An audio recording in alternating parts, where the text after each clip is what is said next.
National Golden Tee Tour rolls into Columbia, South Carolina. And our 2024 Clash winner, Andy Haas. Straight cash homie, well deserved. Back-to-back tournament wins. He won Nashville. He won here. Hold on. Ready? He's done it! Oh! He's done it! Nashville gave us a brand new name in the spotlight, Barack Tamel. He makes this for Eagle. He wins the Music City Madness tournament, his very first tournament win on the national tour. You can tell, but this is... It's a long putt, but I think he's capable. He's definitely capable, but what is going to happen here? Up 6, left 5, pushes in, and he's done it! Barack Tamel wins Music City Madness tournament, beating two-time world champion Andy Haas. Can he keep the heat on the competition as we head into South Carolina? Again, tough loss for Scotty, but a beautiful win for Craig. Unlocking, earning his way to the World Championship next year. The chase is on. Who's taking the top spot at this tournament?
All right, Al, I'm probably going to bring you in and then go find someone to hop in with you. I'm not going to bring you on camera. If you can bring your mic just a little bit closer to your mouth there for me, perfect. All right, so, all right, I'm going to bring you in 3, 2, 1. Hold on one second, actually. All right, 3, 2, 1, go Al. Hello, everybody. Welcome to the Carolina Clash. We're going to start the qualifying here. Looks like we have Andrew Haas and Kyle Heasley to get it started here. I will have a partner shortly. It's my job to fill dead air right now. All right, I'm gonna get you a body real quick. Should be seeing a lot of new stuff today. Probably one of the most watched streams of the year, I'm guessing. And nobody better to learn it from than Andrew Haas here. Oh. All right, let's go. Let's get some golf going. How's everybody doing today out there? See what we got for current. All right, we got 19. I'm going to bring in Chris Longino, host of the Carolina Clash. All right, Gino, you are live. Hey, Gino, how you doing? You guys are looking live here at the 7th playing at the Carolina Clash. What an exciting time. Al, what's up, Bubba? Yeah. I was just saying it's probably, outside of Worlds, the most watched stream of the year because of the new courses. Yeah, I mean, a lot of people are going to tune into this and get to see some things maybe they haven't seen before for something that's only been out to a certain amount of players, maybe just a couple days. You know, there's other players that were able to get the update last week. 2 week. Well, some people have had it for almost 2 weeks. And this is typical Haas fashion. Just get it started. It's already raining. You can't hole out all the holes if you don't hole out the first one. Correct. Make sure to like and subscribe. I mean, especially the video, please. Chisholm Woodson, Gary Sheldon over on the second machine for your day today. 122 players make up the Carolina Clash field. Nice shot there. This hole is deceivingly, it's kind of deceiving. It seems like it always comes up short, you know, when you thumb it here. Feels like it's more downhill than it is, and then it's uphill when you get there. Gary and Chisholm will get their day started. We'll see who finishes first here. My guess is it's going to be Kyle and Andy. Didn't even know what, I didn't see we brought them in yet. There we go. I haven't seen Chisholm play in a while. I wonder if he's a click chipper or not. He's got very elaborate headphones. Yes. Are those ones that you can like hear at the same time? Yeah, I think so. You know what I mean? Yeah, I mean, I have ones that you can turn off noise canceling and turn it on. Well, like Mike has those ones that are like under his ear so he can hear the room too. Yeah, it doesn't puncture into his. Yeah. A lot of people, big fans of those. He wears them as his uniform, basically. Yeah. See him with them all the time. Yeah, you see him without them, and it's like, who's that? I expect a very conservative qualifier today from these guys. I expect these guys to be outside of Andy Haas, who's put in a lot of reps, and the guys that have put a lot of reps. I expect these guys to be pretty conservative with their gameplay today. We've seen volatility. Honestly, my opinion, I think people are struggling more with Alaska than Gunnison, just to be honest with you. Gunnison is more of a vision problem, much less where Alaska is just, it's hard everywhere. Yeah.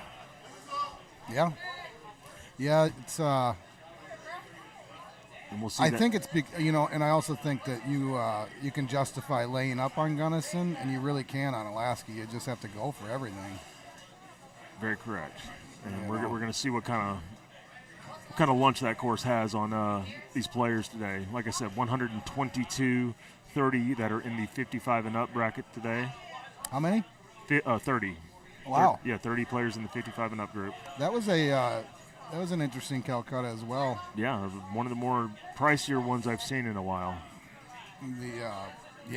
What the heck? I think it was $23,000 total. Will you talk about speed run just a little bit, just so people know it's coming later? What's happening tonight, ladies and gentlemen, is along with our normal doubles event tonight, we will have opening round play of the 55 and up tournament. We'll play at least one of those matches for these players tonight, and also speed run. The speed run head-to-head bracket is back. We'll have, I think, one more player still has to qualify, but other than that, we will have that tonight for you, 7 o'clock Eastern Time, right here on Golden Tee's platform here at YouTube, Twitch, Facebook, all your streaming platforms to bring you the Carolina Clash. Check us out tonight, 7 o'clock. Yeah, that'll be interesting. Is that going to be? Thank you. Is that going to be on the same setup that you qualified on? No. I have a different lock conditions codes. Everybody will see a brand new look tonight on Acoma Mesa. Yeah, I had one hole. You watched me. I had one hole that cost me probably 15 seconds that I shouldn't have used there. Yeah. Probably cost me making the top 8. I believe you're 9th or 10th right now. Yeah. Maybe I should fire another one up. I don't know. Maybe not. People turn in and not put their name on your own seat. So if you win, I'll keep the money. So that's real grass there. Yeah, that's what a lot of these guys are going for. This is some people pound it up there, and you go past those rocks or that dirt, and it's a deep grass. Players at home, if you're looking at the bottom right corner where it says grass, that means it hits like fairway. Play it like fairway. We have I've seen a lot of stouts this weekend, but we Yeah. might have 4 breezers here, or 4 Cosmo guys. Looks like What is Andrew Haas playing full time these days? Well, I guess he switches back and forth like a lot of guys. I'm guessing, he's on Cosmos here. I think you probably need Cosmos here. I don't know how the stout guys. I guess the stout guys have to just be very accurate on 16 and hit that strip. Yeah. Which, with half the win, that can't be that bad. We got 14 likes so far. We have 49 people watching. Yeah, we're just getting the day started. Just getting her going. It's 7 hours of commercial-free Golden Tea. Commercial-free and also free to you, guys. So hit that like button, give us a comment, share with whomever that you can share it with. We might not get 7 hours today, though. This actually might go fairly quickly today. We have all 2s, except for we have 2 groups of 3s, but I think they're on the machine by themselves. Correct. So 30 machines here for the weekend. We're going to get through this qualifier and try to get a match done to the 55 and up bracket tonight. Yeah. So is that the biggest turnout for the 55 plus? We had 31 one year. Okay. Yeah. But very different this year. Very different this year because we're offering a world championship pass to the winner of the 55 and up. Nice. Nice. Okay. I didn't know that until just now. Yeah. I want to see what Haas. One sec. When you turn in the fantasy There we go. sheet, I want to check to see your names are and come see me. I've got 2 seats with no name for the person that turned it in. Nice shot, Kyle. Nice shot. So, I kind of play that hole 2 different ways. Depending on where the pin is, I'll pound it up there or I'll go on the square. Yeah, I think a lot of guys that don't feel comfortable going for that or they see a wind maybe they're not attracted to, they'll maybe play up to the top a little bit and have a long, rough shot in. Yeah, I've seen a lot of people on top this weekend. Yeah. These guys are both taking the grass option. The grass is nice here, but as a lot of people already know, I'm guessing this is okay. But when the pin's in the back, it feels like you're kind of in between sometimes. Mm-hmm. Okay. So now, somehow Gary and Chisholm have gotten ahead of Haas. I think Haas had to go take care of him. Yeah, he was gone for a minute there. I have a feeling that they'll still finish first. Yeah. Regardless of who is in the second group. Yeah. So is Haas down 1? Why is there's a lot of 800s with zeros? Did you see that? I didn't see what happened to him. Because he hold out 1. All right, so we may have had 800s with zeros? Yeah, that's what I saw up there. You'll see it after this hole. I know. Maybe our commenters will tell us what mistake he made. Yeah. Sorry. Both are 10 after 6.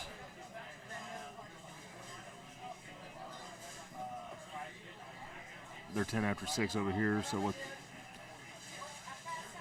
Yeah, look at the leaderboard if he lives up there. Yeah. Yeah, you see that? It's like he's 1 off.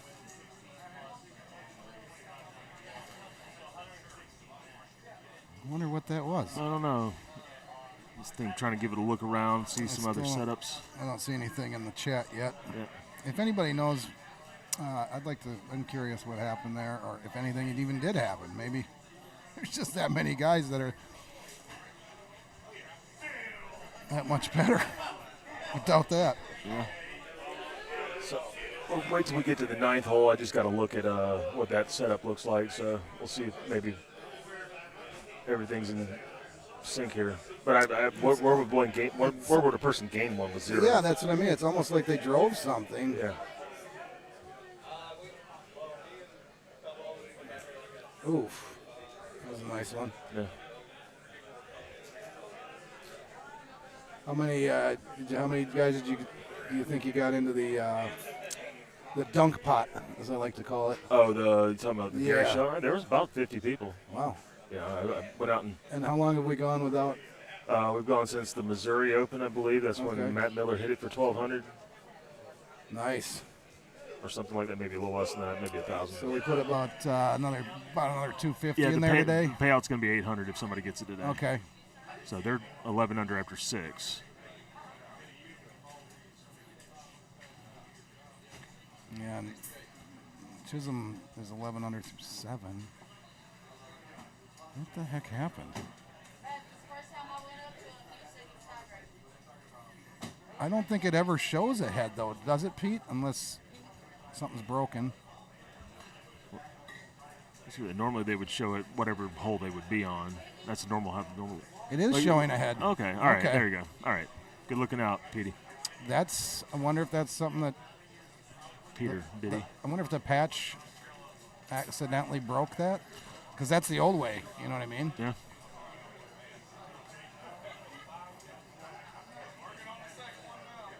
This hole here is, How would you describe it? this is one of the, to me it looks like a Tommy gun. Mm-hmm. But this hole, this is one of those holes where you're really thinking about trying to hold this out.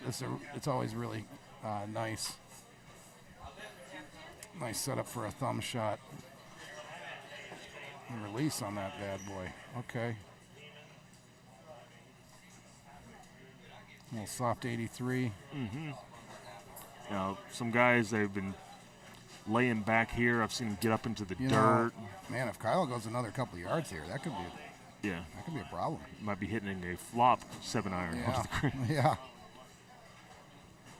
You who knows? The ball goes through every other brick on this course. Maybe it would just go right through it. Mm-hmm. Yeah, that's weird. The leaderboard doing that. I haven't seen that in years. Mm-hmm. Thank you, Biddy, for putting us on to that. And thank you, Haas, for showing us the leaderboards. Oh, maybe it's because it's a qualifier leaderboard. Yeah, it's not, okay. It's not a prize contest. Yep.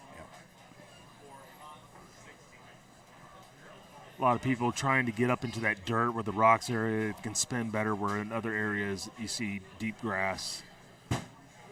It's kind of a preference thing. I've heard some rumors that these rocks are invisible if you go into them. That's correct. I'm not willing to find out by myself.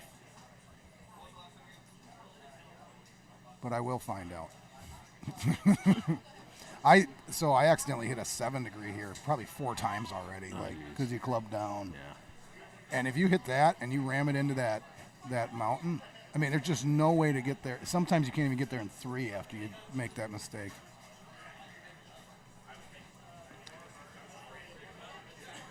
Hey, Paul Luna, we wish you were here. Paul, Anthony, Luna. And Rachel Anthony Luna. She might be sitting with him. Mm-hmm. They have all the cats in front of the TV. Everybody's watching the stream on a Saturday here at University Day here at the Carolina Clash. Yeah. A lot of guys that have their college colors on today.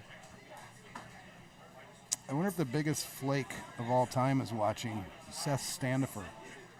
I don't want to talk about that. That's just I don't want to talk about it either. I'm upset. Yeah, just giving me all the hey, I'm gonna be there, man. I'm gonna call that the alcohol talking. Yeah. Nah, he's a busy guy. And I'm sure he's so busy today. Yeah. God, it's got to be unbelievable how busy he is today. He probably doesn't even have time to watch this. No, he's not paying attention to this at all. So watch Daddy Like. He's going to find him a click chip here as Haas just continuing to ho-hum along 17-15. Wow. Ooh, Luna's got a free pass today. Rachel's at a bachelorette party. Oh. So if that was my situation, that just sounds like a whole lot of whiskey.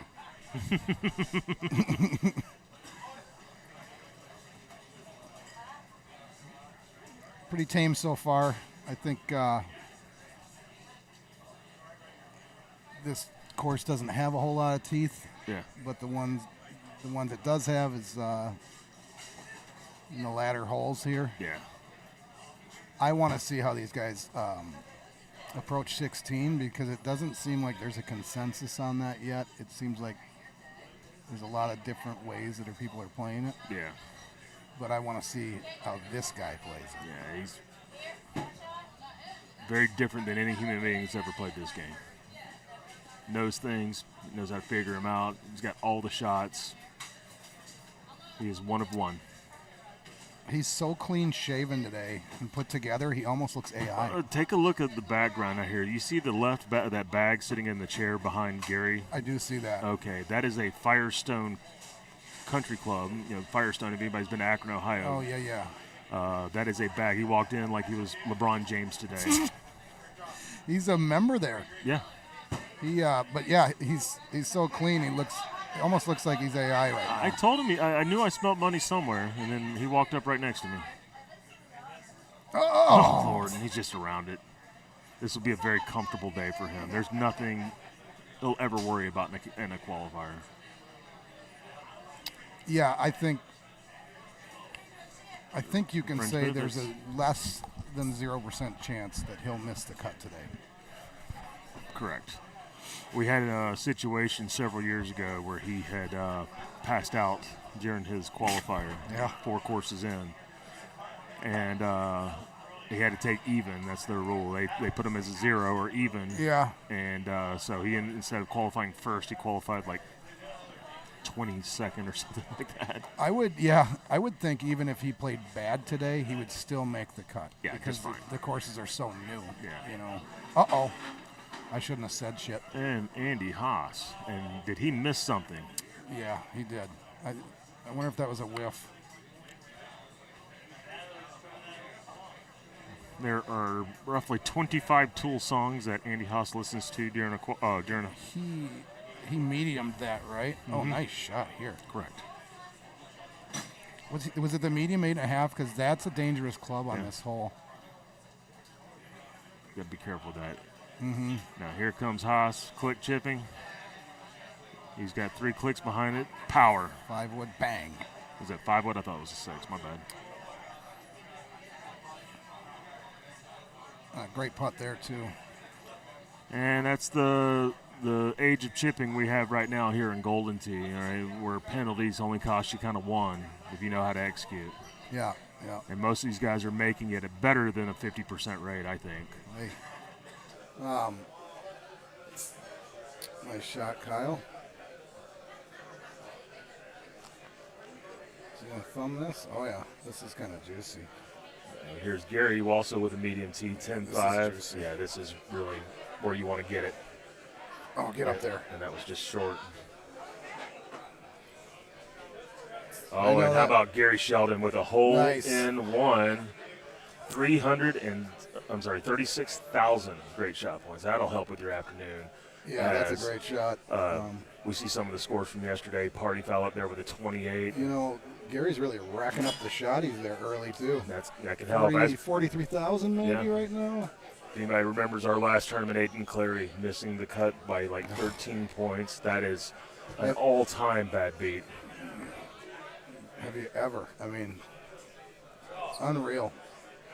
And some guys are beginning to start finishing their. Wasn't there one? Are you talking about Worlds, or wasn't there one really close at Worlds like that too? I'd have to go back and look. Not as close. Yeah, but no, like I think Nashville's the one where like Aiden, like I said, just get over there, get left. All right, another quick chip, and how about a flop appearance from? We might get one. How about a flop appearance? So you know how we do it, like these full cut. I hate this. You know how we do these full cut shots? It works with the flop too. Oh yeah. Yep. All right. No harm, no foul. How about one for Chisholm Woodson? That was a good out. This is automatic. Please like the stream if you guys get a chance. Hit that thumbs up, You're going to hear that a lot today. If you appreciate everything that you're hearing today, if you appreciate everything our director of esports is bringing you, please hit that like button. Okay, this is the one we kind of been waiting for here. Looks like he's going to do the low ramp. If you hit the fringe, it can be or whatever they call that, the first cut, that can be a problem. This is what we came here for, right to see. Let's see what 16 is No, like. he's just going to try and get on there. And that's what I've done There we go. for the most part. But you got to be careful. You can still go over the other side. The So that drop was is a not forgiving. Medium thumb shot. He played a little bit of wind. Yeah. So, I have a feeling, Kyle's going to do something different. He's going to try and go across the whole pool here. And he's going with the 7. And uh-oh. Yep. Go, no. See, you can't get away with it if you hit that. You got to hit the fairway piece. If he would have hit the fairway, he'd be in the other fairway now. Wow. It'll be very interesting how people play this, and what a great approach. And that's also, there's two things that can happen there. That can either Velcro and stop. It didn't, obviously. Or it does what just happened to him. I'm guessing he wished it would have Velcroed now. Because you can actually still get there by ramping a club off of that. You pop it way up in the air. Yeah.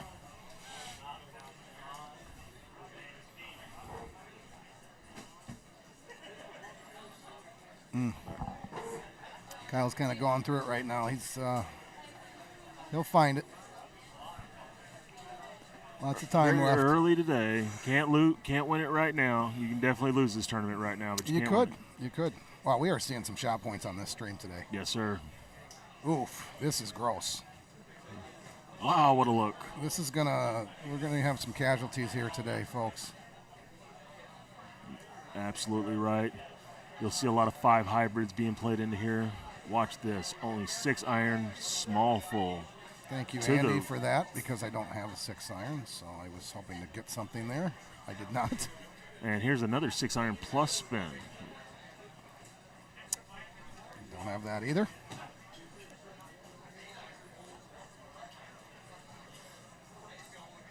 Uh-oh, is it going to be short? God, the cut was great, but And Kyle now he's got to stop the bleeding. I think he was trying to land in that back section and kind of trickle down, and just didn't get enough of it. So how would you describe this hole? The look of this hole? Difficult today, for sure. No, I mean like how I said machine gun or whatever. Mm-hmm. People are calling it checkerboard. Okay. I don't know if. Yeah, it's like an expanded Purina 1 label. Okay. I can like with one block. Exactly yeah, that they're all equal, right? And then you got the really big square in the back. That's a fun hole. I think, I don't know about you, Chris, but this, to me, is the best set of courses he's put out in quite a while. Yeah, it's last year wasn't bad either. I'm not discounting the other ones, but there's been a lot of years where we've got everything figured out in 2 or 3 days. I mean, we are not there yet. Not close. This is, and there's so many things we haven't seen before. There's a lot of uniqueness to these courses. And once we get a while in here, I expect Dallas to have some information for a lot of people. These guys are going to play these courses very differently by the time we get to the Texas Holiday Classic. Now here comes Gary right here with bite. And nice shot. And that's what I've seen a lot today, or this weekend. So let's see hopefully Chisholm tries the ramp and we can get another look at that. But I have a feeling he's going to follow Gary. Yeah, I think he's a little bit more accurate with that. Some people may not be aware of that shot. I'm going to have to leave you here. I'm going to watch Chisholm hit this shot, and then I've got to. Yeah, I think I'm one of these. I think I'm on one of these machines. Yeah, and I'm going to have my one. Oh, you're on the stream machine? I think I am. Okay. I say I'm up on the top mezzanine somewhere up there. I think I am. Norbert's here somewhere, and I got to find him. All right, so I'm on the one that Chisholm's on. So did he end up getting the 29 there? I think so. Did he make that chip? 28? 28, yeah. Okay. So there's room. I can guarantee you that Haas will not be winning the first course. No, there's somebody's going to pop a 30 on that one. Yeah. I think the par. Oh, this is a total layup. There's no. He's not any interested of taking eagle right now, and you'll see this on some courses later on. Well, and he might have saw what Kyle did, and Kyle's a good player, and he might think, if Kyle did that, other people are going to do it. Yeah. And he's like, I'll just take my birdie, get out of here. He can probably still shoot a 27, I believe, with this layup. Oh, just grab. One of the most frustrating things in Golden Tee is that double fringe bounce when you don't want it.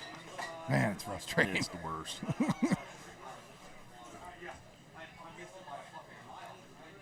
So, I'll be curious to see if he'll back cut this or just go left one. Hit it full. He's a full guy typically. Okay. So, I mean, he can hit him to an extent. Yeah, you can. This is all day full for me. Yeah, and you can pound this, and it'll probably still come back to the hole. Yeah. I mean, you have to pound it a little bit if you want a chance of making it. And he also can ride the wind too. That's an option. He's going to bite. He's going to hit it. Feels like his second bail out of the hole. Because I don't think you can make it with bite. Yeah. Right. Yeah, Chisholm is he's showing us how to safely play this. Yeah. And by the way, Gary, important that he pays this off right now. Get in there. No way. Gosh. That was an up 7 too. Look at that. Chisholm didn't lose nothing on his opponent, or his partner at least. Yeah. Colton Bailey, Steve Kramer. Oh, man. He's really pouring over this putt. Yeah. Nice putt.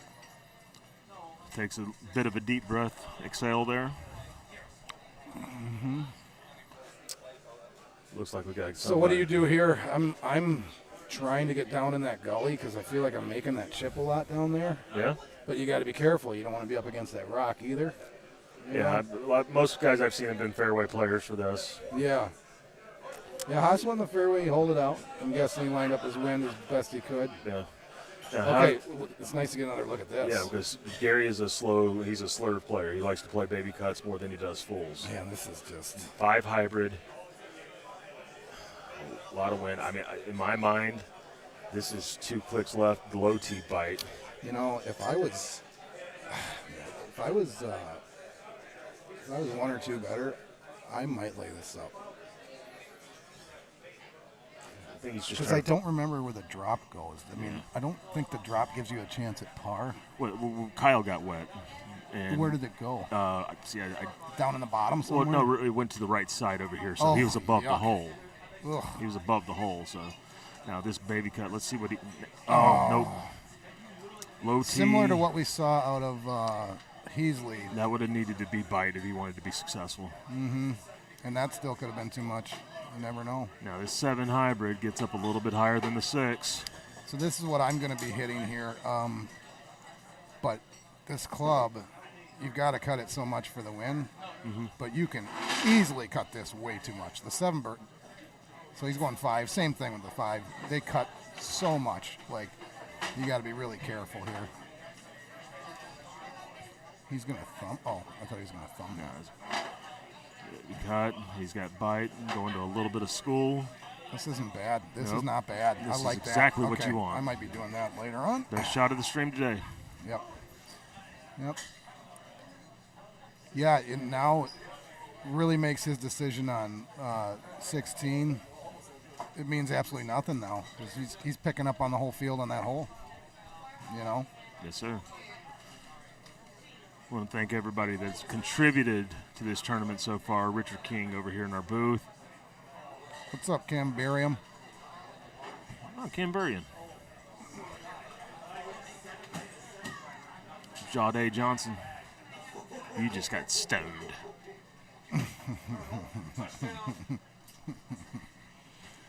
Yes, we did. My guy. Stone Johnson. I'm guessing he has 5 or 6 bets hanging out there on these college football games today. See what we can make here. Pennsylvania in the house. Well, he's in his house, I'm guessing.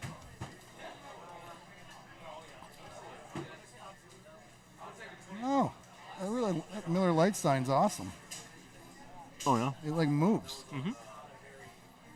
That's cool. We've got some good alcohol, but Miller Lite is our main partner for our Carolina class, and just here at Callaway's every day. But Miller Lite, our Miller Lite is everybody will receive T-shirts, I believe, and they're the ones that pay for it for us. So thank you to our. So that's for Carolina Clash or the bar. Yeah, the bar, our Miller Lite vendors who does.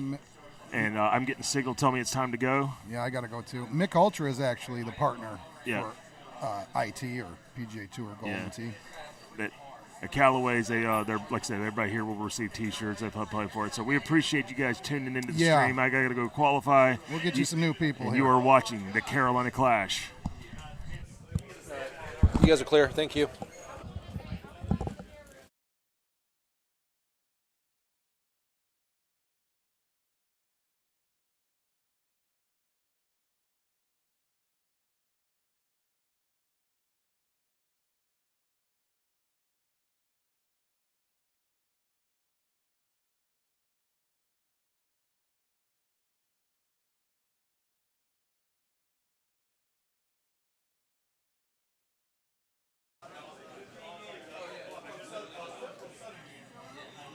Chris Longino, can I see you, please?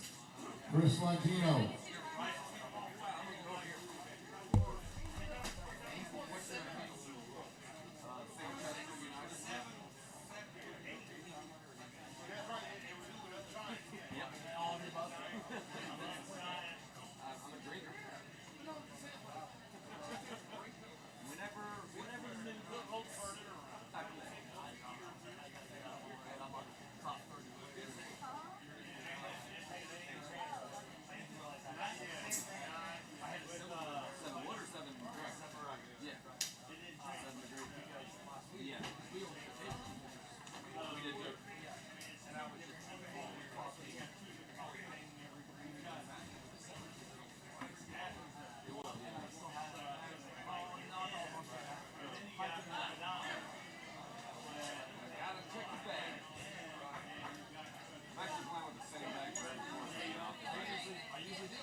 Jade.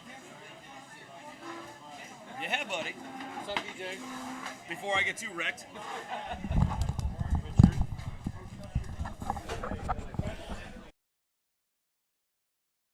Hold up. Wait a minute. Are we on?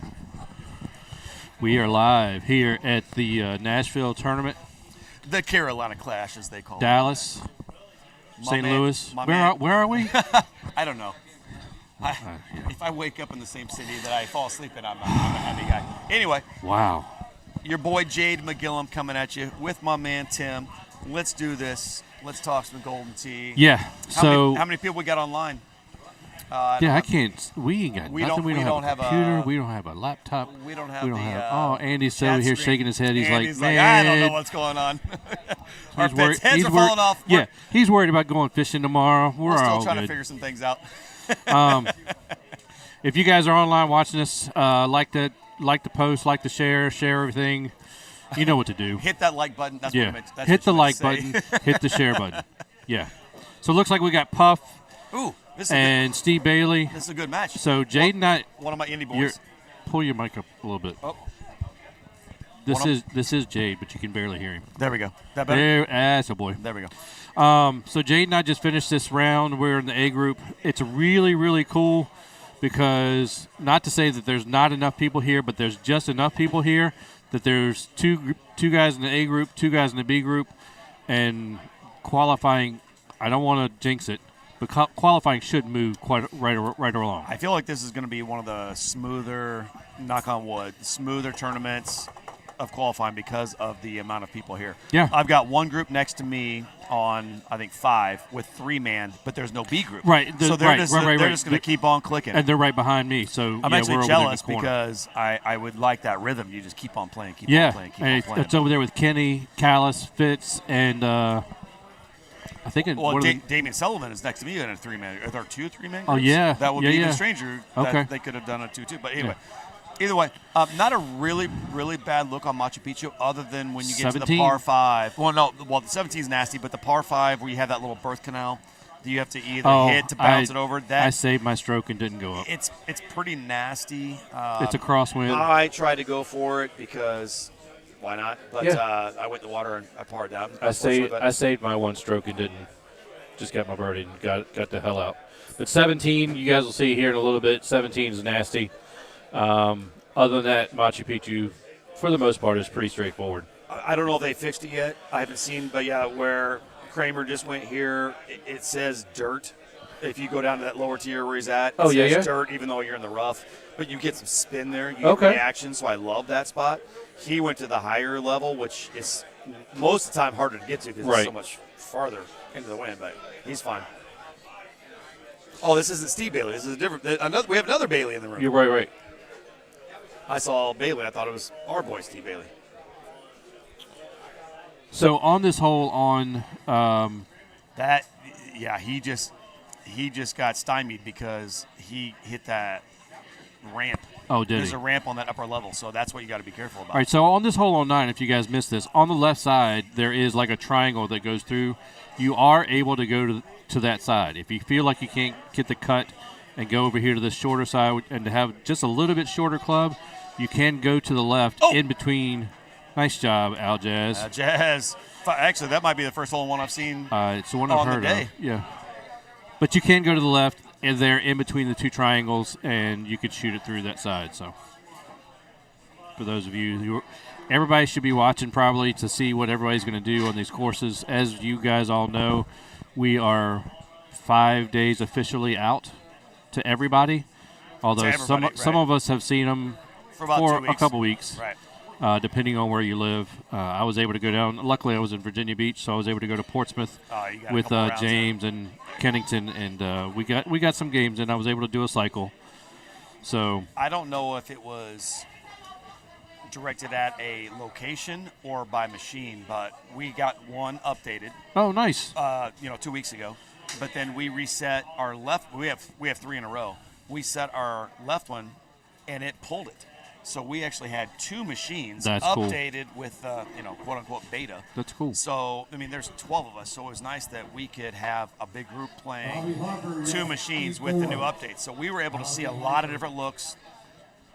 Early. Very, very early, but a lot of different looks very, very quickly because there were so many people playing them at night. So Al Jazz there almost went back-to-back hole-in-ones. He's sitting right there beside the pin, as you can see. So almost back-to-back there. Him and Adam Harris. It's really going to come down to the par 5. 2-3. You got to hit that little channel because it's not reachable to go over it. So you got to hit the channel or you lay short 15. The birdie. Is it 15? 16? Not actually. Somewhere in there. This is pretty.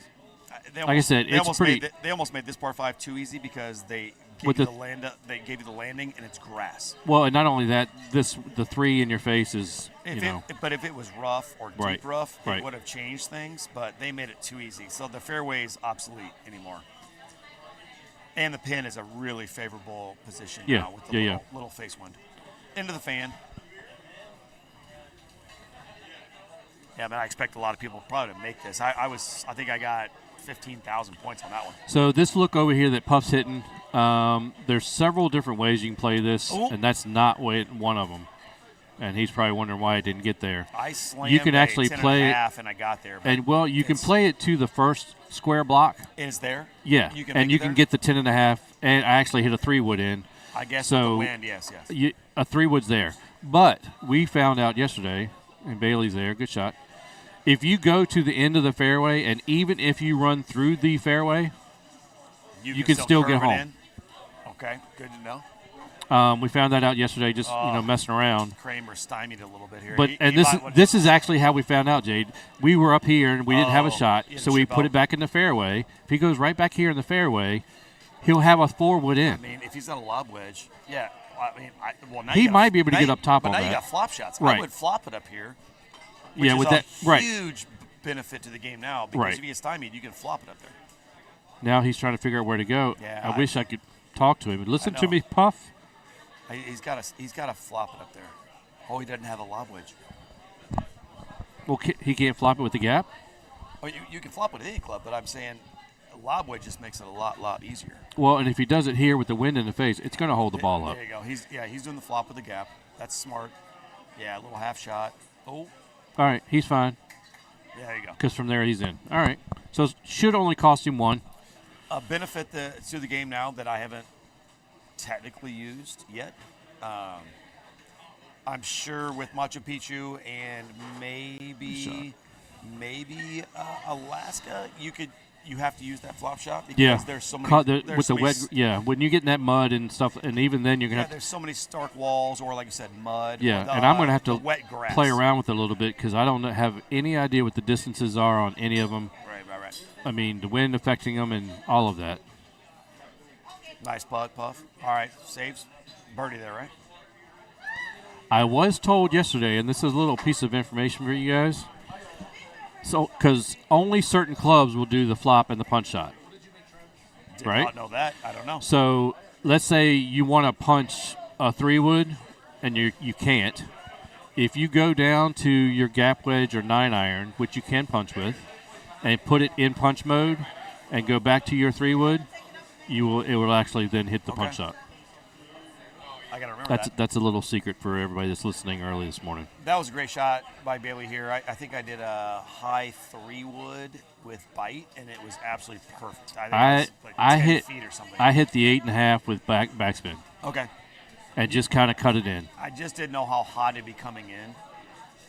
Ooh. Oh, this is basically what I do right here. That is not. I was up there. We have some libations by What is this? By a brother here. It's clear. It better not be tequila, or I'm going to jump off this mic real fast. Cheers. Cheers, boys. You bugger. It's tequila. You son of a... Great. Yes. There's the face. It's... Push it down. Push it down.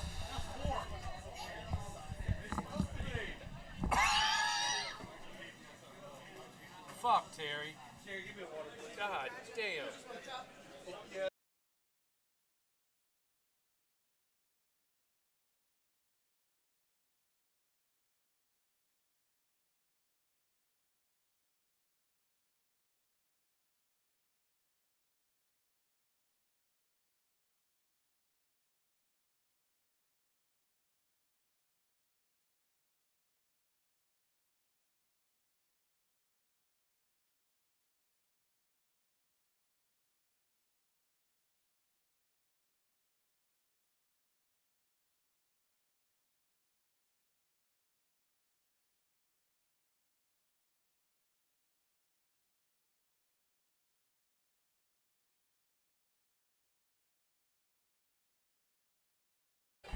All right, sorry about that, guys. We were, and I lost Jade.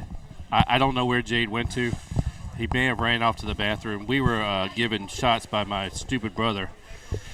That's got to be the warmest tequila I think I've ever had in my life. Can you bring your mic in a lot? There you go. So I kind of had to stomach that down for a minute. But so we'll get back to. He's doing better now. Yeah. Oh my gosh. So my brother joining me. This is Tim and Terry, two of the Boyers. Todd is not here. I heard he had the day off, so I don't know why he's not here. He is sitting in front of another Golden Tee machine watching Michigan play. Oh, well, he should be here playing. Of course, my Georgia Bulldogs are waiting. Kentucky can celebrate all they want, but they're not going to get there.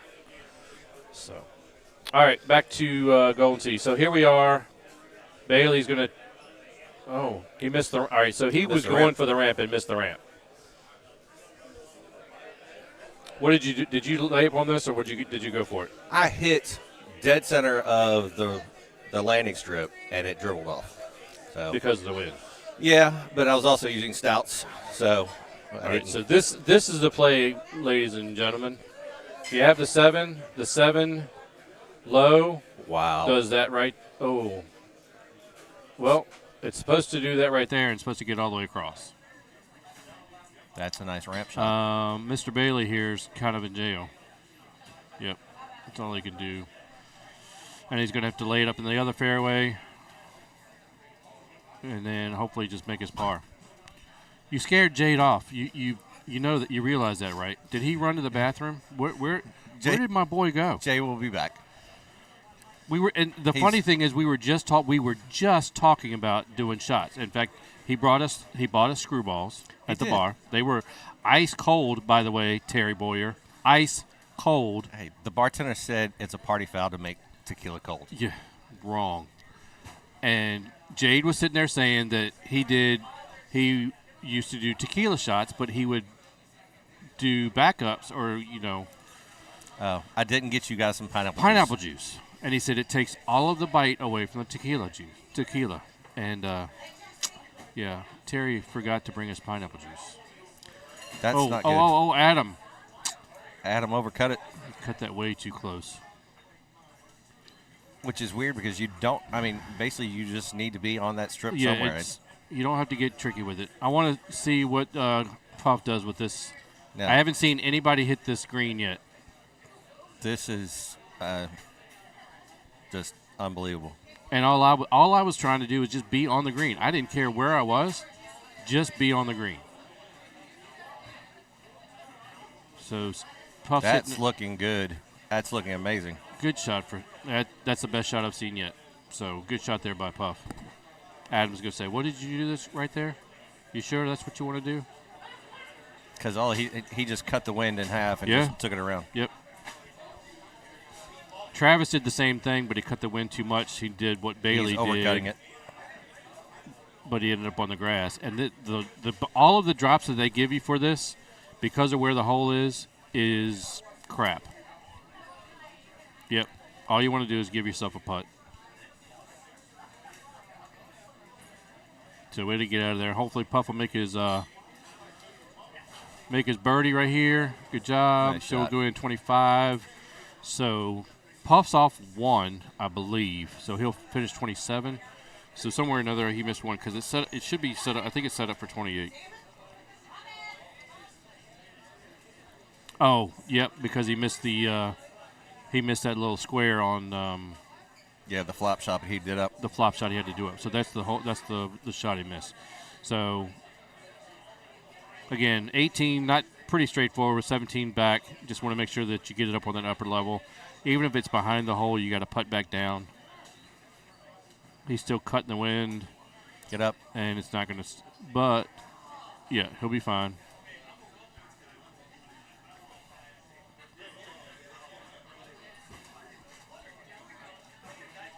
Still kind of mad at Terry because he scared my co-host off. I haven't seen Jade. I see Jay. He's coming. He's regrouping. I'm pretty upset about that. Well, you get little brother. 5-iron. Good job, Puff. That's where I messed up. I had that exact same thing, and I tried the 10.5 instead of the 5. What did it do? Ramp up? It ramped up and skipped. So, good round there by Puff. He'll finish at 27, so that's pretty good. It's a great round for Puff. And that's going to be one of the higher scores for Machu Picchu. I mean, like it said, if you can get by 17 today, 17 is probably going to be the kicker, plus the, what is it, whatever that ramp hole is, 15. 28. Yeah, because if I heard right, Jamie shot at 27 as well because she hit the water on 17. And maybe the ramp. So maybe it sets up for 29. With the ramp, maybe 29. Good job. If you guys are watching this morning, we are here in Columbia, South Carolina at Callaway's. Shout out to the staff here, Bill Muse, Mike Muse, all the Muse brothers. All of the staff here are doing a great job. Yeah, Jade's going to take my brother out now. So I probably have to go play here in a minute too because everybody's moving. Like I said earlier, I think we're right around 130 players, 30 machines. 2 machines that we know of have 3 players, but everybody else is 2 and 2. I'm on a really good machine. I'm with Travis Tressler, and then I've got Brandon Robinson and Jeff Poole behind me. So those guys are moving right along, and you can see right now they're on 16 or 17. So anyway, it's a great day here in Carolina. Andy here by himself, going solo, doing a great job. Shout out to him and IT. Make sure you guys are hitting the like button, hitting the share button. Get as many people out there watching the stream as we can. It's going to be an interesting day. After we get through Machu Picchu, we've got Alaska, which is going to play pretty crazy for what I saw. I was able to watch, had a couple people play early yesterday that had to qualify that couldn't be here today, so was able to kind of sneak peek the last 3 courses. Gunnison is going to be tough. It doesn't set up real bad, but it's always going to be tough for everybody.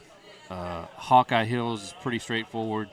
Costa Mesa is going to be pretty straightforward, so it's going to be interesting to see how Alaska sets up, because that was one of the ones I missed, but we shall see how it goes. Al Jazz with the 10.5. I think the 7 will skip across right here with that wind. Let's see what he's going to do. He's going to go with the 3 and makes it and almost goes in again. Al Jazz just getting a bunch of points. So we got Kyle Heasley and Andy Haas getting ready to start on the other machine, and they are starting Alaska, so you guys are going to get your first look at Alaska, and I'll be able to catch the first several holes because my guys are on 15. So I'll be able to watch that. I'll get Jade back on here with me a little bit later because he's getting ready to play after he beats the crap out of my brother for those hot-ass tequila shots. Woo.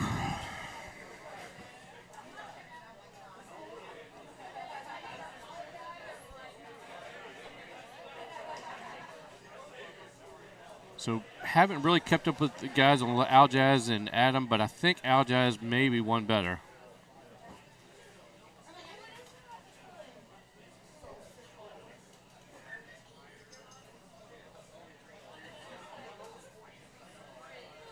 A little bit too far left. Good shot. Not a bad look on 2 for Alaska.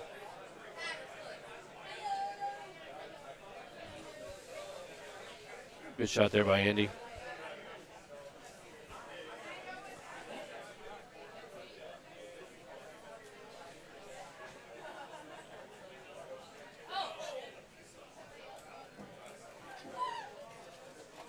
If you guys haven't had a chance to look at the new machines or the new courses, make sure you go onto the GT app and look up for an establishment or restaurant, bar, whatever it is near you to see if it's updated.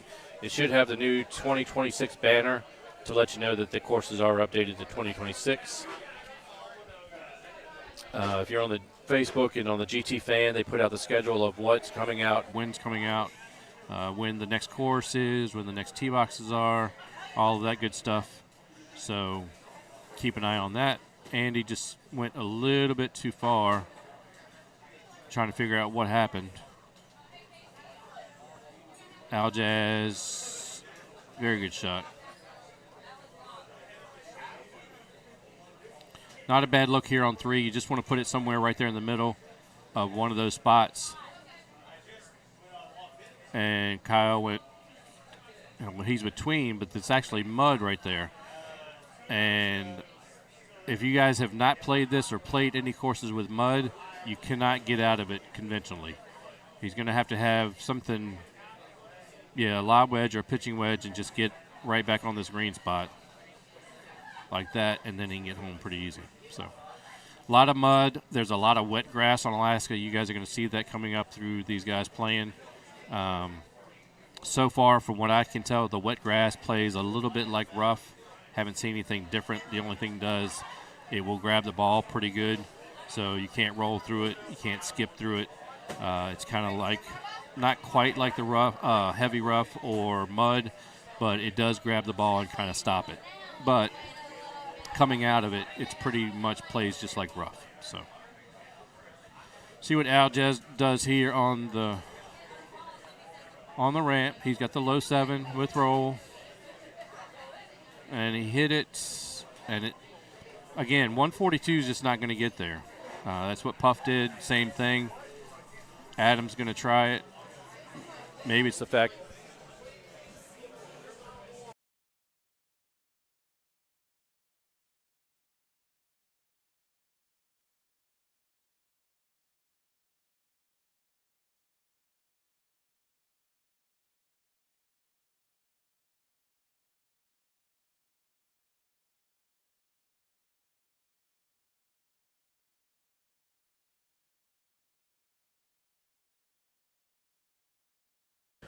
All right.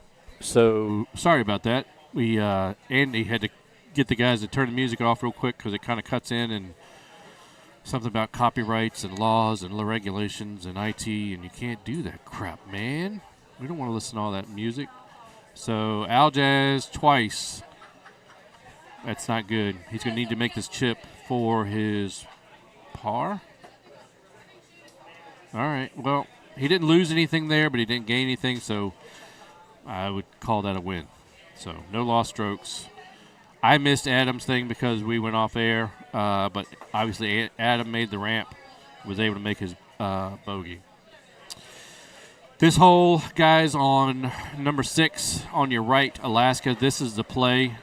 If you watch Andy, all you want to do is just put it around these trees right in that area right there, and you're home in 2. You don't need to try to go all the way out to the fairway, try to cut that fairway, or try to get as close as you can. Just a little cutty in here, like Kyle just did as well, and we're good. So, like I said, keep an eye on these guys. Andy and Kyle obviously know these shots. Good shot there by Andy. Keep an eye on Adam and Al Jazz. I'd like to see what they end up doing on 17, but I got to run because I am up. But I will be back soon. We'll get some more guys on here to help you guys out. Again, hit that like button, hit that share button. It's going to be a great day here in Carolina at Callaway's Bar and Grill. Thanks for watching, guys. Make sure you hit that like button, hit that share button, get a bunch of viewers up. And I'll get the comments up here in a little bit, and we will see what everybody's saying so we can answer some questions. Thanks, guys.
Everybody want a starter hat? Come see Paige. Silver's about to hit that all the time. Silver and gold are just popping off, bro. Oh, they're going nuts. All right, hold on 1 second. Heasley and Haas? How much did Kyle pay for this matchup? This is every player's dream, getting to qualify with the GOAT. And now we're on the TOUGH course of the year. Did he play any of the tough holes yet? I don't know who I'm talking to. I'm the only one with a microphone. Looks like we're on hole 1 over there. Chisholm gonna look for some shot points. A lot of folks are going long and trying to chip in, of course, with the new click chipping meta. After this, everybody will be working on those punch and flop shots. What's with the filters on them? Why is everybody cartoonish? Oh, it's the TV. So Haas went for the layup. He didn't go for the pop through the tree. He's going to take himself a little chip shot. Yeah, I was saying earlier that Haas looked like he was AI. Yeah, it looks strange on this TV. Looks like a cartoon filter. Kyle playing it safe. That 16 helper might be the best opportunity you get to go around the outside on this one. Thank you. Is this so? They did. Haas went around. He's got a chip from the wet grass. Do you feel like that? He's going for the punch shot. It's got a lot of rollout. The punch shot. Do you feel like he has a shot there and he just wasn't going to do it in the qualifier? I doubt it. Okay. I think he was doing the best he knew how. Yeah, because I think he needs to. I'm sure he's wanting to get back a little bit too, because I think he shot 27 too off in the first one, maybe. 28. The wind was 16 mile an hour right to left. So if you do try to play that hop, the high driver through the trees, with the Cosmos, it's just going to go miles and miles to the left. So yeah, it doesn't blow it that much. It doesn't. Okay. It's not that much time in the air. But I'm mistaken. I mean, it does move. You're right, but it's never moved as much as I expected it to. But you play a 9.5 over the hill. Yeah. So if you played against the hill for the big ramp. Oh yeah. Then you'd be Yeah. So we were thinking of two different shots, kind of. Yeah. I don't have the 9.5 driver in the bag yet. I should probably go ahead and do that before I qualify. Oh, he clipped that tree. He doesn't look happy. This always feels weird chipping in for eagle after going in the water. This this bridge, fairway, plays like fairway. Yeah. But also you have to be careful. You don't want to use it like fairway because those planks are treacherous. Mm-hmm. They're buckled all back and forth. They will kick you every which way. They have some weird things to them. Oh, is he okay? Gary's okay over there. That was a double eagle, or was that Kyle? That's a single eagle. So you can click through the shot points. Did he single eagle that chip? Chip it, put it in for double eagle, but you can click through it so fast, the splash and the replay now, with the latest release, that you might miss it. I actually didn't realize that was a par 5 for the first 3 or 4 cycles I played. Yeah, me either. I'm so used to because I wasn't getting smashing the start button as soon as it goes in the cup. I do remember the first time I noticed it. I screwed up or something, and the blue thing came across my screen. I'm like, Eagle? Eagle? Yeah.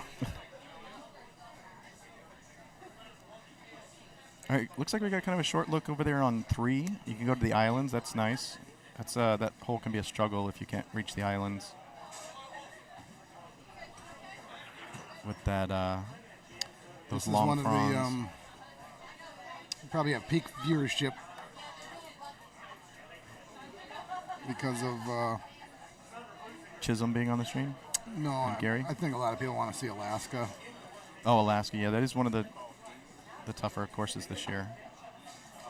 I mean, what a gift! You wake up, turn on YouTube, it's I can't Haas playing yeah. Alaska. You're like, oh, this is perfect. I can't figure out if Alaska or Gunnison is harder. I feel like there's always the one where, like, after you learn your way around, it's not that bad. But I haven't learned my way around either one yet. Well, we were talking about this earlier, and I think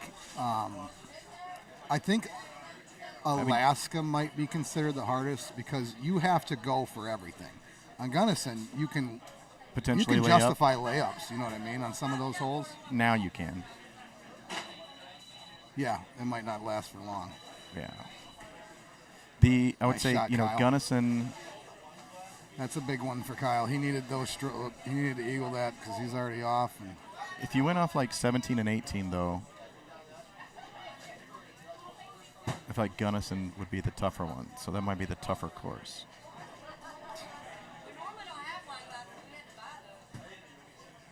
Yeah, I think. But it's so much fun because it's so low scoring. I think Alaska might be the harder one to shoot a respectable score. Like Gunnison might be harder for Golden Tee Par? I would say 100%, wouldn't you? Yeah. I mean, you got the crapshoot crack, and you got 18. It's no funnest in crap. Got all the gaps. What are you gonna? Let's say you get to. I'm not a big hole numbers guy. I won't know the numbers of these holes in a year from now, but the hole, the around the rock par 4 on Gunnison. If you've got a big hurting wind, what are you gonna do? Oh, I'm gonna go for an iron. Like the wind's not going with the cut; it's going the other direction. Yeah, I'm gonna turn an iron in. If we got a helper, I'm gonna maybe look at an 8 wood. But yeah, So you're still gonna go through there and try and get on 6. Anywhere from a 7 iron, 6 iron, 5 iron, AKA, or hybrid. The hybrids turn a lot harder. Are we talking about the same thing? The shorter one that's normally just short of 200 yards. No. The one that we're cutting around. Drivable par 4, I think. Oh, the longer one. Yes. I got you. So what was the question again? If the wind's hurting bad, what are you going to do there? It's a driver off the wall. You're going to still try that? Okay. You get a bounce on.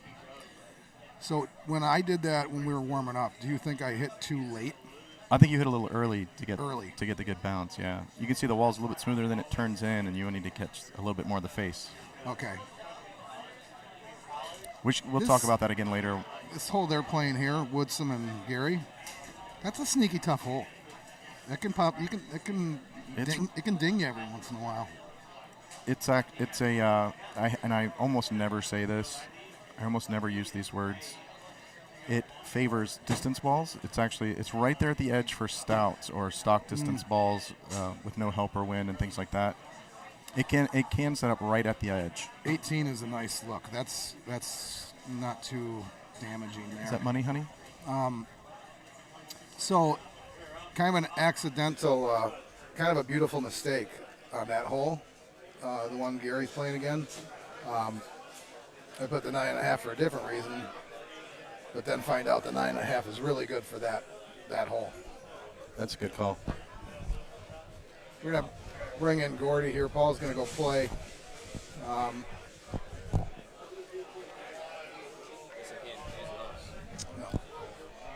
Gordy Brown. What's up, Al? What's up? Get in there. All right, Haas. What do we got going on? What did he shoot? 29. He's happy with that. He's right back where he needed to be after shooting a one-off on the first course. I just looked so far. Almost everybody's done. There's a few still left. There's not one clean round on the first. I said, when's the last time we had a qualifier that nobody shot a clean round on it? That's nuts because I was on here watching Haas play it. Yeah. Me and Gino both said, well, that's definitely not going to win the course. Yeah.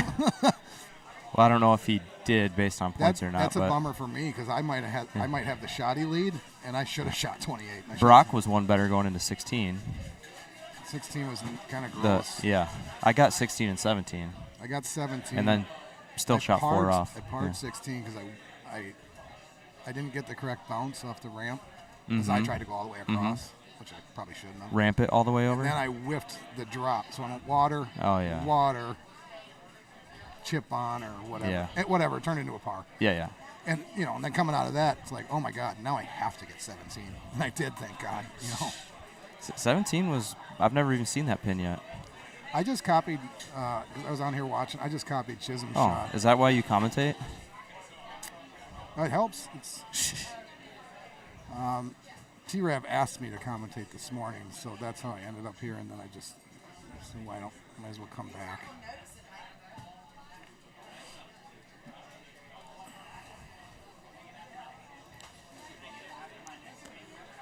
All right, so how's Alaska going over here? Are they both? Looks like they're both Haas clean. Just finished off a 29. Shot 29. Jeez, clean 29. I don't know. I got here late. I think he was on 12 when I got here. And these guys were just teeing up because I'm on this machine. So Yeah, I think Alaska's a 29. I don't even know the pars yet for these courses. I know he didn't get the tree hole. He went around. He just went out. He didn't even try. Oh, really? Yeah. And I was asking Paul, I'm like, do you think he has a shot and he just doesn't want to put it on the qualifier? Or? Hey, Ben. You know, and that sounds funny because it's like, well, no, Haas isn't going to just give up strokes. Yeah. Yeah, but in this situation, maybe he might because he knows this cut is going to be bad. Cut guess? I got to guess. I can't. I mean, I have literally no idea. I know. I could be way off. My guess is 119. Okay. You know, that even seems a little high. Yeah, it could be. All right, for shits, I'll go 115. We'll just see what happens. Yeah, okay. Brian, the most difficult course is either Alaska or it's got to be Alaska. We couldn't really. decide. Me and Paul were just talking about it, and it's. I think Gunnison will eventually emerge as the harder one because. If you count Alaska, that tiny crack, which I mean technically you would if it's GT par, that's probably the hardest. Oh, well, and with hole 18. I think it'll end up being Gunnison because I feel like Alaska is way more figure-outable. Yes. You know, in a couple months here, you know. I agree. It's not about figuring out Gunnison. It's just almost impossible to do it. Yeah. You know, we know what to do. No, I know. Yeah, for sure. I'm super pumped to see Gunnison in match play tomorrow. Mm-hmm. And I'm excited for all of them. We were talking about that earlier. Well, look at that. Even Machu. This is one of the best sets. Even Machu, you were saying, doesn't have a lot of teeth, and then you get that 16 and 17 look, right? And it's like, holy crap. But these are incredible courses. I mean, Jim did such a good job. Like, this is awesome. One of the best group of fives he's ever put out. Yeah. The people saying they don't like them, it's because they're not shooting par. Yeah, they don't like golden tee. Yeah. But yeah, let's ask the fans. What do you guys think of these courses? Is everybody kind of in the same boat? Or? Yeah, favorite course, worst course. They're just so and there's so many unique things that we've never seen before. Even some of the two-shot par fours are just unique. Yeah, and did you hear the next patch with Alaska? I can't remember the number. The drivable par 5, the little island. The one, yeah. So in the next patch, it's going to be back on the tee if you get wet, not a drop on the bridge. So right now, if you water it, you drop on the bridge. You can still eagle it if you make your chip or birdie, like worst case birdie. I think they should just. I mean, that's fine, whatever. But I think it would be. I think what they should do is just make the bridge deep grass. That's not going to change anything for chipping. I mean, it's an easy chip. It's a wide. You're chipping the long ways of the green. But I mean, what's that hole on Rattlesnake that you go over the top of the arch thing? Yeah. So it's the same as that. If you water that or go OB, you're back on the tee. How many times have you stroke limited that? There's going to be stroke limits on that hole now. Yeah, because I don't like the re-tee because they don't let you use a tee again. And sometimes you absolutely have to. Does it give what are you supposed to do? Then you go out to the fairway, and now you turn it into a 6? Right. So it makes you decide right off the tee box, hit your first shot there or not. Yeah. I mean, for some. But if I you... will say I'm more often than not hitting medium tees there anyway. Yeah. I was going to ask, though, if you say you slide your tee left or right, and then you water, and it drops you back on the tee, is it in the same spot still? I know it's medium Okay, tee. say that again. I'm sorry. Say you move your tee, but still use a medium, and then it drops you. Is it where you teed up from? It depends on remember? it depends on the course. Yeah. So it really depends on the course. Like, I think on Rattlesnake you get to use the tee again. I think on Tundra 18 you get to use the tee again. That's interesting. Yeah, on some courses you don't though. It's just putting you back, and you got nothing. That's.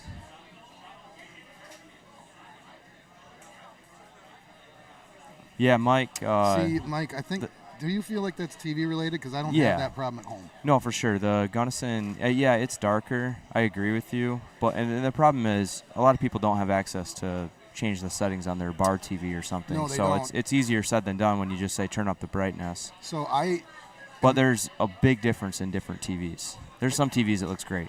I think Mike. Yeah, I had a problem here, like on the machine I was on this morning, but I was really just going off of memory from what I saw at home. You know, I can tell. You can still see the lines, and you know that's the edge of the. Yeah. But so I play, and I think Mike Green Walsh has a home edition. I don't know if you do this, but I put my TV. It's in demo mode. You know, like the mode it would be if they were at the retailer. You know. Yep. They put them, and I think it's a lot brighter than if I didn't have it in that. Yeah, that's interesting.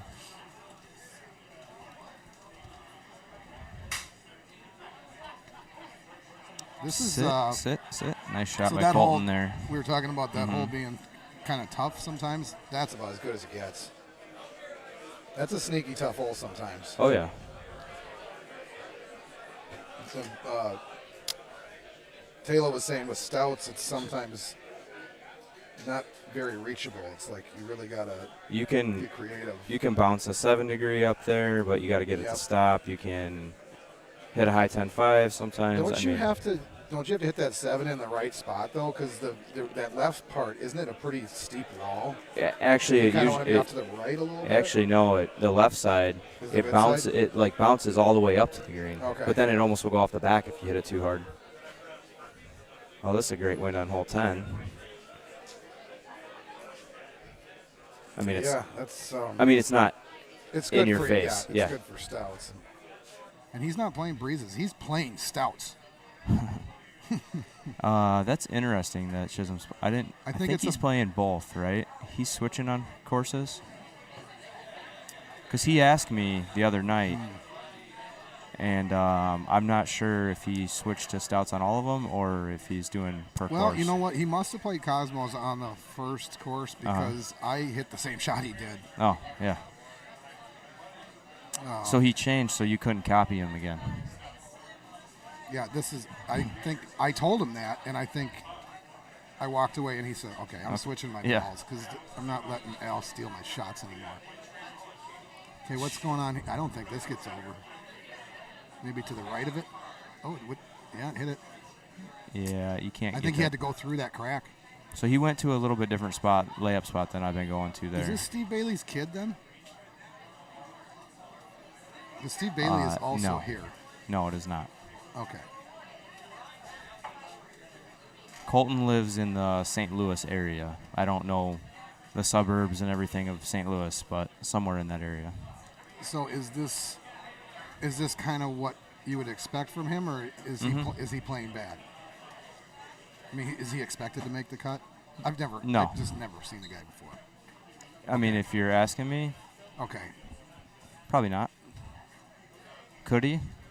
Probably. I've played with him. So that means that Kramer's made a mistake as well somewhere. He watered hole, what was it, 5? I don't know. This feels scary to me. The one we were talking about bouncing the 7 degree. I knew it. Yeah. God. All right, what did you thumb that? 92. Water. I'll probably do the same thing. I'm just gonna let it rip. Get into like the 103 thumbs. That might be too much. Though. Never thumbed 103 in my life. That's a hard push. You got to set them on there, and you gotta let them go. Just kind of almost let them catch on the deck. And did you warm your thumbs up them. and with some exercises today? Ready to roll? Yeah, I played. You played a bunch of games today. probably 20 games before we started. Played a lot. Maybe 15. I think it was 3 cycles. Well, 3 cycles plus. Because then we went out of order for our last game to play Gunnison one more time. Yeah. No, Alaska one more time. I don't know what your approach is going to be on Gunnison. I do. But with the way this is and the way Gary's looking. The current time frame that we're in right now, if it's not an automatic, I'm laying up. I can tell you my approach. I'm laying up on. I'm laying up on three of the 4 holes, or three holes on that course. 2, 7 and 13 or whatever. The one that has the big crack, that one's easy. I won't lay up on 18 if it's the right setup because sometimes the layup is just to go onto the green. I've tried to lay up and can't even get the layup through there. You really gotta, it's gotta be a full. Like you gotta snap it, and then you gotta get it out. Right. The problem, it hits the one on the left. I've never hit the one over here. Correct. Yep, I've done it successfully a few times. Good chip by Colton. I did one today, and it was a full. So I don't think anybody's going to hit the shot through the trees on 12, it looks like. Oh, is that the one that you said? Well, with that wind, maybe. I wish I would have got a look at that. I didn't. It's like a dead left wind from the tee box. So, yeah, then the 9.5 high 9.5 should So that's the one you're saying Haas didn't get. So, I mean, I'm saying that's not considered par right now. I mean, that's debatable. I don't know, but man, I'm starting to get it pretty often now. Well, I want you to go for it. I know then you can lay up on Gunnison. As far as layup goes, the one Gary has is pretty damn good. I mean, I've been hitting on this tee right here, or pin, sorry. Get in, Gary. I've been, depends how far I am, but I've been going to like a 6-iron punch. But even if you have all the green to work with? Even if I don't get there every time, I go down in that wet grass mud stuff, and I've made that chip 5 or 6 times. I know. You just got to pull it like almost way 3/4. So, but you want to be behind the leaves because then it's hard to judge unless those leaves are there. Yeah, that mud. You want the mud is so bad. Wet grass is okay. Yeah, I think that's mud. Yeah. In that one. Ooh, this is gross. So I think, so probably a medium 3-wood cut backspin. I don't know if I like the bite because that might be okay with a cut though. Yeah. Is there room to send that out far enough? Yeah, he's got to push it out a little bit. Oh man, it looked like it almost clipped. Be good. Nice. Yeah, the bite was nice. Yeah, backspin probably would have been a fringe putt. I don't know if you saw 18, but that was pretty favorable. No, I haven't. It's I think it's about as good as you can be. I like the pin on the right. It's like 18 like this. Oh, okay. And it's just like. Well, I usually hit a full into it. I don't think you're going to have to. I mean, you still can, but. I'm playing stouts on it. Like just a. Yeah. Yeah, so maybe not a great setup for you, but for me, I love having all that push behind me because then I can float something. Yeah, no, it just depends where the pin is because it's obviously with a full, you want the pin more on the right. I want to say it was middle-ish, frontish. So he's going to go 10.5. So you got to be careful here because you can lose control of this thing in a hurry. Nice shot, Chisholm. Jeez. Yeah, very wow. Nice. What a beaut. And now he's feeling great about his. And Gary just holed out. No, he didn't. He made his putt. I know. Jeez. I didn't know you were joking. Sorry. That's all right. Thought maybe you looked away for a second. I mean, he technically did hole out. It did go in the hole. True. Oh boy, stay. Hold on. That's good. That's a. I would call that a. I mean, this hole's never really that hard, but I think this is one of my favorite setups I've ever seen here. And you got a really good chance of making it. Boy, I wasted no time getting in that hole-in-one side pot. The very first opportunity I had to make a hole-in-one. You made it? I made it. Heck yeah. And good thing, too, because I ended up shooting 26. I was dumping all over the place after that. That's what was frustrating is that I got the hard holes and shot 25. Do it, Puff. Well, yeah, but I think I'm going to do it. I think I'm going to do it. Oh, man, I really like this. Yeah, this looks good. So, can you go to the right of that right there in that thick spot? Not in that big gap. You can go to the right of this tree trunk. There he goes, right there. That's there. Oh, see? There you go. Yeah. What did he hit? I think he hit a 10.5. Good. Okay. Yeah, so I'm purposely playing a 9.5 in this bag for this shot. Uh-huh. So you think your 9.5 would be just further? If it's an outwind, I would be hitting, I'd hit the 10.5. Yeah.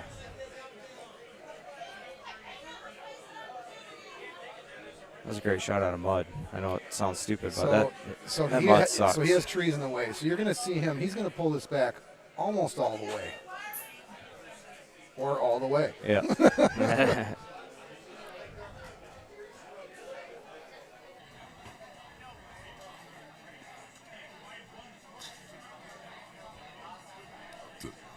Kyle easily hit he hit a great shot on this hole. Unlike you, I can't tell which hole my other group is on, my other side. So I'm gonna go check real quick. I might be back. We'll see what hole they're on. I think I'm going around the right here. Okay. Yeah, I don't know. I don't remember what Kyle did. Okay. It's got stouts. So the 5 is probably plenty. I'm wondering if hopefully he's not forgetting to high tee it here.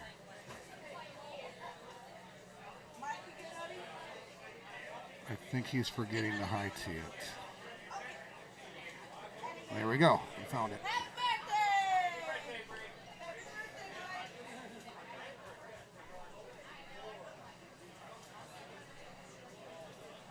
All right, let's see what he's going to do. The 3 wood. It's a good shot. Good shot. All right, come on, Chiz.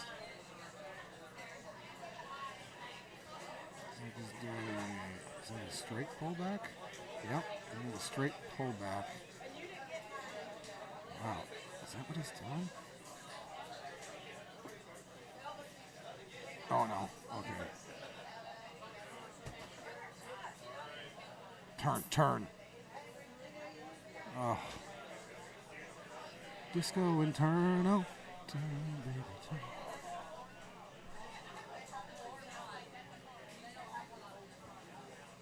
Okay, we just got to be careful on that hole there on the right. Get there, get going, ball. Oh. Like Kramer would have been devastated if he came up short there after he missed the other one short. Good thing he got on there. That's good for mental health for the rest of the day. Settle down. Settle down. Wow.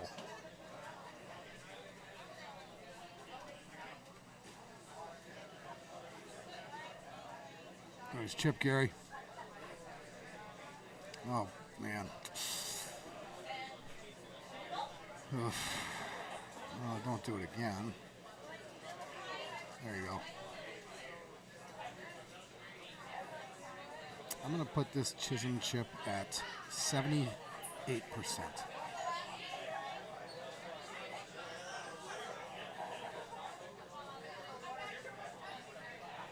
see what he's got.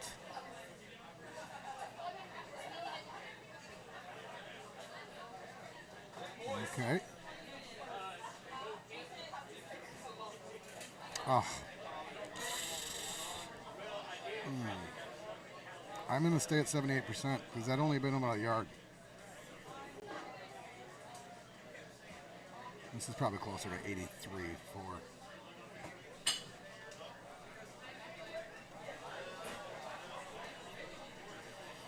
All right, Kramer, go. Didn't see what balls he was playing there, but I'm guessing it's Cosmos.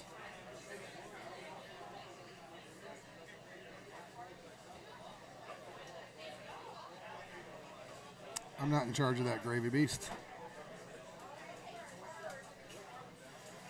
Andy, did you leave the other headset hot? Okay.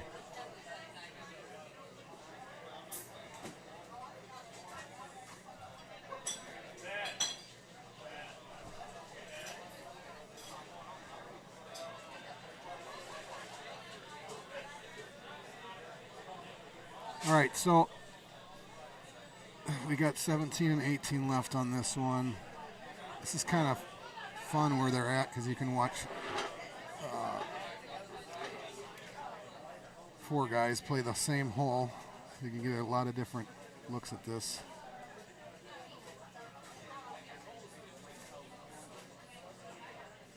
I can't remember what 17 is. Par 3? These courses are still so fresh, it's hard to remember. I know 18. I know it's got an 18 out wind. Very favorable setup for any ball.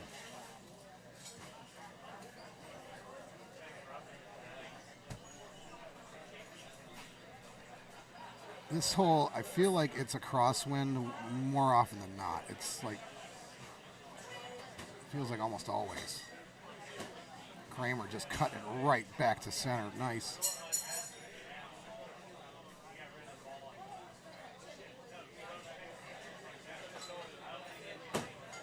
Okay, bushes aren't a problem here.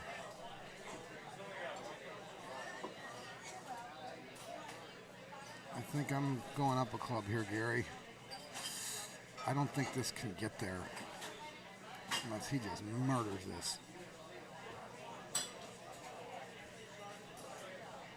Oh, yuck. It's too bad. Oh, yeah. Okay, I remember this hole. It's got to get... Wow, I can't believe that thing went that far. Wow.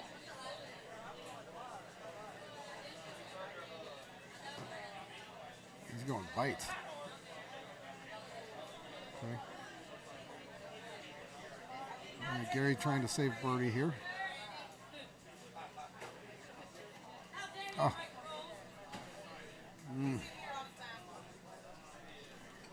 It's a tough chip for Colton here. Another tough chip here.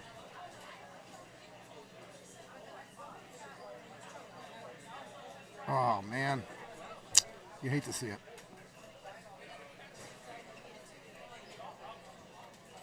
Ugh. All right, what are you going to do here? Stouts?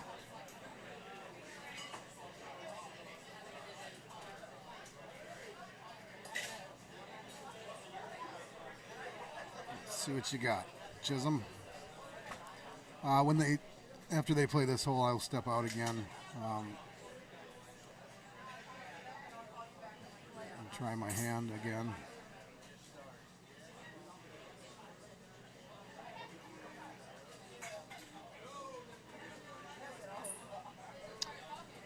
I think I might have 8-wood there.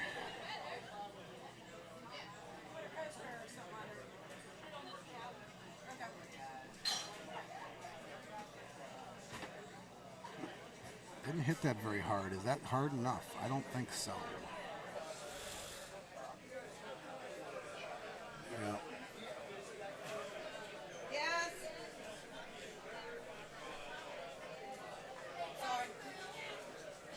Well, I was watching Kramer, so I didn't see what Chisholm did. I don't know if that's wet or not.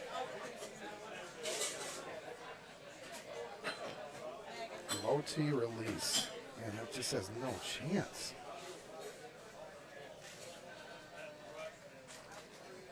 So, oh man, Gary's not happy. And this, you know, you almost have to just take the bogey here. Because if you don't make this, your qualifier starts to unravel real fast.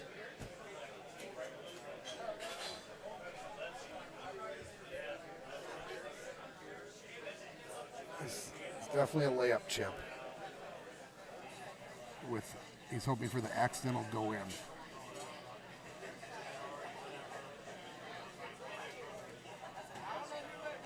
Wow, that was a great shot. He might have been trying to make that. No, now that you see him hit it, that was great.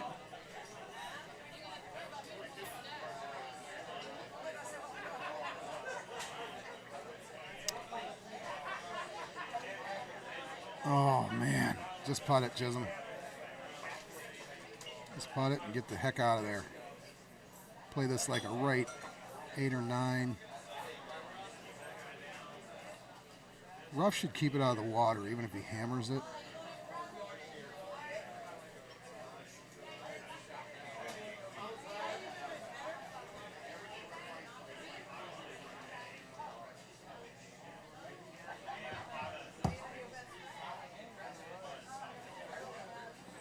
I think he's worried about the water.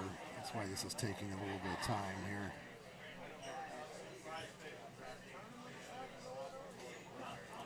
Yeah, the Ruff would keep it out of the water. He could have been more aggressive than I think he was aware of there.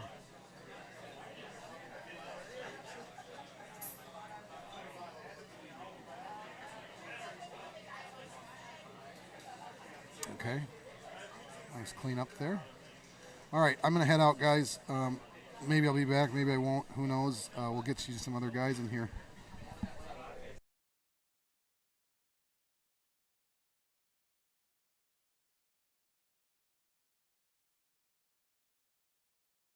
The YouTube.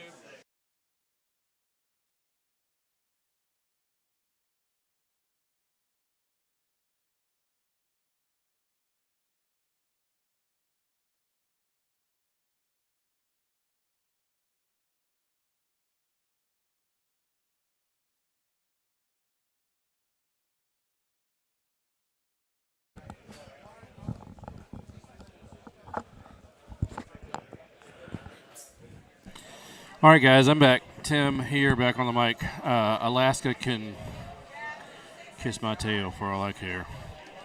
Really wasn't that. I mean, you guys have been watching it. It's just 18, not too difficult. I actually birdied 18. I'm okay with. I think it was 16. 16 was the problem I had. I was actually not doing too bad. So anyway, those of you who are watching, welcome to the Carolina Clash. Al Jazz just got off. He's getting ready to go play. Got Gary Sheldon, Chisholm Woodson. Looks like they're finishing up. That's right there, exactly what I just did, what Chisholm just did.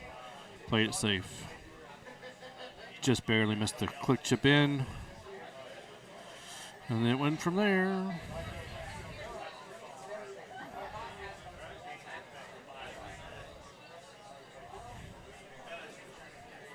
Kyle Heasley, Andy Haas, already on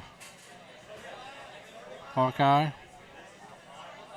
135, high 4, oh, right over the corner. Okay, good to know.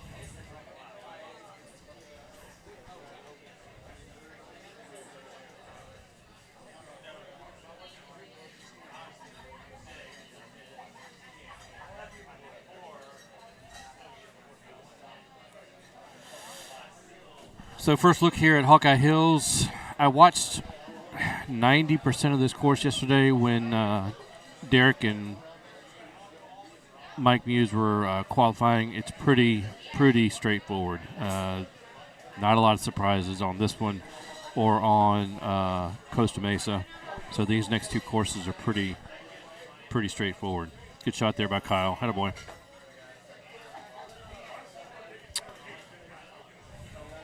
He's real excited about that one. Mr. Charlotte Commander.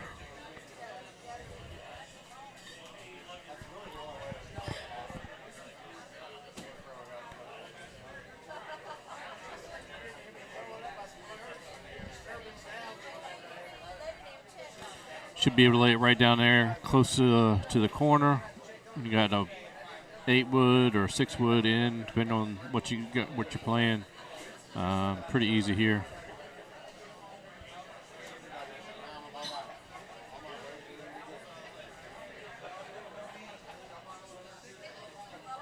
Tree does not play anything because the 6-wood gets over. 8-wood definitely gets over, so it's pretty cut. Kyle's going to play some kind of cut in here, probably with a 9.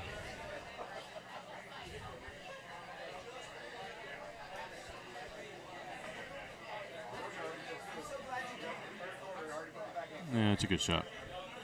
Good shot.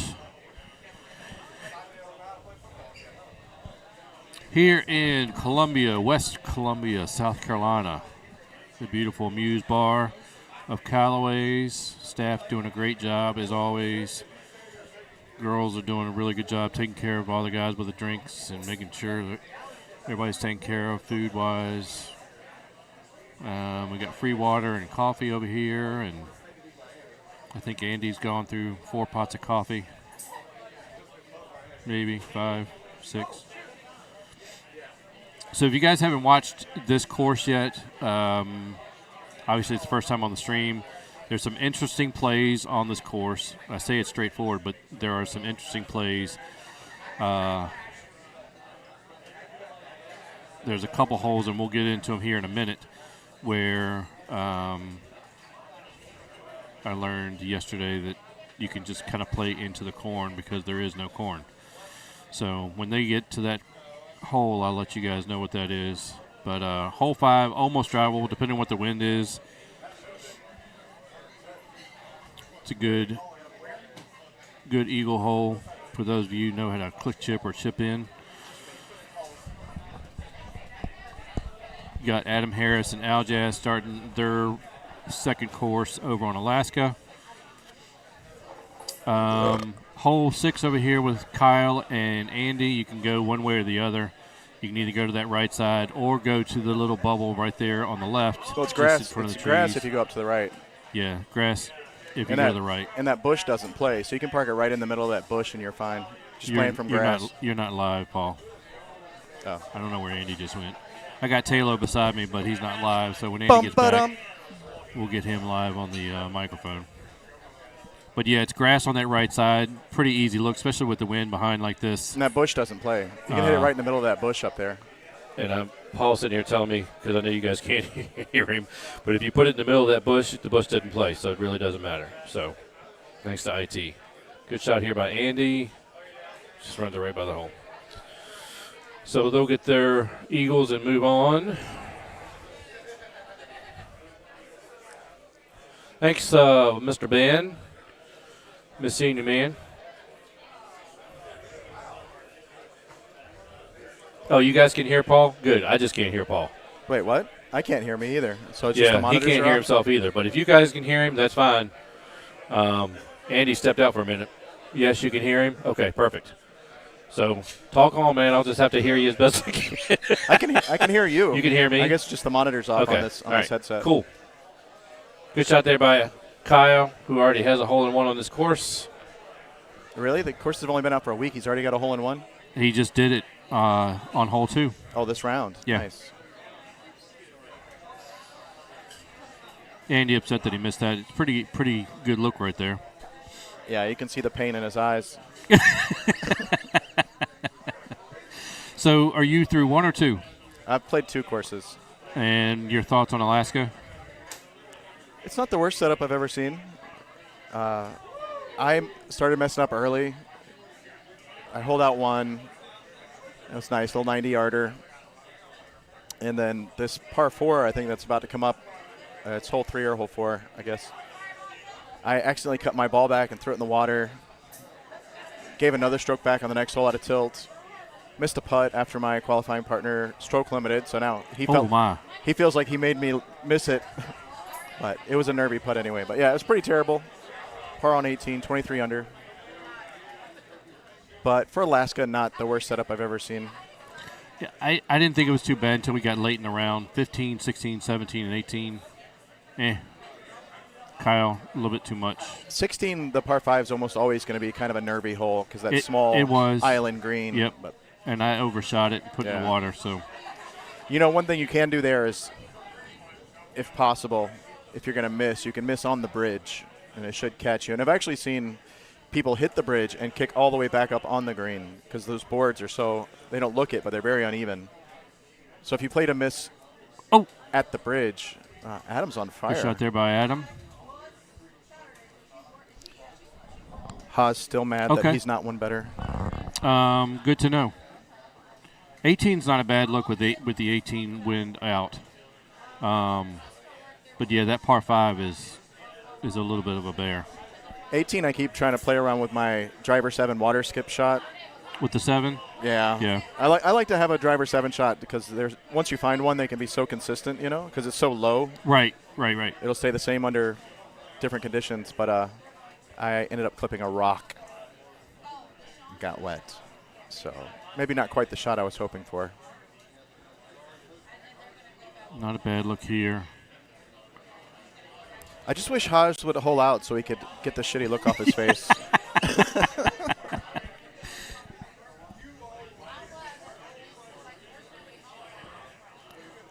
Somebody's asking you to do the air horn. Gravy Beast. Maybe Beast. I left the soundboard at home. Play that Mayani Hisamani. I will say this 14 played like a 25. It's so weird, and I'm qualifying with Travis, which is really kind of cool because he ended up on one of the holes, which looked like water, but when he went to hit his second shot, he was in the mud. I was like, you should complain to somebody at IT. Of course, he took a picture of it. He's like, oh, yeah, well, somebody's going to get this. He's doing a quality assurance with it. So I don't want to talk down to you, but in these conditions, like you're saying on this par 3, you can get synergistic effects.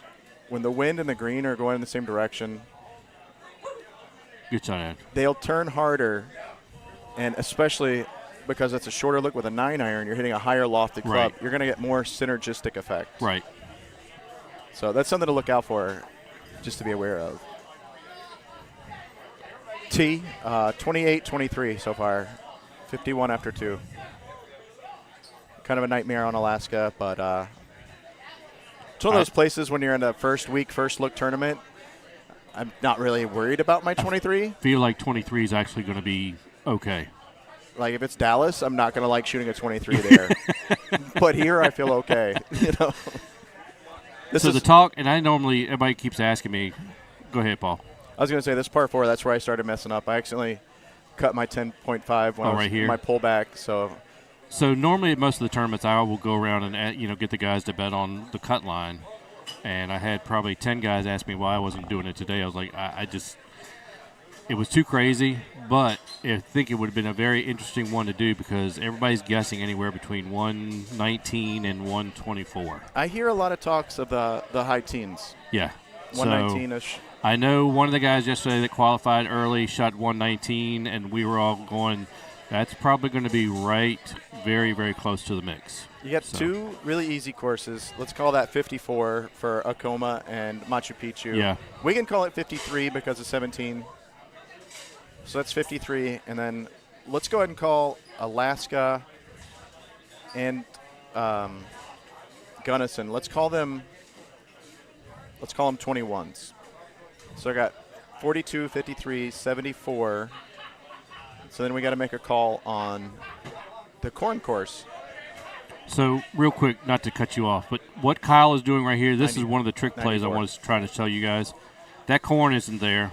If you guys click, just throw the ball out there and put it in the middle of the corn. You're going to see Haas played there you it go. through the corn into the grass. Did you see that? He played cornfield? up there early, but as you can see, there is no corn there. Yeah, no collision on the corn So on that those hole. of you kind of watching to learn, that's the shot on this hole. Don't worry about going to the right or trying to get in that little mini part of the fairway. You throw it right out in the middle of the corn and come on out because it plays like dirt. Or put it in the fairway. Or put it in the also fairway. very playable. Yeah. All right, so go ahead. So you said 54, and then let's 40, say 42. 42, so it's 90. 95. 96. No, we went with 53. We took one extra off. because Okay, so 17 was 95. challenging. So 95, so then we got to make a call on the corn course. I'm thinking at least 24. So which puts it at 119? 118, 119? Yeah. So, yeah, I mean, it's not difficult to imagine a 119 making the cut here. We just imagined it for you.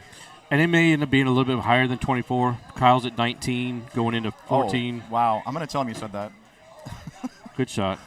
What's Andy saying? We're going to judge the worst qualifier off of Kyle. Off of Hughes. Kyle, yeah, that's right. That's right. What's Andy sitting at? 20.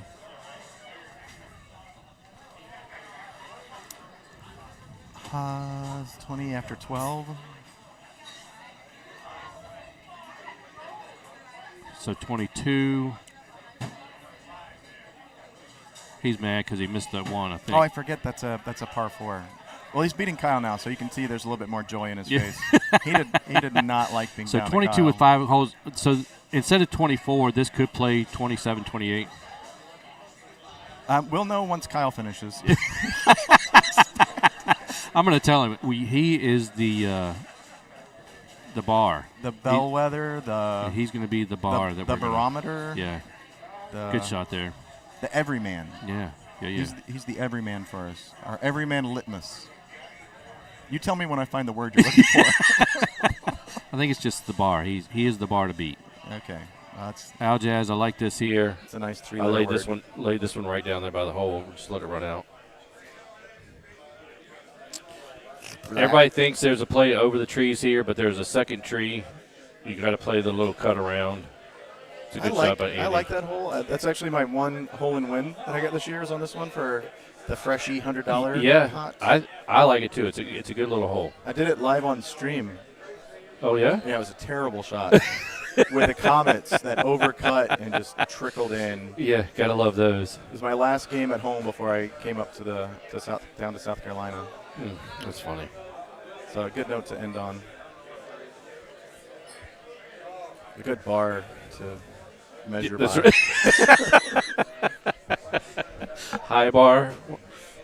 I The stopped limbo- watching football because the my limbo of Georgia Ovaltine. Bulldogs are up 35-7, so they're good. Okay, so this hole does mess with some folks.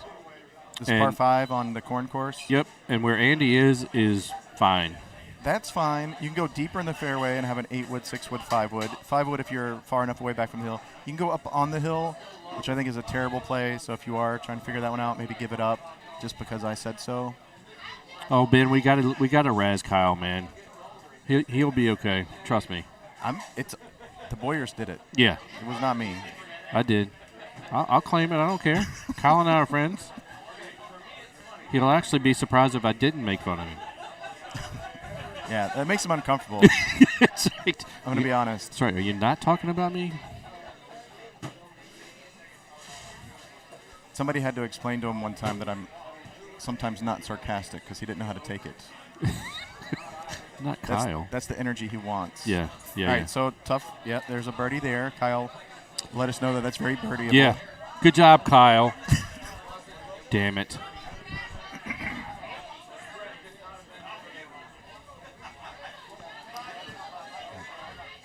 So, Andy, did he have a hole in one? Oh, Ben, you saw that? It was terrible. Yeah. He's sitting at 27 on 17, 28, 29, 30. He's good. He's on track for a 30. And he didn't have a hole in one. Also for the qualifier, we counted a 28 for Acoma. That's a very scoreable course. I think I had a 33 earlier in a cash game this morning. Okay. So it can be very scoreable. I think I was 2 or 3 better. I think it sets up for 30 maybe. So I still think we're right there. We're going to be, 119 to 123-ish. Yeah. It's like most of us were talking yesterday. There's a good 20 of us that are here. Well, I say to us. I'm not in that 20. Good 20 guys here that will be probably 124, 125. And then that second group or the second half or maybe even the bottom third of the main is going to be a jumble of points. So how's this the first one I've actually seen get the ball on the green going left to right on this hole? All right. Well, I guess now we have to call it a 27. Let's see if he makes his chip. Okay, it's 28. So that's another 5 strokes, or is that 3 strokes from what you counted? What did I say, 26 or 27? I think you said 24, 25. Oh, then we're looking at another 3 strokes. Yeah, we're looking at 122. 123 for the cut. Yeah. All right. Can you go ahead and get the collections going on Yeah, that? I'm going to start on collections on that right now. Just an extra 50 for if my you nail guess. it. For my guess, can you just put Kyle? For my guest to cut. Kyle to make the cut. Yeah, we'll do that. So good 30 there by Andy. And, of course, he wasn't real surprised about that or happy or anything. Just another day. Traveled across the country to do this. Kind of ho-hum. Yeah, it's like I'll show up on Saturday morning, play a couple games, and might as well be in Ohio for all I care. Yeah, it's always good to see Andy, though. So we got Adam and Aljaz finishing up on Alaska, just making the turn. I got a little bit too close here and got stuck in the freaking mud, so I had to punch out. But with this wind, actually, I mean, just being in the fairway, you're pretty good to get there. It's kind of interesting. They have it up there as a Zerull. Is that how you spell Zerl? I think so. Okay. I thought it was double R, single L. Andy? Our secretary is checking as we speak. Nope. Oh, no, he nailed it. Nope, he's dead on. So Paul and I are wrong. We're wrong. But I can tell you it's pronounced Earl with a Z. Andy clicked in on one. Okay, so 29. Superfan Lumpy letting us know about his favorite player and what he did 19 holes ago. Thank you, Lumpy, for keeping track of Andy Haas. 19 holes ago. Love it. Brandon Cox, can I see you, please? Brandon Cox, can I see you? I'm not sure I know Lumpy, but I don't either. That's somebody that hates me now. Oh, well. I'm sorry, Lumpy. I didn't mean anything by it. Yeah. You should be here playing. Yeah. Should be here. Exactly. So, at least we get to go through Jazura. Fairly easier holes. This 13 ripped across two, so as Paul said earlier, with the down grain and the crosswind, good the shot left here. one, yeah, they get that synergy. Yep. They work together to throw you in the water. Because that bar is really high. No matter where you set it, there it is. It's always fun with Paul. Always fun. Good shot there by both those guys. Make the putts for the birdies. Bailey Kramer. Colton jamming out. I want to listen to what he's listening to. Yeah, look at he listening to something. I went to Waffle House with Colton. Well, that picture's already on Facebook. This morning or last night? Both. Both. 2 a.m.-ish. You know. All right, so this look that we were seeing over on the left, did you hit this through the trees? No. Okay. I laid this up. I got to go home and practice this a little bit This is more. what I've been told. For this look, if you have a 9.5 driver, and this, by the way, this information is coming from Aljaz, so we'll get to find out if he stands by it or not. And Andy's asking him right now, or Adam's asking him right now. The 9.5 does not hit the hill, high teed. So the wind acts about normal, but the trees knock it down enough that you can potentially hit the green. On the other hand, if you hit a tree, like Adam did, you can end up in a place where you can get birdie still. So fairly forgiving hole. All right, let's see if this 9.5 works out. I like the front box. They're in the front box here with different winds, not the dead left or dead right. And Aljaz is showing him the window. It's right there where his. There's the window. There it is. Right here? Yep. Okay. Gives its. It's the one little blue area, guys, to the left of the box. He's taking a different window. Looking for other windows. You want to make sure. Okay, he's going over a lower part of the hill potentially. All right, I'm going to shut up until he sets his tee. 5 wood, 4 wood, 3 wood. He 10. He swears by the 9.5 driver. So let's see. 10. He's looking at something different for sure. Is he looking at laying up? Don't you do it? No, he's just checking. He's checking the line. Okay. He might want to aim right instead of aiming from where he was. 10 high. So I think he's going 10.5 because he's at the front of the tee box. So Yeah. And he's in mud. He's guys, if you saw that, he's not wet, so he's still hitting a second shot. So what happened though? The tee box, they were towards the front of the tee box. Mhm. He went with a 10-5 because he was at the front. If he was further in the back, he likes his 9-5 driver. And again, it's clean. If you're hitting the hill and ramping super high, that's a different type of shot. He's listening to Gino's podcast. Yeah, I somehow don't think so. Who is Colton? Yeah. He's jamming So out. Adam's some still Gino? safe there to make his birdie. So I mean, he's not really losing a stroke. And Aljaz has to make this chip. So If you're playing as Joey D, come see me. What a chipper by C-Bazy. Joey D. Playing as Joey D, come see me. I know who that is because I played doubles against him yesterday. It's actually not Joey D'Angelo. It's another guy that plays as Joey D. Steve Kramer. Beautiful, beautiful chip. Oh, good chip there by Aljaz to save that. Come on down to West Columbia. They have 5 or 6 machines here, 365 days a year. Yep, and they had them early too. So they had the release early. Saw it. The weather here is pretty divine. It's better than it is in Richmond right now. Richmond's a little chilly. Yeah. So this look on 13, Travis was sitting there waiting on me to hit it, and I pondered it for quite a bit. Took your time? And then almost hold it out. Oh, nice. Well, so it's worth the wait. I banged the 3, and I got lucky, and it rolled right by the edge of the hole. So Banged the 3 lightly. But I was talking to Travis. I think there's probably a way to get just over this island with that wind being like it is to where you can play it, and it's a little bit easier in. But if you don't like double eagles. Right. You don't want that on the scorecard. Right. Or don't like to waste a ball. Colton's definitely jamming to something. Might have to go ask him what he's listening to. He's a Missouri guy. What do they listen to in Missouri? I don't know.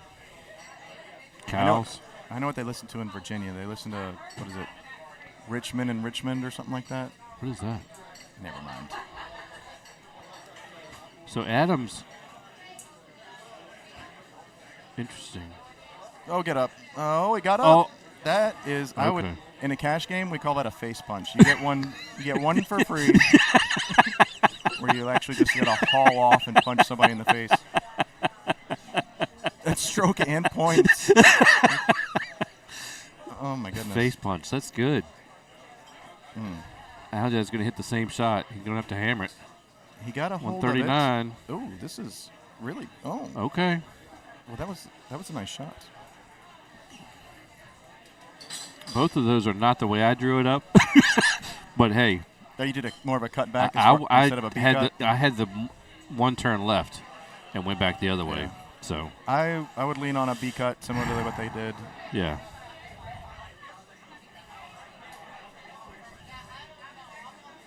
Pre-funking? His karaoke song. I don't know. There's a seafood restaurant next to us now, and I don't know what's going on there last night, but there was very loud music. I don't know if it was a party or if it was karaoke or what, but they were jamming up in there.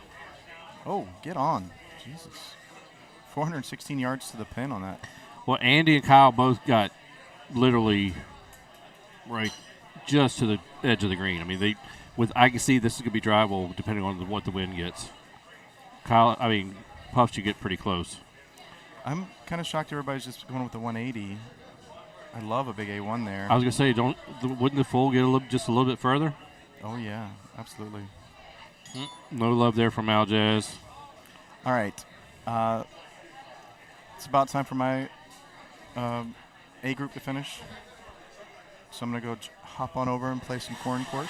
I'll see you guys later. Paul and I'll be back here in just a little bit because I'm about on the same schedule. So we'll see you guys in just a bit.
Well, there you go.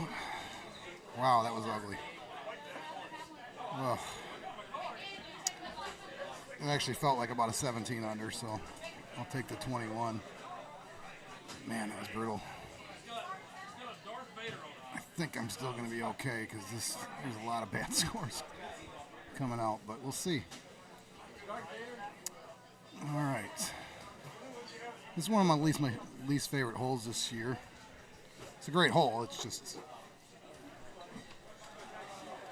I don't love it. Good shot there. Yeah, and this is not a great setup either. It's another one of those sneaky tough holes.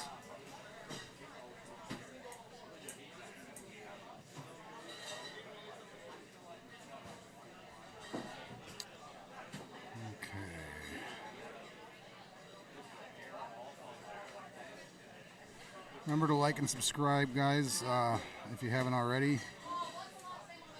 You got 57 likes and 135 viewers. We'd love it if you would just do that quick for us. It helps out tremendously.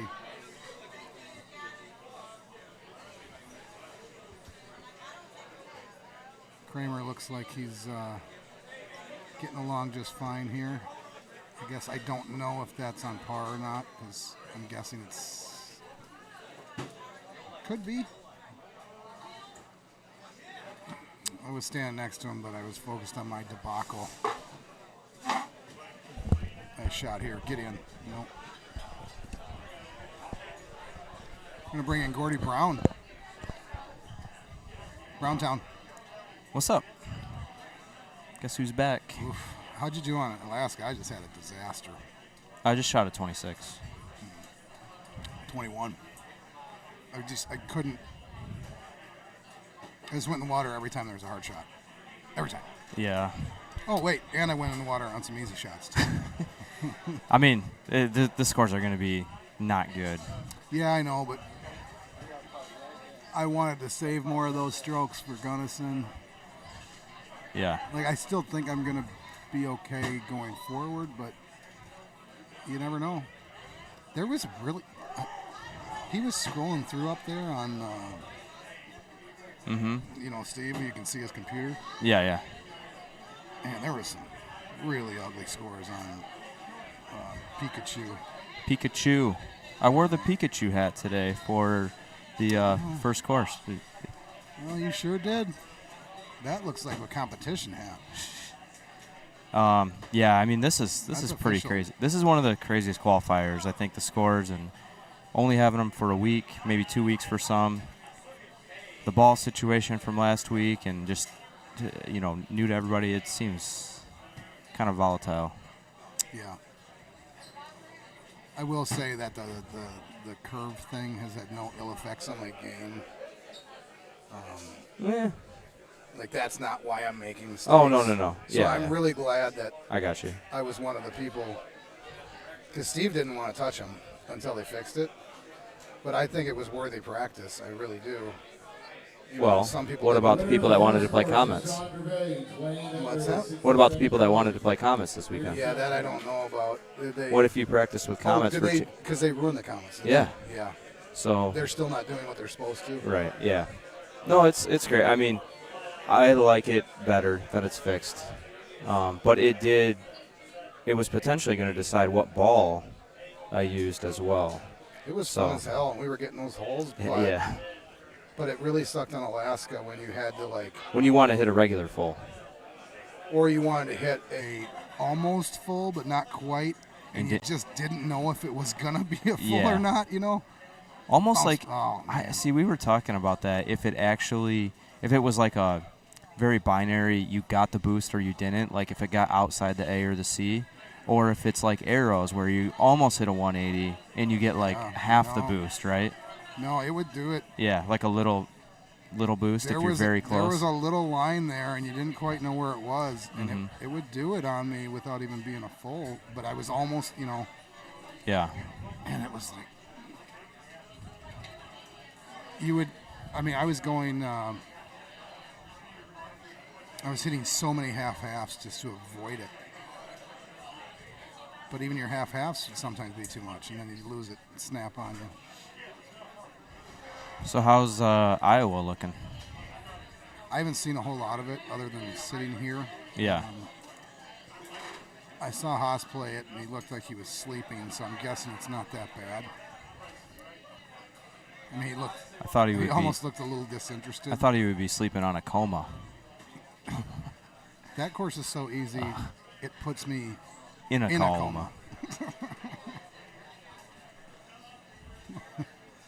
But it's not the easiest course they've ever made. No, there are a couple holes. There still is. Yeah. Personally, a lot of people don't agree with it. I think it's Great Wall, the easiest one they ever made. I mean, there's not a tree on the golf course. I mean, there's a wall. Yeah, it's great. Yeah. A lot of people think it's Baja. Yeah, Dodge. But Dodge wasn't Baja that easy had yet. a set of tees that weren't great. There was the original Baja was what was ridiculous. that one hole? I don't remember the number, but like 12 or 9 or something towards the middle that you were always offset, and you had to hit a really good cut shot into that one. Yeah. Well, remember 17 on that certain set of tees was pretty nasty. Settle down. Oh yeah. I think. That 117 where I think he can putt that. Yeah, when it was elevated. And it was like a straight out. And it was left 10 instead of the down 10 one. Yeah. Like it was down 10, up 10, but the left 10 one was tricky.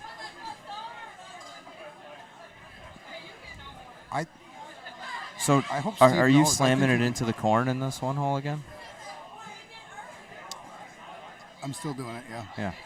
Well, I would just want to let you know I did hit a cornstalk yesterday. Not on that hole.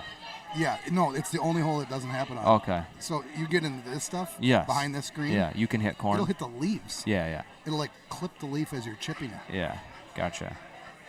I think that's a putt. Yeah, there you go. Yeah, it is. Too much. Oh, man, he just ripped it. Stop. Oh, boy. No, that's a chip. So he's doing what I'm doing right now. Not click chipping? No, just dumping on courses you shouldn't dump on. That's everybody. I'm not saying I should have shot a 29 in Alaska, but you got to shoot a 25. I mean, come on. Yeah, but I mean, you have hole number 9. That's the one I watered. That was a really good look today, though.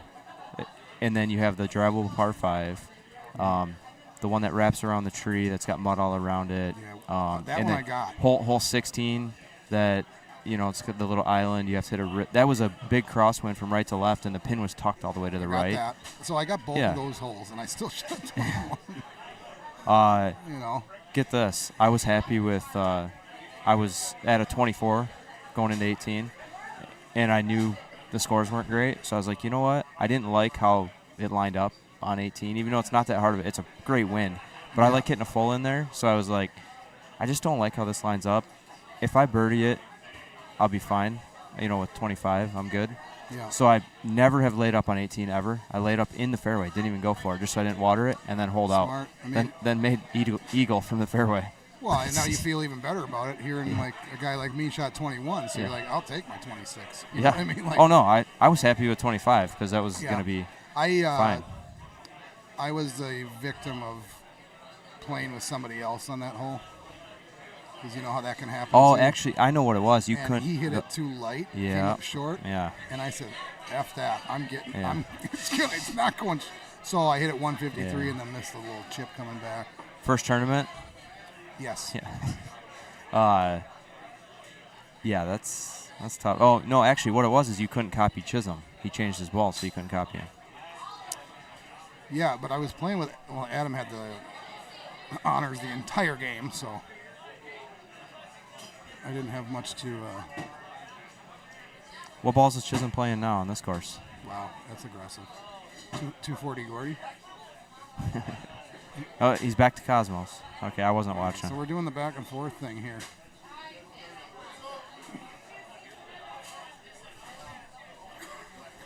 Oh. This is. You haven't played this, right? No.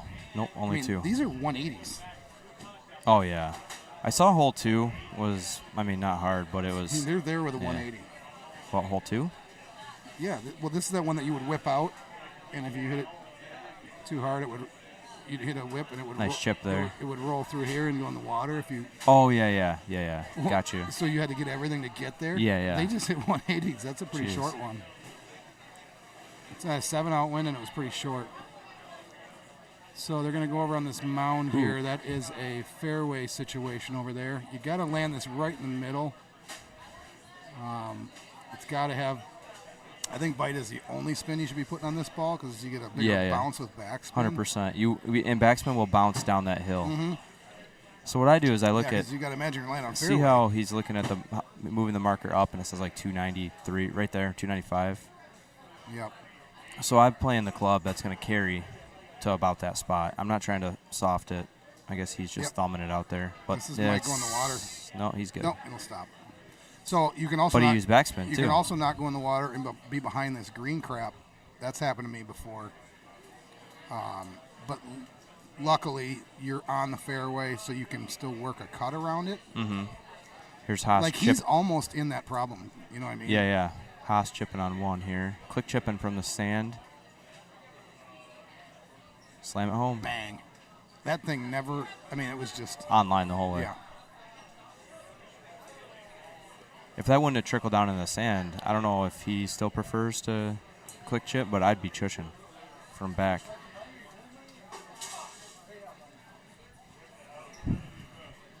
This hole gives me more trouble than it should. I don't know why. I always undercut it with the 6-wood because the 6-wood sucks.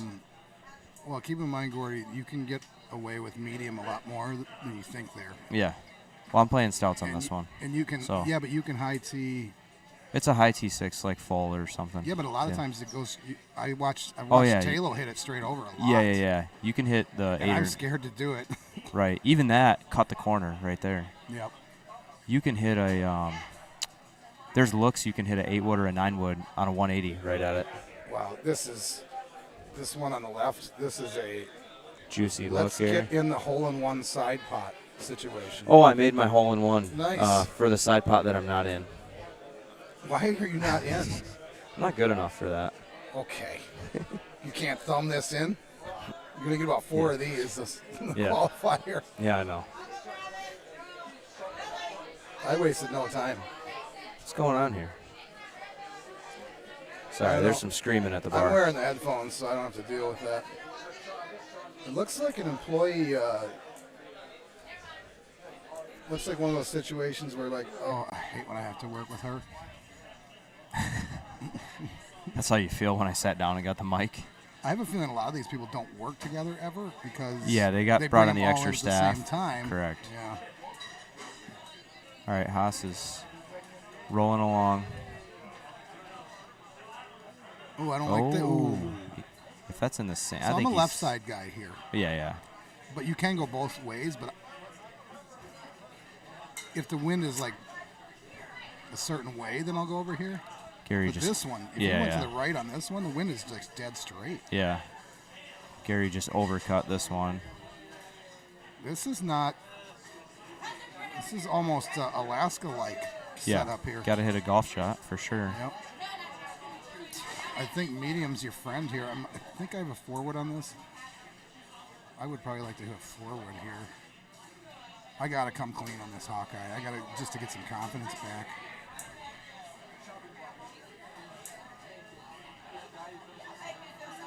Oh boy, it's gone. Oh my God! All right. Oh, he high-teed it. Yeah, I think I'm hitting medium there. Did he look and? No, I think. I wonder if he meant purpose. to. Yeah, I think he did too. So we came up with a term yesterday. Okay. And it's when you go to hit like a flop or a punch shot. Yep. And you accidentally push it one too many times. Yep. And you don't get either. And then you get an undesirable shot. And what did I just do? Yeah, what's it called? Well, you nunned it. That's good. Yeah, because I went back to none. Yeah. I wanted the flop, but I nunned it. And so it's going to be a thing. You're going to see it in matches, Yeah, we had that debate a couple tournaments ago of what it means when you say I nutted it. So now I nunned it. Yeah, you nunned it. Yeah. I've been hitting some punch shots from the fairway. It reminds me of a movie, very popular movie from the 90s, Sister Act. Oh, yeah. Whoopi? Yeah. That wasn't her breakout role, but it was damn close. I think it was Jumpin' Jack Flash. It was when she really hit the scene. I don't know how we got up. Sorry, we got off on that. Well, we didn't. I did. But yeah, he nunned it. We had a none yesterday and cost him a couple strokes. To do that, though, I guess let me see. When you hit the start button once, it activates it. Yeah. You hit it a second time, it goes to flop. A third time goes to punch. 4 times to go back to none. So in this situation, it happened because you're just so used to hitting the start button for other reasons that he had set up a shot and then he was tapping away. Yeah. Oh, another thing. I also saw where you're like hitting the start button to click through after your shot's over, and you tap it and you turn it on for the next player. Yeah. I know that was talked about on Facebook, but I saw it happen already, too. Well, in that case, you want to none it. Yeah, you're right. You want to put it back to none, and then hit your shot, and then you can say, okay, thank God I nunned it. So this hole on Hawkeye, number 9 on the left, that little strip going through the corn is grass, but there is a patch of rough in between the fairway and the strip. So if you're trying to hit it down there for any reason, maybe even with stouts, as long as you're at the end of it, even with a headwind, you can get there. But there is a couple times I've put a 7-degree driver down the strip. So Ben thinks, and I think he's right, because I think I've seen 3 of them, he thinks that Haas has chipped in on hole 1 on all 4 courses. I think he's right. Yeah. As you guys can probably tell from watching me a little bit today, I'm just too old for this shit. I don't have time to learn. I just don't want to learn click chipping. In this room, you are below the average age. Well, that's because Frosty showed up. But I just don't. I'm old enough now where I'm just too lazy to learn the click chipping. So when I first saw these courses and I was playing these courses, I was like, oh, this sucks. 3 of these courses, there's click chips right out of the gate. Yeah. You know? So you just admitted you're not too old, you're just too lazy. I said old and lazy. Okay. Just clarifying. Yeah, well, let's clarify then. That's what I said, old and lazy. You should get a home edition, and then you could learn how to do it. I'm too lazy for that. So the problem, like, everybody thinks, oh, he's got a home edition. He practices all the time. Like, no, I don't. Like, I get on the home edition, and I'm immediately gambling. And then I get off. Yeah. And then you finish playing Golden Tee. And I just don't play as much as I used to. So when I can play, I just want to play with Steve or James or you for a while. Yeah. And be done with it for the night. No, I know. You don't just get on there and try to mess with stuff and quote-unquote the practice. The only time I do is when I come in and, like, let's say the other 3 guys are, like, on hole 6. Yeah. And then I'll sit there and mess around. Jerk around for a little bit until they're done. Yeah. Then you start playing Golden Tee. Then I start playing Golden Tee.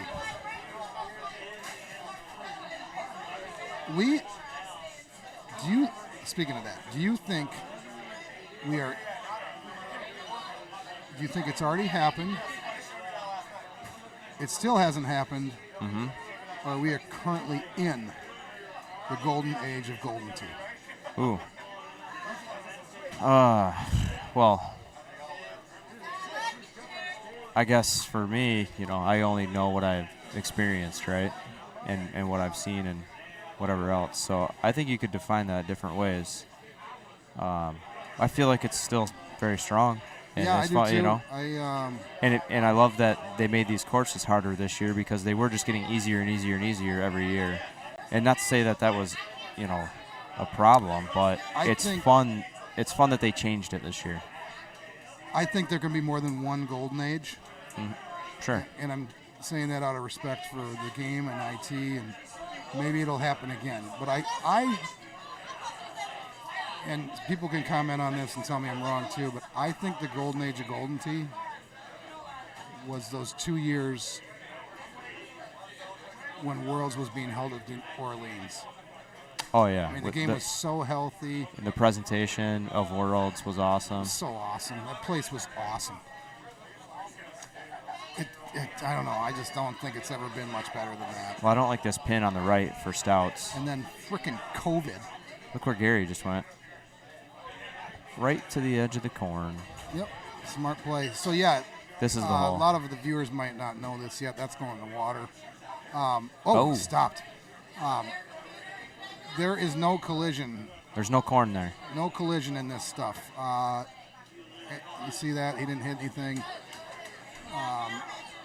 So me and Fox found that right away. Fox actually was the first one to do it, as far as I know.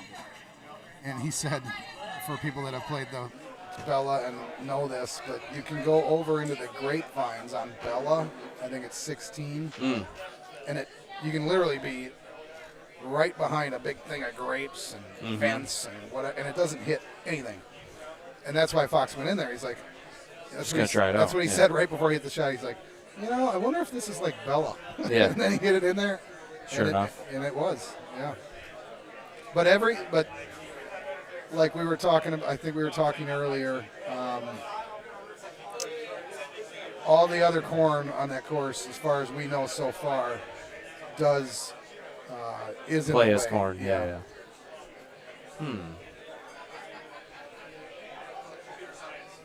I haven't been going here where they are.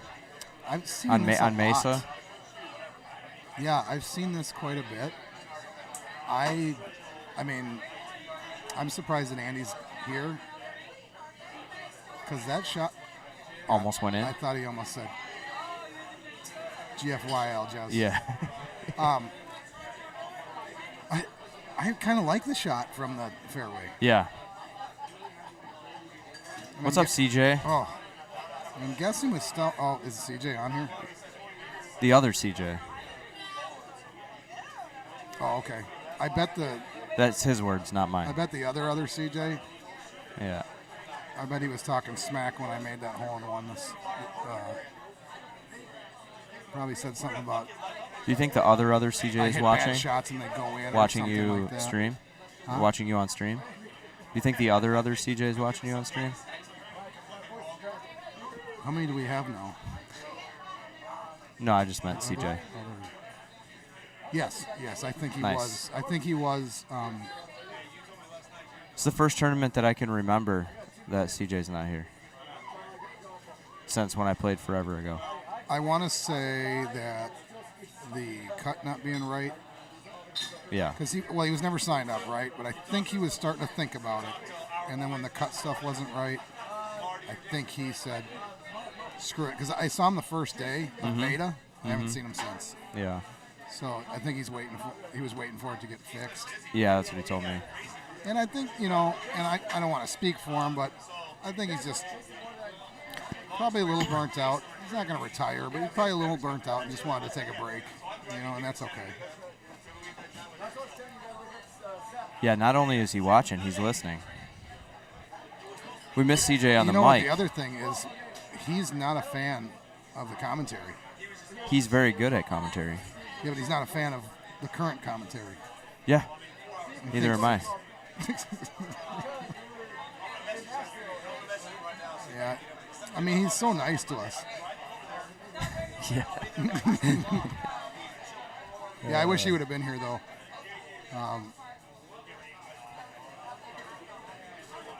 But yeah, maybe he could tell us why he hasn't shown. I mean, that's the same reason Beatty didn't play the beta. He was waiting for. He didn't want to get used to those cuts. Yeah, it was rough. It was nice to see the courses, but really all it does is make other things not drivable.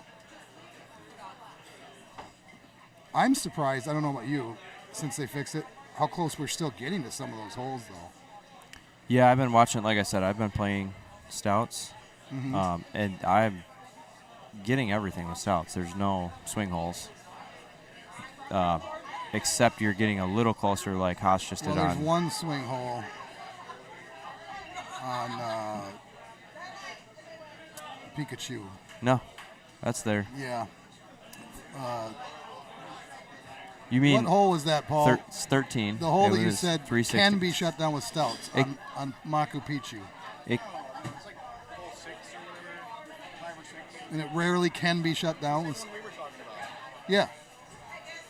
It's the one that has that uphill green with the rocks in front of it. That's never shut down. You go to the little grass area in the middle. Where do you hit your tee shot to? The grass, elevated grass? The elevated grass area with the bunkers in it? No, it's a drivable par 4, Okay. a square green, Yep. and the green is like an up 10. And even with Cosmos, I'm hitting like a high 10.5 a lot of the time. I'd have to see it because I don't believe it. I don't believe you. Listen, I'm only saying it because he told me that this morning because he saw a couple setups that he couldn't get it. And I was surprised too. Yeah, no, but I mean, and I don't know what it. But okay, let's say, and there's the Alaska hole 4, the one you go to the 3 little islands off the tee shot. There's looks on that you can't get to it, but you can lay back in the fairway, and you can sometimes still get to the green or right up on the edge for a short chip. Yeah. And that look has seemed to be like maybe 1 out of 5 times or something. 15 or 13? 15. We're still talking about. That's 13. No, that's 13. 16. That's 16. 16's a par 5. Sorry. So there's a strip We're all on that debating hole in what too, hole. 15. I'll look at the numbers. All right. He's talking about being shut down for stouts. It's Machu Picchu. Yeah. Hold on, I'm gonna find it. It's that one that's got that sneaky uphill to it.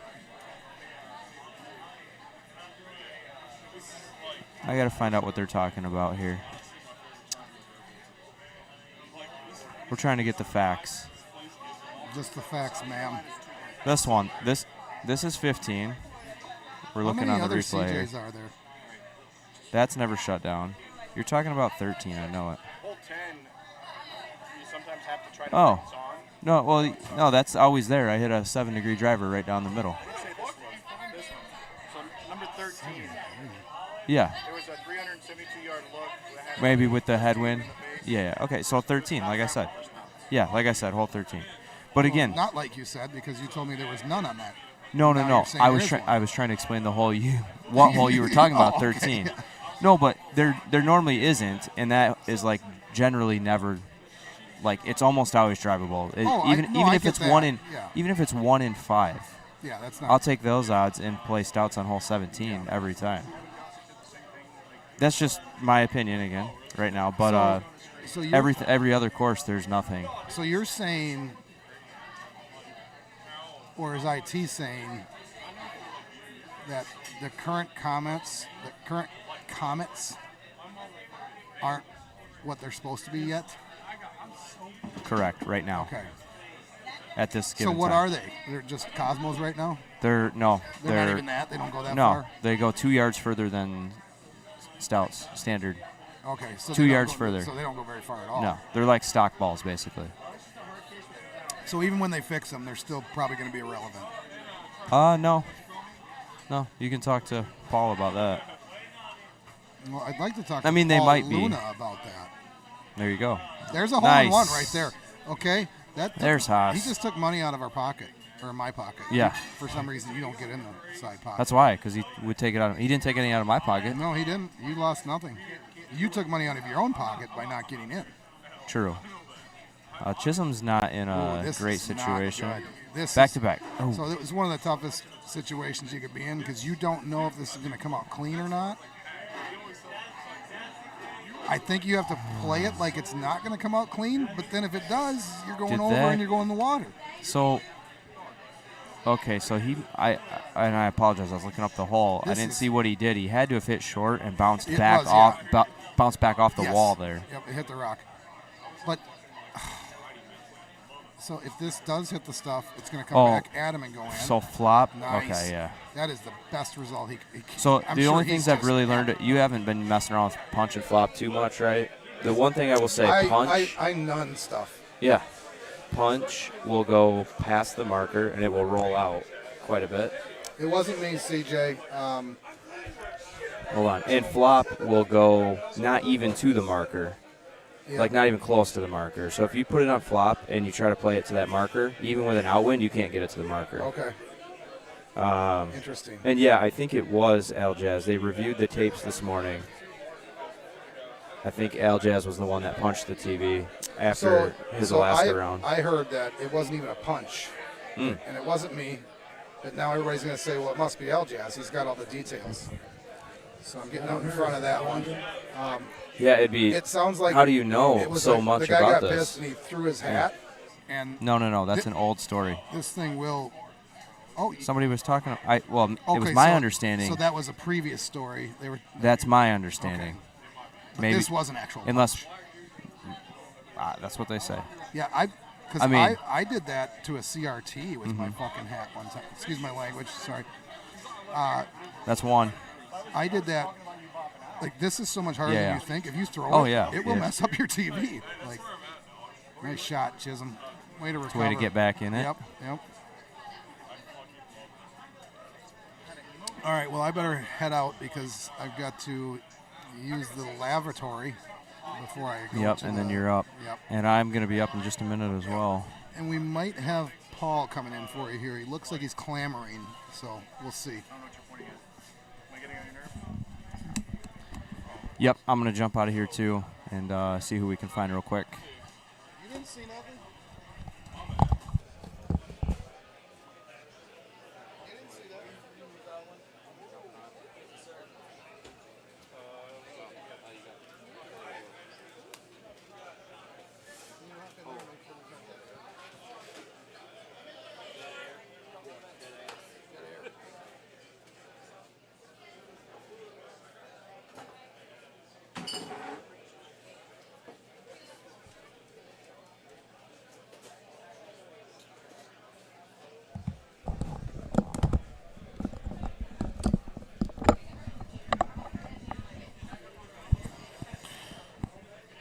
All right, guys.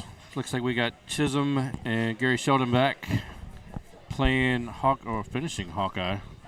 Got me and Taylor back on the mic. We're finishing. We're on the same circuit. It looks like. Gordy was sweating all up in this headset. Oh my God, it is moist.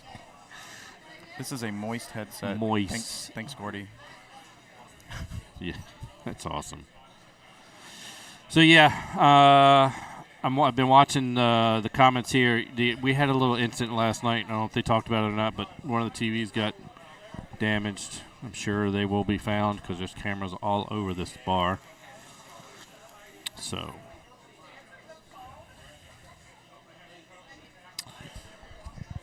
here we go on Costa Mesa. So this will be our first look here. Like I said, I watched most of this yesterday. Pretty straightforward. That's a good shot there by Puff to give himself a chip. Kramer Bailey back at it. Oh, I went and found out what he listens to. He was listening to 21 Pilots, and he said he was jiving. He was jiving to jiving. He was jiving to 21 Pilots. I think that's what he said. Okay. Vibing. He was vibing. Okay. I had to go ask him. I was like, "What are you listening to?" He's like, 21 Pilots. He said, "Man, I am vibing." I'm like, "Okay, cool." So I don't know what he ended up shooting. That was a good chip there, so he must still be listening to him. Good chip there. CJ, it wasn't Al Jazz. I think Al Jazz was gone by then. This was like late. Because I left at midnight, and it was well after I left. Well, that's early for me. I don't remember the TV broken. But also I was drinking a lot, so I might not have noticed it. I think I would have seen it. That was right where I did my speed run. Behind Jason Loschiavo last time I checked on the speed run. Uh-huh. He was the top qualifier last I heard. Nice shot there by Puff. Up and around. Colton's still listening to something. He's Ben. Enough with the comments, man. Is he being hateful? Yeah, he said I'm showing my age. Ben, you need to rein it in, okay, guy? let's use your nice keyboard, your nice words. CJ, are you still shitting on the commentators? Yeah. Because he can't get a direct flight in here. So he hates us because he ain't us. Yeah, that's right. He hates us because he ain't us. Or he is anus. I'll leave that one alone, too. That's a not a reasonable reason to hate somebody, but it is reasonable reason. It is understandable. A reasonable reason. It was Twigs. He stays because he closes. I don't know about that. Well, I don't think we should just start throwing around false accusations. You know. Oh, thanks, CJ. Appreciate that, man. That's how rumors get started. Miss seeing you. We know there's not a direct flight into Colton with the leg lift. Into Columbia. See It's that? a little tough. He liked that one. So Adam and Al Jazz get ready to play Hawkeye. Pretty straightforward. I think the only, and I even had to ask Travis this, 14, I think, is it 14 that's the par 3? It's offset. And I had to ask him, I'm like, why is this whole offset? And he goes, it's been offset so far we've had it. I'm like, yeah, but. Are you talking about the horseshoe shape? Yes. That's not a par 3. Is it a 4? For one, that is a par 4. Okay. For why it's offset, Jim Z wanted to be offset. Yeah, it's got a crazy 14 across wind, right to left. Keeps you on your toes. The fella I was qualifying with, Kevin Starkey, hit with Cosmos a thumb 5-wood bite, and he was under 20 feet from the pin. Wow. It was kind of magical. If you guys remember that, when we get to 14 or whatever it is, then you'll see how crazy it is that he hit that shot. But yeah. He played it very well. I was playing breeze, and I hit a full 5-wood bite and had a putt. But then I double bogeyed 18 for my grand finale in the corn. Hit the corn probably 3 times. A little good chip there by Adam. So what'd you finish with? 25. I think I was right there behind you, 24. That I ended up stooping on that cross 14. Did not help me at all. So Colton, who's on the stream now, he, as I mentioned, the speed run trials last night, he played right before me. It's his first time trying to speed run. Got his blood pumping pretty good. He's very excited. So what was the average time last night, Paul, doing that? Because I thought about doing it. I heard that the top time was about 6:45, and the bottom 8 qualifier was about 7:30. So that's the range. That's pretty good. As of, I guess, this morning. Wow. It's about 1 minute from 1st to 8th. Well, Adam must be checking for a speck on the ball. Oh, no, he's teaching him how to pull back. He's teaching him the stabilizer. Where did these people come up with this crap? It's funny. Uh-oh, Al Jazz incoming with the stabilizer. The stabilizer, they're doing it wrong. I was going to say, I actually watched your video on how to do this. That's not, none of this that you're looking at here was in my video. I know that. So they obviously did not watch your video. That's it. Take a breath, step back. And thumb it. Pop it. Oh. He did that in the qualifier. You'd think he might try that in some other spot. Al Jazz, maybe do something different? Al Jazz is not a click chipper, for one. Oh, is that what he was trying to? So not this only is was not he, the time to learn. Not only was he trying a new technique, he was also trying a completely different chipping style. Somebody needs to remind him that this is qualifying, I guess. Al Jazz is an old school chipper with the pullback flow. Yeah, I played with James Kennington. He's the same way. You'll see it here. Here we go. Yeah. Oh, no, he's going to do a lob wedge. Is he just going to play it safe now? Okay, he's got a line. So we won't see his chipping style at all. We're just seeing him trying to calm his nerves after doing something a little silly. Yeah. So Todd, my brother, still is the same. He's old school too. He still pulls back and chips. You know, like I said, I played with James Kennington the other day.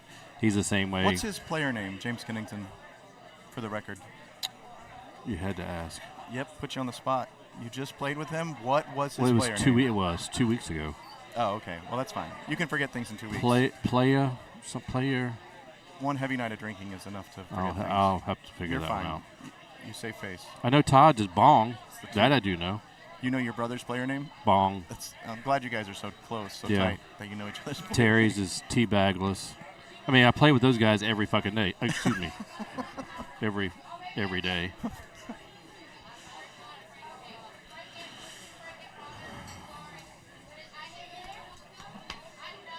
Need butter balls? Butter balls. Murpher did it. I met Murpher. I took a selfie and sent it to Skipper. Oh, this is a really good shot. I took the high five right over the corner of the trees. I saw somebody setting that up, and I was like, Right before we left to go play, that's what yeah, Kyle and Andy did. I like that. So I did the same thing. The left corner or the right corner? The left corner. Okay. Because the 8 winds pushing it back. Oh, we got Texas and Florida. Florida is already up 7-0. Hello. Play better. Yes, always play better. That advice is coming a little late for me. So I had another one, and it wasn't this par 3, but I had another par 3 where it took one bounce and hit the top of the pin right above the hole and didn't go in. And I looked at Travis and said, I want to form a complaint. Full IT investigation on this. This one. He's like, yeah, we'll get your points. I'm like, fuck, I don't want the points. I want the money for the hole-in-one, dude. It's like, I don't even care about the stroke. I want the hole-in-one money. That's $27. Depending on how many we have. I know in Nashville it was 30. It was $35 a hole-in-one, I think. That's a in nice Nashville. payout. That's a really good payout. And I haven't heard a whole lot of them today, so if you guys haven't been to a tournament yet, the entry fee $120. $120 and hole-in-one side pot. Hole-in-one side pot. If you don't do that, you should. If you choose to participate. Because the first couple times I played in tournaments, I got hole-in-ones and was not in the pot. You know what's nice about the hole-in-one side pot too is, say you are having, a less than stellar qualifier, it does give you a reason to stay engaged. Absolutely. Chase that hole-in-one or the next hole-in-one if you want to get another share. So my good friend Graham Bratcher, who we have not seen in many, many years, was always the guy that I would say, Tim, don't forget to get in the side pot. Tim, don't forget the side pot. So now I don't ever forget. Bully Graham, way to go. You keep on these. Mr. Bratcher, man, Mr. Bratcher. So favorable hole location right here on Costa. 350 yards. With the pin up on the front of the green, and if you're playing breeze or stouts, you're going to be able to get there. Probably float a high 10-5 in there, or Colton. That's not look bad, at this. man. What? Medium tee? That was not bad at all. Fearless. Not bad.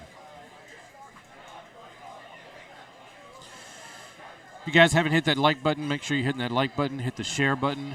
See if we can get the notification bell. Yeah. Don't forget the notification bell. The notification. You'll know when Incredible Technologies decides it's time to go live. That's right. Be ready for tomorrow. We'll have Incredible Technologies, of course, the maker of the popular Golden Tee video game. It's a golf-based video game with Is that what it is? Trackball controller. Yeah. 6 buttons and a keypad. Find them at Buffalo Wild Wings. That's where I'm at. Ale House. And finding out that there are some legacy machines that haven't been updated that are in the weirdest spots. Found one at the Moose the other night. Found one at Great American Ranch, tucked in the corner. The lodges. You'll often find some older, unupdated machines at the lodges. Because they're like, oh, this is a good machine. But I regularly bang it, Adam. Hit it.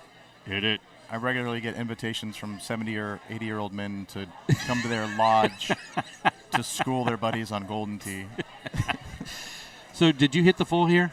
We were talking about this on hole 5 earlier. So or did you go straight again, I'm playing stouts, so meh.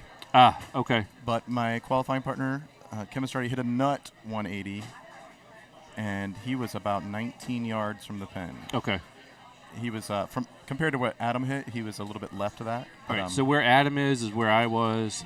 Travis was on the bottom side of the green, so you had a little bit better look at a I chip. was behind that bush that Al just sailed over. Okay. And I hit a flop 9-iron right in the cup. It was kind of beautiful. Oh, nice.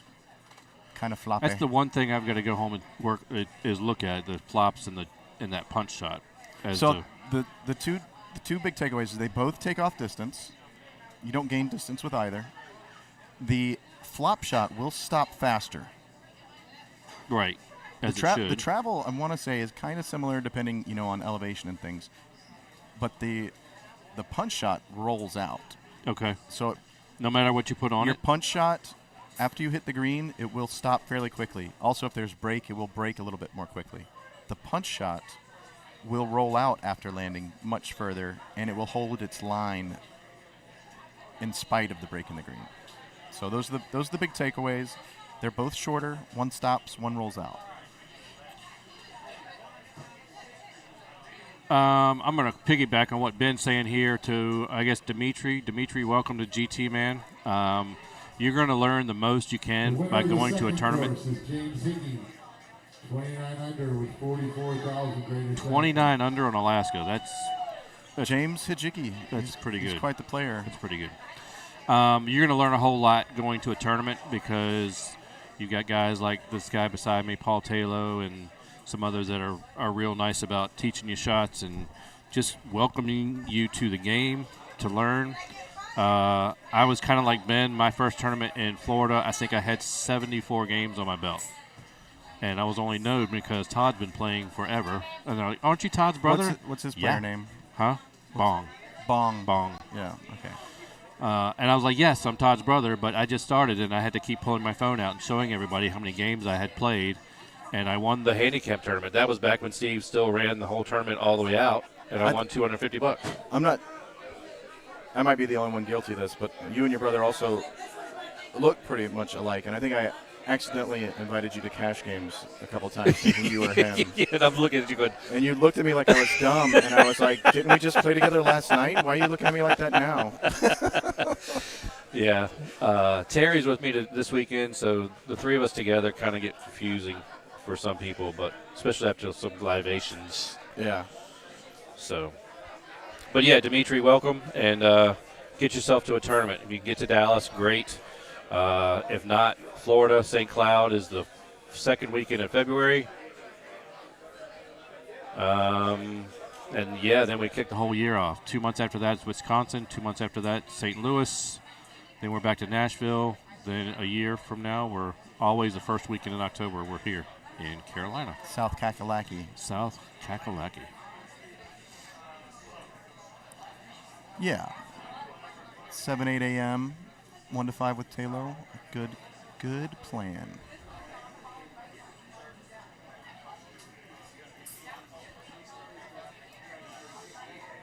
Hey, Stu, how are you? Yeah, tell him that Remo's got it to show up real early like Twig. I was talking about that on the way up. I mean, Twig's only been playing for maybe 2 years. Maybe 2 years? I've been playing, I figured 7. I'm either 7 or right on 8. He has more games played than I have in 8 years. I think he had more games played the first year than I had. That doesn't even count money shot. Yeah. He was quite the money shot chaser for a while. He was. That's all he was doing. Yeah, which is just playing the game is how you get better. Yeah. And I guess having some kind of side hustle because it ain't cheap. Sometimes you can get a flight out to the tournament with miles, though. Yeah. All right, well, Taylor's up. Hickey's calling him off because he won the second course. So I lost my partner, but I'm going to be right there, not far behind him because our machines are moving fairly fast.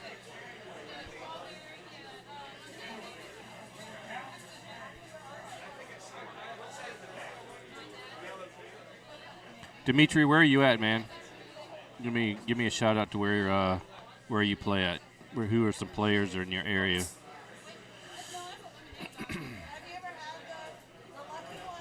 Yeah, John, that's for sure. Twig's amped up on something all the time, so he is something. He's a different breed, but good for the game. Loves it. Loves to hang out and be around people and just play. So nothing wrong with that. This play on 16, let's get back to the game a little bit. This play on 16 is what I kind of helped some guys out with yesterday. You can just bang it up there on top of that hill. Excuse me. Depending on what the wind is, you just do not want to be in the middle of those bushes or around those bushes because they will play. But with that wind kind of pushing a little left or right, you can be left of those bushes, and it plays right in. It is sand, but with the down and the wind, it's a pretty easy shot. So anywhere up there, just not in that stuff right there on the left.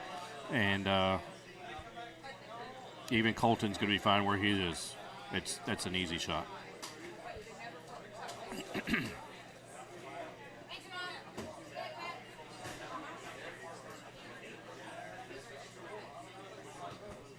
Good shot there by Puff.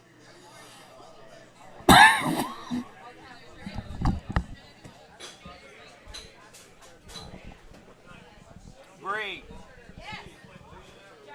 You need some water?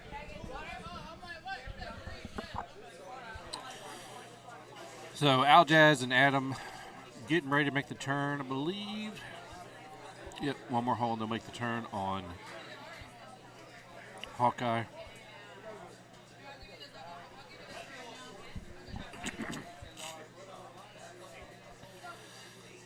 As I said a little while ago, Costa Mesa is pretty straightforward. This may be one of the harder holes, if you want to call it that.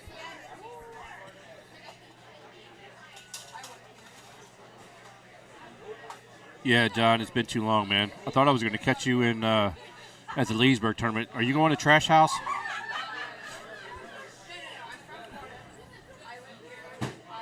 Fort Worth. Okay, Dimitri. There's some good players in Fort Worth, man. You should. Thank you, baby. You should catch up with Seth Harris. Who else is down there? Bobby Boucher. There's some good guys down there.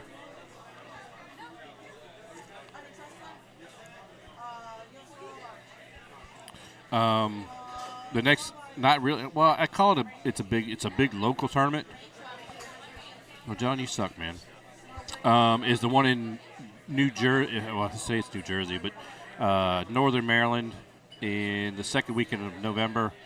I believe it's like 60 to 100 players. I think they're trying to get 100 players. It's gonna be my first time going, so I'm kind of looking forward to it. For nobody here, it's a pretty good venue. The machines are down in the basement, and then the upstairs is like a concert hall where they have bands and stuff going on. So, yeah, can't wait.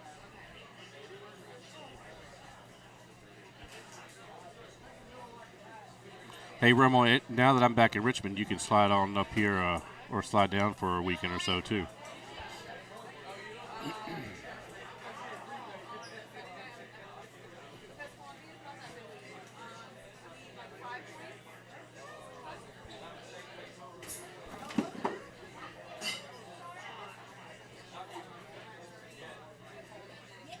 I missed it earlier. Somebody was asking about balls. There are guys still playing stouts and breeze for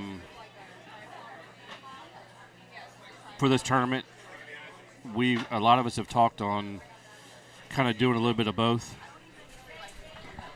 and I'll come back to it here in just a little bit. But the courses that are probably needed are Alaska and possibly Gunnison, but everything else is you can get to with stouts. So I got to go play my Costa Mesa, and I'll be back in a bit.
It's fun now. I can't wait to get a chance to go. I'm Brandon. Good to meet you.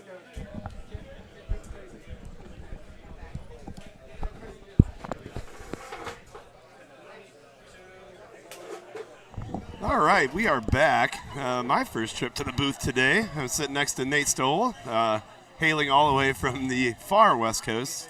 What city exactly is it? I live in Lake Stevens. Lake so Stevens. North of Seattle. Okay. So, yeah, probably quite a trek to get here this weekend. Yeah, this is the hardest one to get to. It's always a layover in Charlotte or Dallas, and it's a long trip for sure. But it's fun. But worth it, always. Yeah. So it looks like we've got Al and Seth, wrong Harris, Adam Harris, Kyle Heasley, and Andy Haas. Andy Haas obviously being a favorite in this weekend here. He's got probably more rounds in than mostly anyone, I would think, except for maybe Evan. Probably. Certainly more than me. I think I played 2 cycles on each course before coming here, so I just figured I'd wing it, see how it goes, and it's going about how you'd expect. Yeah. Pretty bad. Pretty bad. Yeah.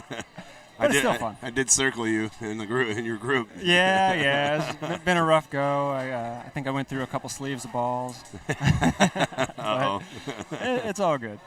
Yeah, it's all in fun. I mean, these courses are new for all of us, and hopefully some of these, you guys watching today are picking up some tips and tricks from everybody, and I'm still picking up some tips and tricks from everybody. And yeah, coming into this weekend, I had no idea you could hit it into the cornfield and just play through it like the corn's not even there. Learned that this morning, yeah. So I did it in the qualifier today.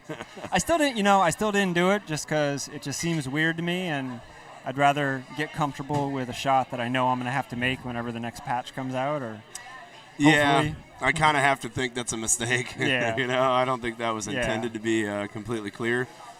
I think they, did the graphic part and the art, but they forgot to put in the programming part. Right. We can get Invisileaves, 3 feet away from a tree, but you can't get corn that actually stops your ball. Isn't that something?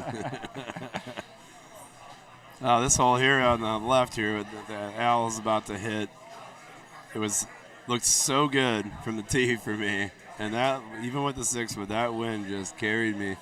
I mean, I had a bad round on Hawkeye, but I mean this was one that was pretty straightforward, pretty easy. I did a little bit better than that. Just got it on the green and made my putt.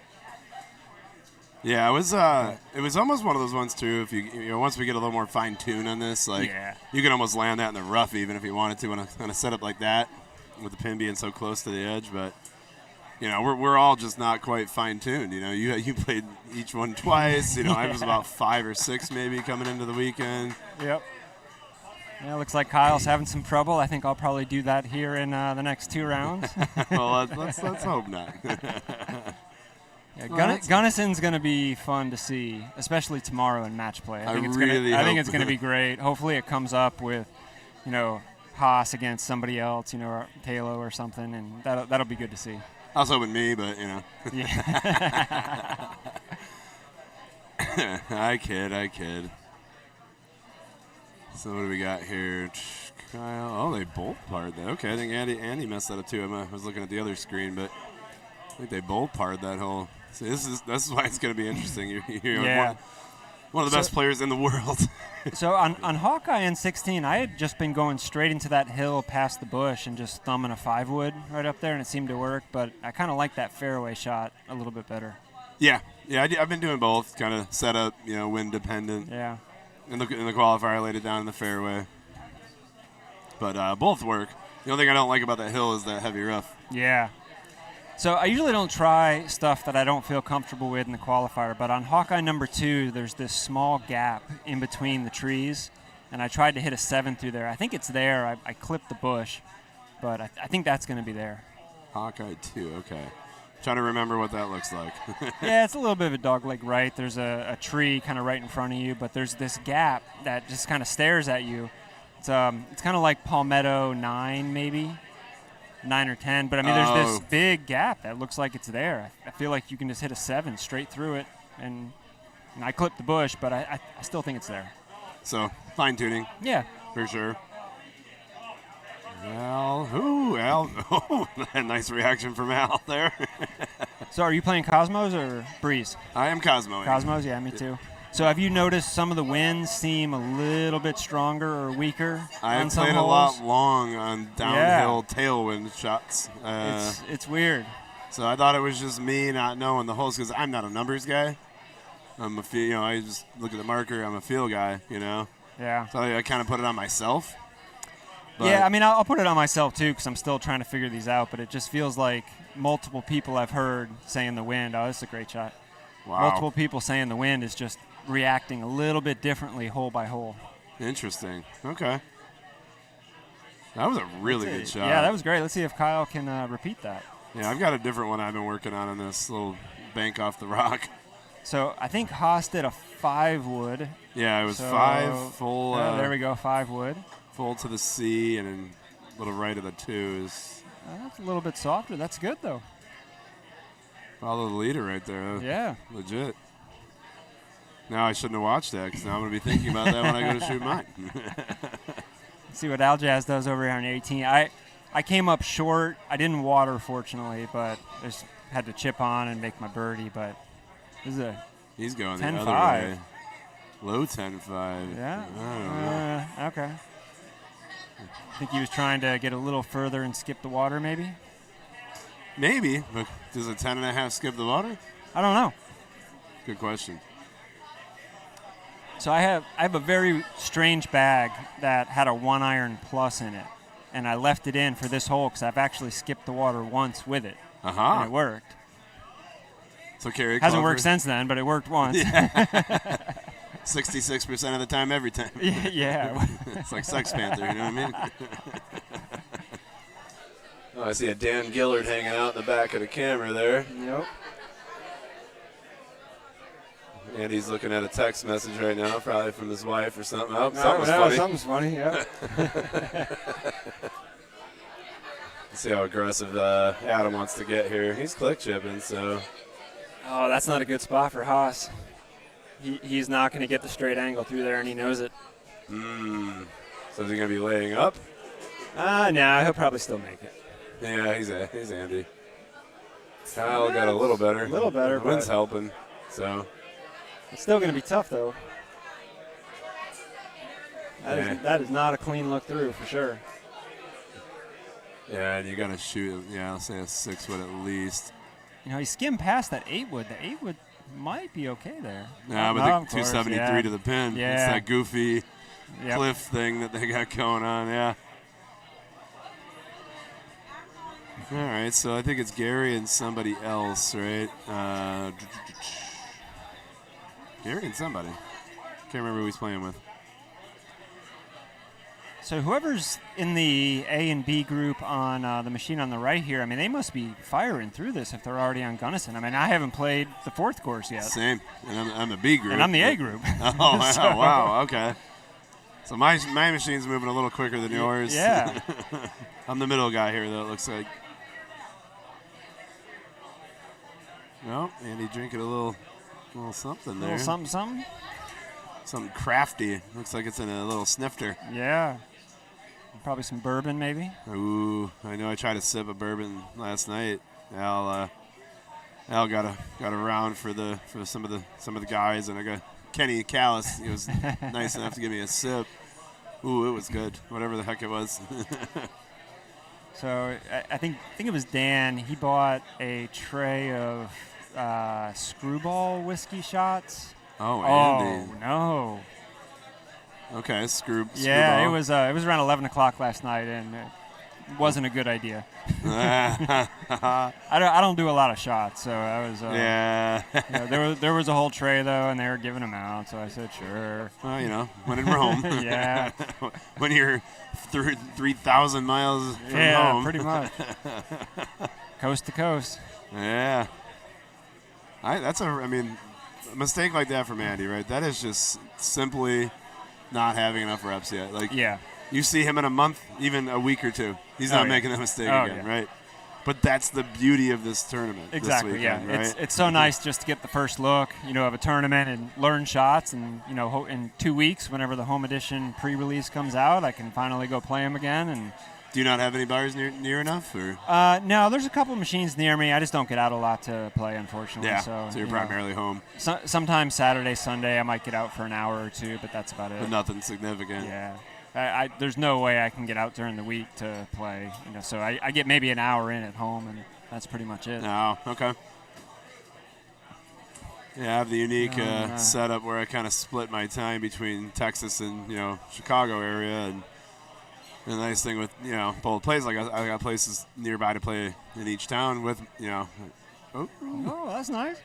Yeah, when I'm in Chicago area, I play with Greg Kinsler, former world champ. John Tatura from time to time. Okay. Pretty much a perennial worlds qualifier, and a couple other guys show up here and there. But then when I'm down in Texas, I get to play with Bobby Boucher, Jimmy Dugan, Dan Gillard. Nice. There's a big list of guys even in that Dallas. So is that area. in the? Are you north of Dallas, like Plano area, where those guys play, or? So we play at Grapevine? Volcanoes in Hearst. Okay. So okay. Yeah.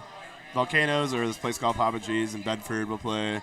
Nice. And then sometimes I'll play down in Arlington where Jimmy's at. So the Dallas tournament is moving to Hearst, right? Correct.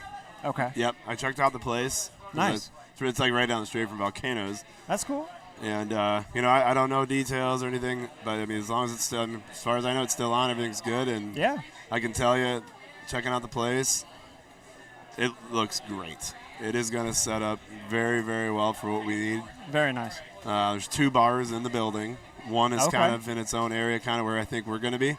Okay. So we may even have our own bar, which would be great. Yeah. More than enough space. There's even a small stage where we could probably put a couple of couple machines up there, probably the stream machines. That's cool. And big outdoor patio to hang out at. Sitting tables. Sweet. And they got food, so that's a bonus for that tournament. Yeah. I mean, the food trucks at Legends were cool, but yeah, it's nice to have food in a bar. Yes, yes. No, it's a cool looking place. I haven't really hung out there, but I've obviously visited. And so big mistake by Kyle. He hit a medium instead of a high tee there. Oh. Even with the high, it sometimes clips those bushes. Yep. And he hit a 5, so it's pretty dangerous. I kind of like the 8 there. I've done the 8, but he's going through 260. But I mean, you can go a lot more straight at it and just get on the green. Yeah, I do pretty much that, or at least try. Yeah, so, it's funny. I don't have an 8 wood in any bag that I play in. I have a 7 in most of them and a 9 in a couple of the others. I just never got onto the 8 wood for whatever reason. And of course, I have an 8, no 7 or 9. Well, there you go. Yeah, no, I know the benefits of that 9 wood, but I'm not familiar with it. Yeah. And I just didn't want to be putting myself into spots where I don't know how far it's going to go. Yep. Because I know that thing can launch. So I am not a fan of this hole here, and I've only played Gunnison a couple of times. I just not a huge fan of this, although that's a little bit to the right of where he wanted, as you can tell. Which is still crazy. Based on his reaction, but it's such a tight look. And even when you land it in that spot, it wants to keep going, yeah. So it's like... So that's pretty straight right there, That's the best I've ever seen. That is the best I've ever seen, honestly. So 3 wood, 10-5 maybe? Oh, I don't like the 7 there. But maybe he wants to just cut it, keep it super low. Yeah. But I don't know the 7 too well, so... I'm real curious to see what he ends up doing here. Look like he's going 10.5, cut it. All right, that's cool. It's on the green. Can't beat that. See what Andy does here. Man, this is... I don't know, bad. man. I mean, the one thing is if you don't get it, you're going to get dropped, I think, where he can chip, but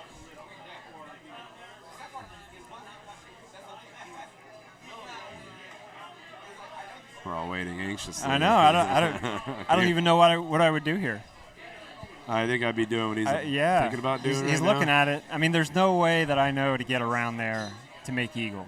But it's hard to even get there in 3. You know what I mean? Like, it's not an easy next shot for him. I mean, he'll be fine. Well, okay, yeah, that's not too bad based on that shot. It's not terrible. I mean, it's a birdie, but maybe. He'll make that. No, he'll make that. Surprised he didn't clean up that putt.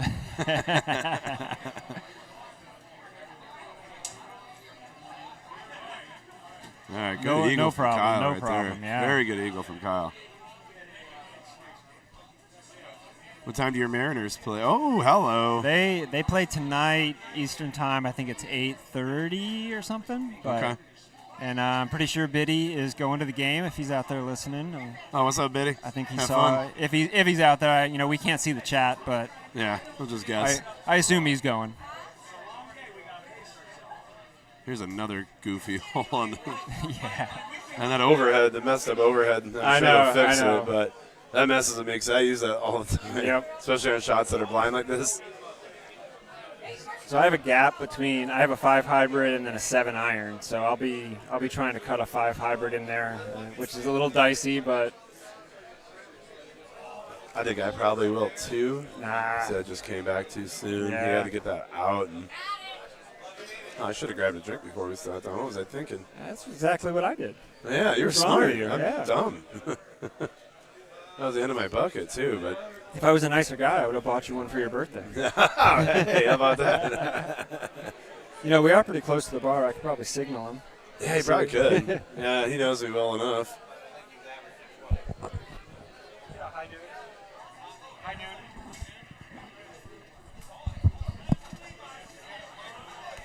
You got a peach. I'll be back in just a second. Yeah, sorry. We are just working on a drink for me, Got to keep the pipes going here. Sweet. Thank you. This is, All right, there you go. Happy birthday. Yeah, thanks, man. Cheers. Appreciate it. Yeah, heck of a weekend, right? Yeah. It's always been my favorite tournament for many years. I love all of them, obviously, but this one always happens to land around my birthday. Yeah. Which is always a bonus. But it's just fun. It's a fun environment here. Bill and Mike are, great hosts, just like all the rest of our hosts, right? But there's just something different here. They get us a nice bourbon to try usually. Yep. Yeah. Now this is one of my favorite tournaments too. Other than just the amount of travel to get here, it's definitely the hardest one to get to from the West Coast. But this is my 3rd time here. I missed last year just because a family commitment came up last minute, but. Yeah, it's a blast. Yeah, for the people that are kind of like wondering, how do we get here? Something I've done every time I've come here is I just fly to Charlotte and just rent a car. It's only an hour and a half drive. Yeah, I've thought about doing that, but usually I can get a short layover and then it's only an hour flight into Columbia. So I usually just take the flight, cut down on cost of renting a car, and then the drive back to Charlotte, or somewhere, another national airport on the Monday morning kind of sucks. Yeah, I'm not looking forward to that. Barack and his wife Kelly were nice enough to, they were doing that too, coming out of Houston. Okay. And I came straight from Dallas, and I was in 4. Ooh, oh, wow. I cannot believe that rolled back down. Woof. Wow. But yeah, so Barack and his wife Kelly were nice enough to let me hop in the rental. Nice. And but they were flying back at like 8-something in the morning on Monday, which is like 4 a.m. wake up. Whoa! And, what a bounce! What bounce was that? You can see, this is what he did. Did you see that? Yeah. No, that made no sense. Yeah, I know. But yeah, no, thankfully I talked with Puff and Kate. And they're driving back home, and Charlotte Airport is directly on their way. There you go. And they're not leaving until 8 a.m. Monday, so thankfully I'll scoop a ride with them going back. Yeah. Yeah, getting out of here is kind of tough. I got a 1 o'clock flight on Monday or something like that. 1 p.m.? Yeah, so you probably get home I'll probably get home around 7 or 8. Your time? Yeah. So really it's 9 or no? It'd be 9 or 10 here. Yeah. So okay. I mean, it's not terrible. It's not too late, but this year I did take Tuesday off, so I'm trying to be a little smarter this year about that. You need that recovery day, man. Yeah. I mean, even if you're not a drinker, which we like to drink a little bit, but even if you're not a drinker, these weekends still, you need a day to recover. Yeah. Oh. So I think he intentionally did that. Did that stay dry? That stayed dry. I think No it way. did. I think So what are you going to do here? I'm just going to try to hit a full around the corner and just hit the lay up. fairway. Yeah. Yeah, I've failed laying up twice, though. That's the problem. Yeah. I mean, I don't know how to hit this green. Certainly with that left wind. I don't think know how to anyone's do it. going at this green. I mean, if anybody, it'd be Andy, and he's not looking like he's going to do anything remotely hitting like the 5 that. full. And Man. That's brutal. Yeah, and this drop is no fun. No, I mean, you have no chance to get to the green. I mean, here's what I'm talking about, right? When I was laughed at, okay? Originally, when I played the courses once or twice, we had them in the early week. Mm-hmm. I first said cut line for this weekend 105, and then I bumped it to 109 after my next cycle, and then going into this week, I am not going higher than 115. I heard somebody say 120. I'm not sure how accurate that would be, although I'm not sure how many people are here. I don't know. I didn't hear. Is it 122? Okay. But your top tier talent, we're missing quite a few. Yeah. So the drop-off's going to occur much sooner than usual as far as that number goes, So. Yeah, and Kyle just finished with a 21, Haas with a 20. I mean, when you see a guy like Andy Haas shoot a 20 under in a qualifier, I'm telling you right there, my 115 doesn't sound so crazy now. Right. I mean, we'll see. I'm curious, And for those out there that may not know what we mean, it's the combined score of the 5 courses that we play. So basically the way this works is we all play the course once, and we add the score. And your top 32 out of the field will make what we call our main bracket, have a chance at competing for first place. And then there is going to be another 64 bracket, which are the next 64 people who are in what we call a purple bracket. And then everybody else lumps into a pink. That's right. I do not believe we have enough for a copper. No, there shouldn't be a copper. There is the 55 and over, though. Yes, there is the seniors tournament. So the seniors tournament has to play one match tonight and then come back and start that. So there'll be quite a few people, including Chisholm, who's over on this game here, playing in the seniors tournament. So they got 2 tournaments going on at once in match play tomorrow, which is got to be a little strange. You walk up to a machine, you get called, who am I playing? Am I in the main or purple, or am I in the seniors? Yeah, what am I? Yeah. Where am I? Yeah, I'm a little older today. I have a different number in front of my age now, but I am a little ways out from that senior one still. I'm a ways off from that too, and hopefully I'm still doing this when I get to the appropriate age. Yeah, no, I have. I've been going to these things since I wasn't even of age to drink, and I still love them. Yeah, they're still a great time, and I've even told everyone that even if I ever do fall out of the game, you'll still see me showing up to these things just because of all of you guys, right? It's just too damn fun. Speaking of that, so I was talking to a guy, I don't remember his name, but he's from Canada, and he just happened to be here this weekend, happened to show up at this bar. Never heard, doesn't play Golden Tee or anything. He's just, his mind's blown. Like watching this? Just watching this. He's like, what in the world is going on? Wait, you're telling me you guys are traveling all over the country to play a video game? Exactly. Yep. Yes, we are. Wait, you guys all know each other? Yep. Yep. Good times. And the ones that don't know each other, we get to know new people. That's right. That's right. If you've never been here, don't ever feel, intimidated. Exactly. There's nobody here that's not going to welcome you in. Ooh. Oh, Stephen Puff Daddy Kramer with an almost chip in there. Well, speaking of that, I may be up for my Netch Mac. I can't see my machine from here, so Which one are you on? I'm over around the corner. Where the wall is. Yeah, I'm gonna go check it out. So I probably will not be back. I'll see if I can find somebody to come join you. Yeah, it's been great hanging out. Yeah, absolutely. Everybody hit that like button, and maybe I'll be back. All right, sounds good. So we're gonna fly solo here for a little bit.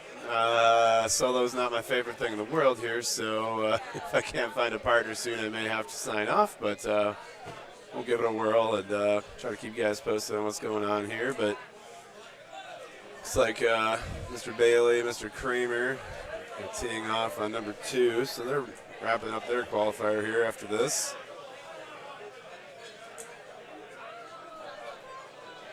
And we got a Gary and Chisholm over here.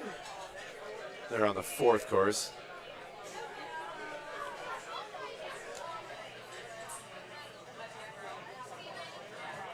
Oh, look at that.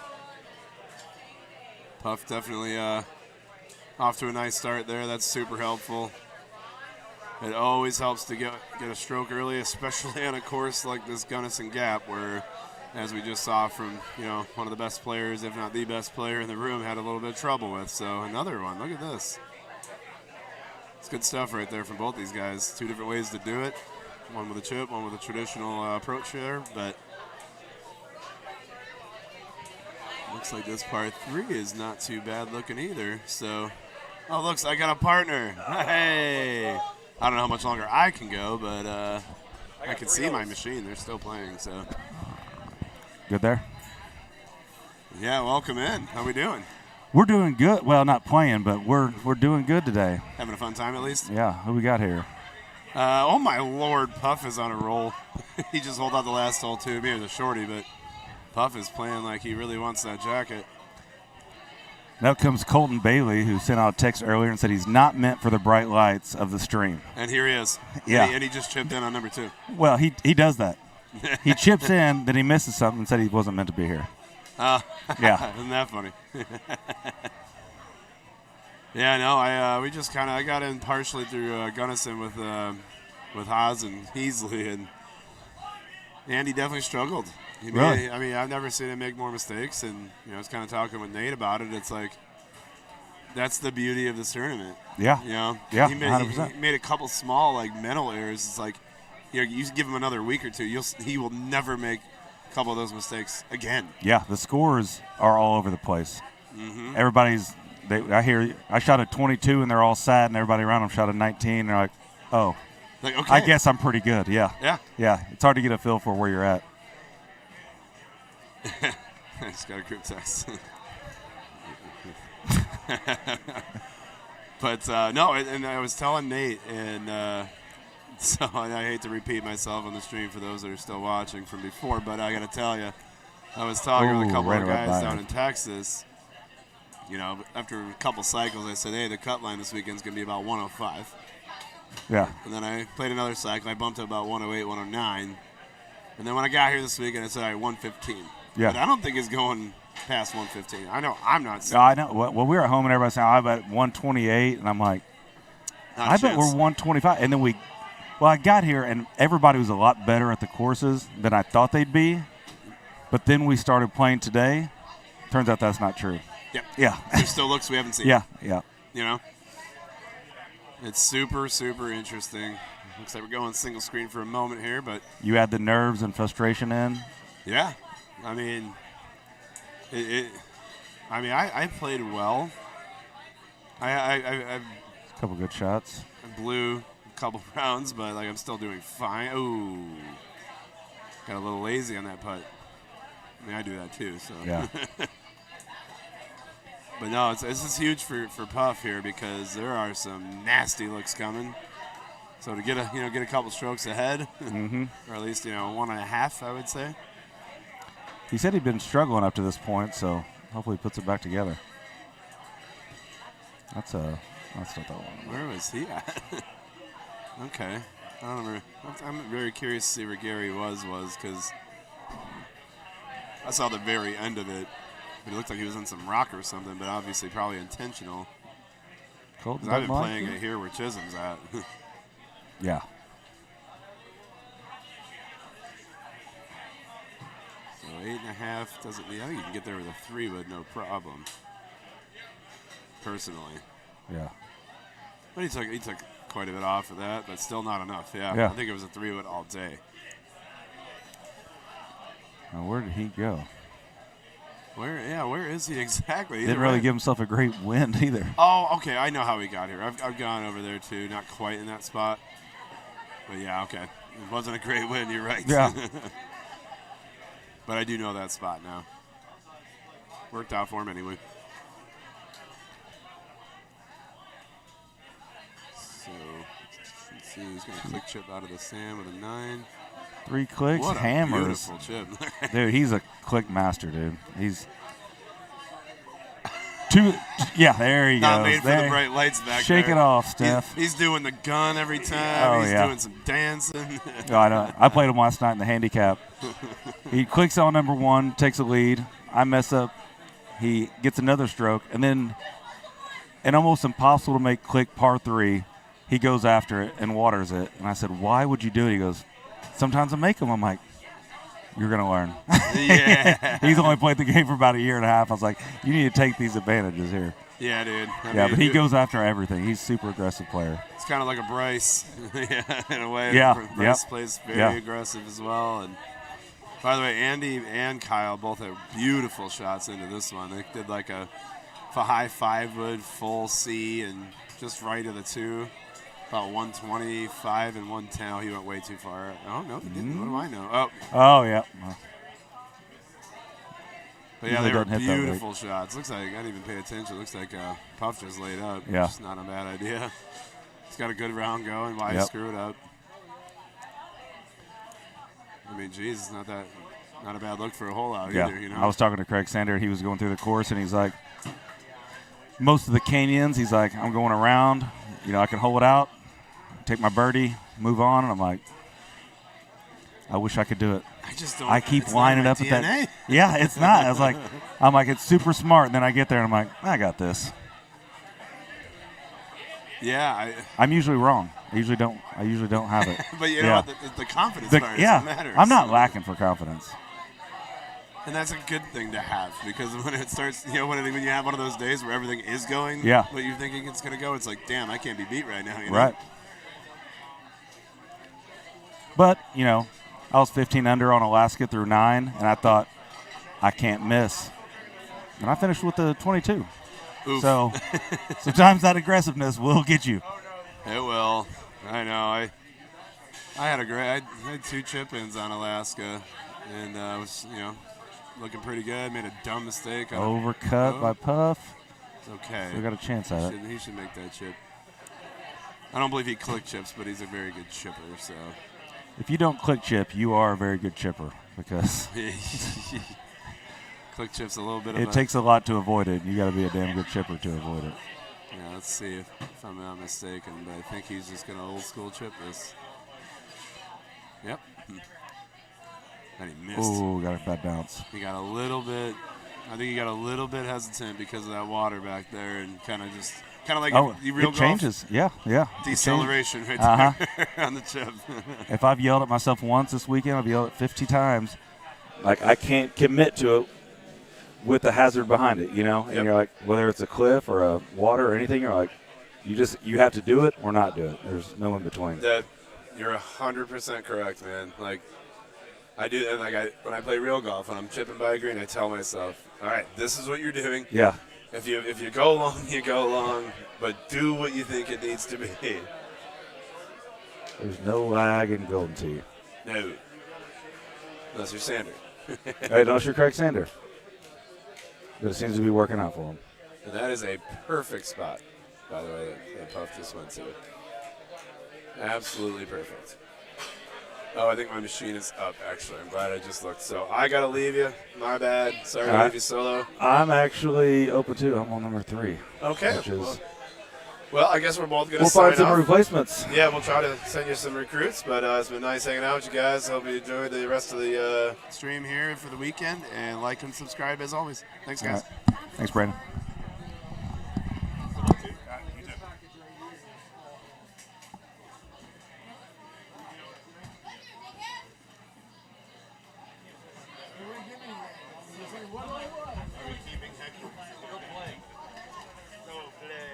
I happened to pop up and saw the story, the stat screen.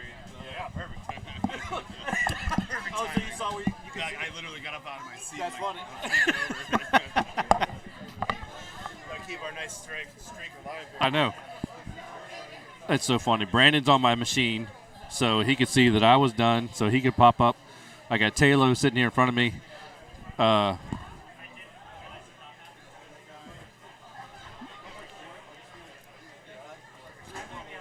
3 holes. I wanted you to tell a story what you just told me.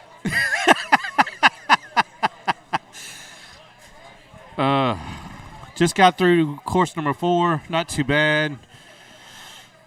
I kind of got screwed on 17. Went a little bit too far, and it kicked me back in the rough, and I missed the lip on it. So anyway, pretty happy.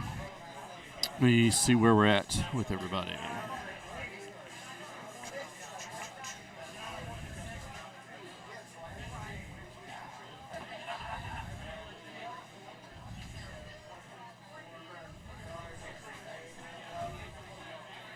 Andy, did you hear that? Did you hear that story that Paul just told about me talking to Colton? Isn't that hilarious? So, if you guys have been listening and watching earlier, you watch Colton playing. Colton's been he still is. He's listening. He told me he was listening to 21 Pilots, but he came up to Paul Taylor after our last session on the stream. He said, "Yeah, that black guy came up and asked me what I was listening to. I'm not black. I'm very tan, but I'm not black." And Paul didn't know who he was talking about. It was pretty funny. So Paul came over and told me that story. It was funny. It was funny.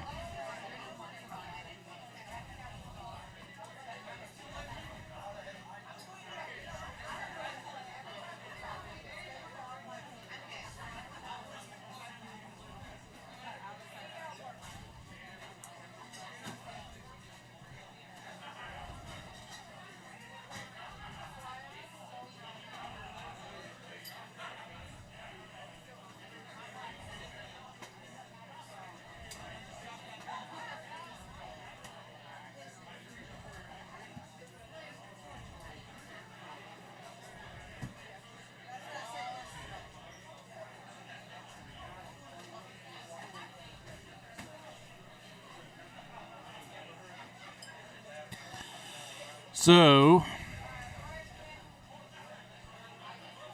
Dan Miller, to answer your question, a couple good guys. Lee Chepanik is there. Jason Loschiavo is in Winter Park. Most of those guys play at Spats. I will let you know it is a smoking bar, but it's a good place to go play. Yeah. Hickey, as long as you know when you're going in, James Hickey's in Jacksonville. Sometimes he'll drive down. When I lived in Port St. Lucie, we used to go up there quite a bit and play a bunch of games. So good group of guys. So you guys are seeing Colton and Puff play Gunnison. It looks like they're almost. Oh, they're on 12. Okay. Again, watching this yesterday when Derek and Mike were qualifying, I didn't see a lot of surprises.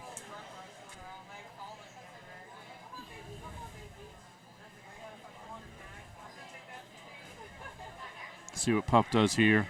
Should be able to cut the high 6 through the trees. That wind, the high 8 may get there. And he's cutting the high 6 through. I was going to say, I don't know that he had to hit it 146. Excuse me, but good shot.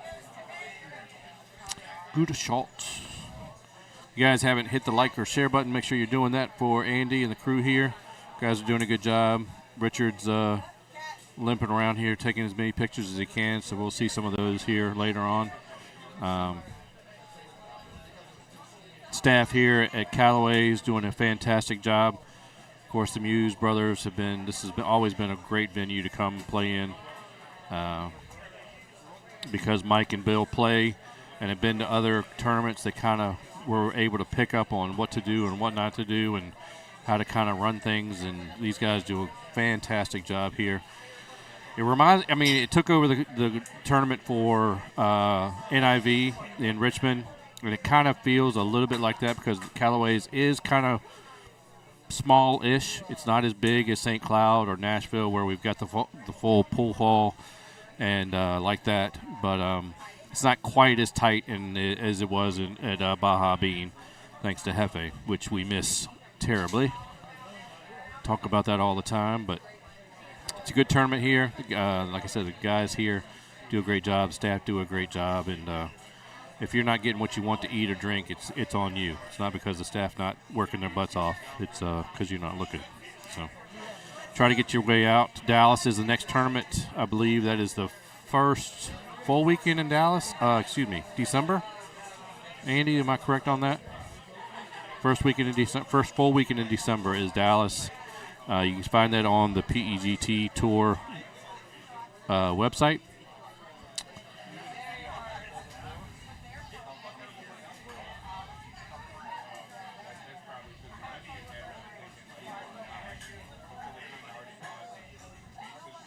Yeah, Dan, if you get into the Golden Tee fan on Facebook, just put your name out there.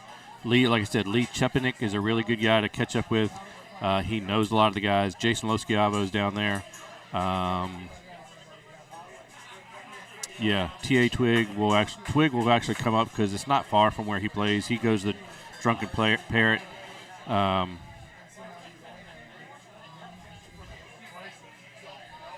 So you guys are seeing hole 14 over here on Gunnison.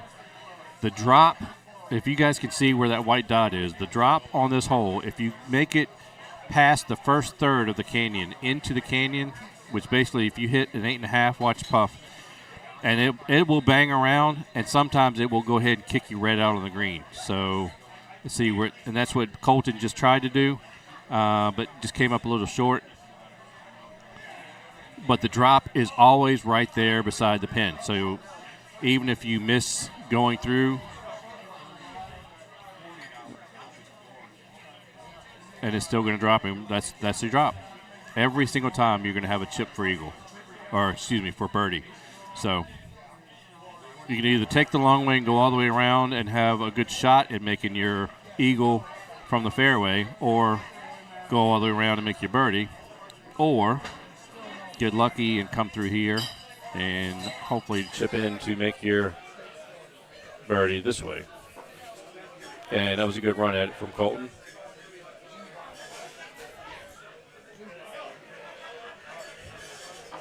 So 17 on the left side, this is the one I was just talking about. I got caught right there where Gary is. It kind of caught the downslope and kicked me almost all the way back to the bottom of the green. Just floated a little bit too far, but this is kind of a tough shot. He's not sure what to do with it because if you chip it and it goes past, it's going to be wet. He's sitting at 25. Oh, he's already at stroke, so this is a bogey anyway. He's going to go for it.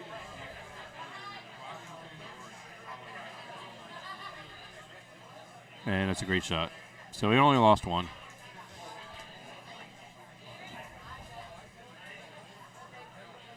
That's a good shot by Puff. I think this hole over here, hole 15, is probably one of the hardest on this course, except for maybe, obviously 18 being the hardest. But that's what it is. It's a two-click.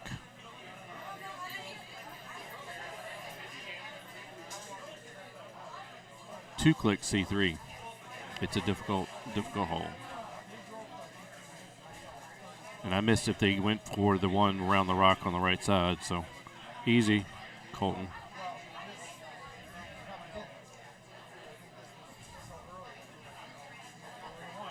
It's a good look by Chisholm right there. I almost hold this one out. The high 6. Just cutting it back into the wind right there. Colton's wet again. He's going to have to go again. Puff's still waiting for him because he's on the green.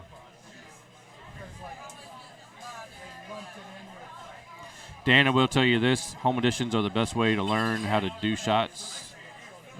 Sit there and hit mulligan or play several players and just work on stuff. It's the fastest, one of the fastest ways to get better is just keep practicing, keep practicing, keep practicing. I remember when I had my home edition, the old Legacy machine. I think I jumped 5 strokes within probably 3 months just from being able to play and play and play and play. So good luck with that. If you need some help, always there's guys out here putting videos out and streams, and just ask some questions, man. You'll get an answer for sure. So this look over on the right side on Gunnison, if you go up to that upper level, which with this outwind it doesn't look too bad. If you go to the upper level, it's more of a level shot into the green. If you go down to the bottom side, it's an all uphill. It kind of reminds me of Bonnie Moore. I think it's 15 or 16. I think it's 15. Bonnie Moore Black, 15. And it's an all uphill carry. So if you go up to this upper fairway like this, it's more of a straight on shot, and you've got a better chance of at least making the green on the fly. If you get close enough on the bottom, get close enough to the edge of the fairway, you can fly a 5-wood or a 6-wood up, and it should skip once and put yourself on the green. But if you can get up to the upper fairway, it tends to be a little bit easier shot. So Colton probably ordering dinner because he's about done. 3 more holes. Good putt there.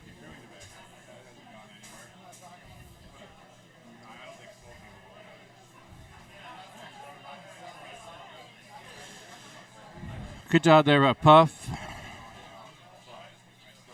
That's a really good score, 24 going in 17. 17 is not a bad look. You're getting ready to see. The wind's pretty favorable.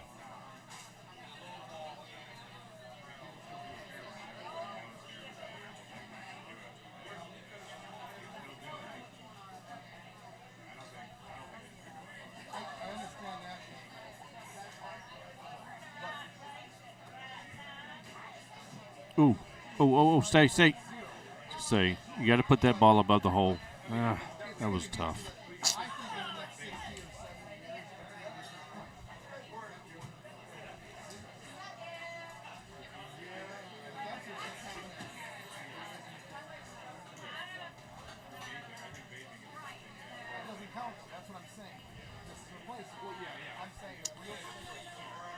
Puff kind of mad at himself right there.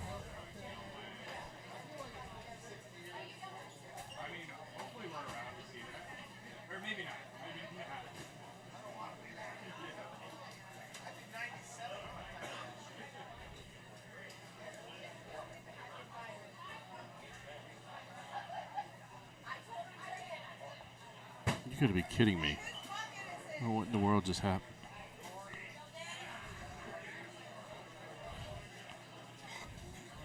Wow.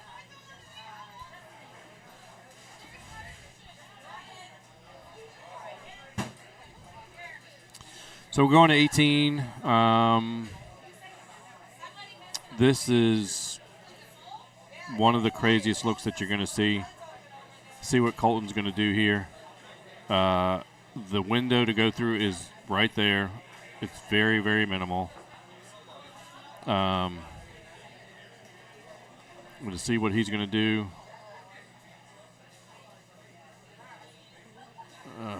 He was just trying to lay up.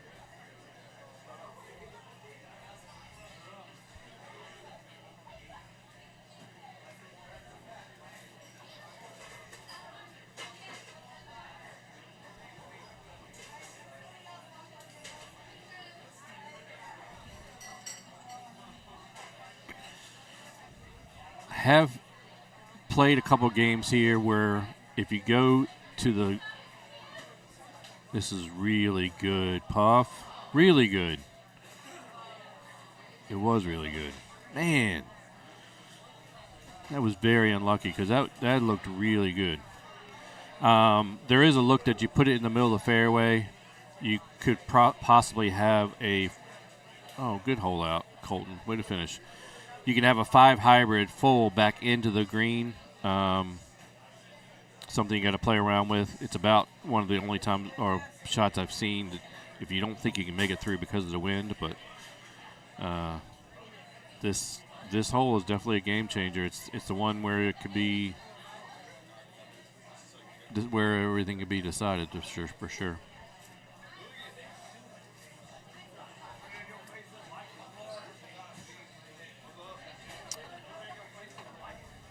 Puff's playing a little bit on tilt here. He just want to try and get back in the hole. Just finish it out, buddy. You're all right. You okay? Just finish. Atta boy.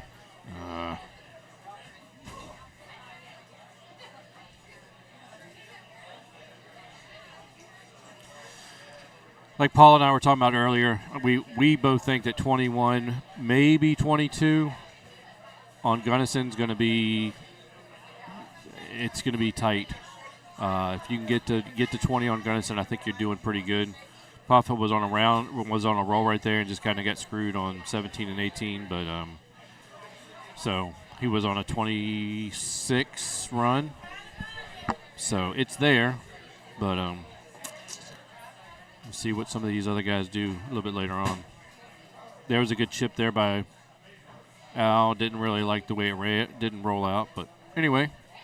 We're getting there, guys and gals. We are only 5 o'clock, and we are finishing up groups already. This is kind of unheard of.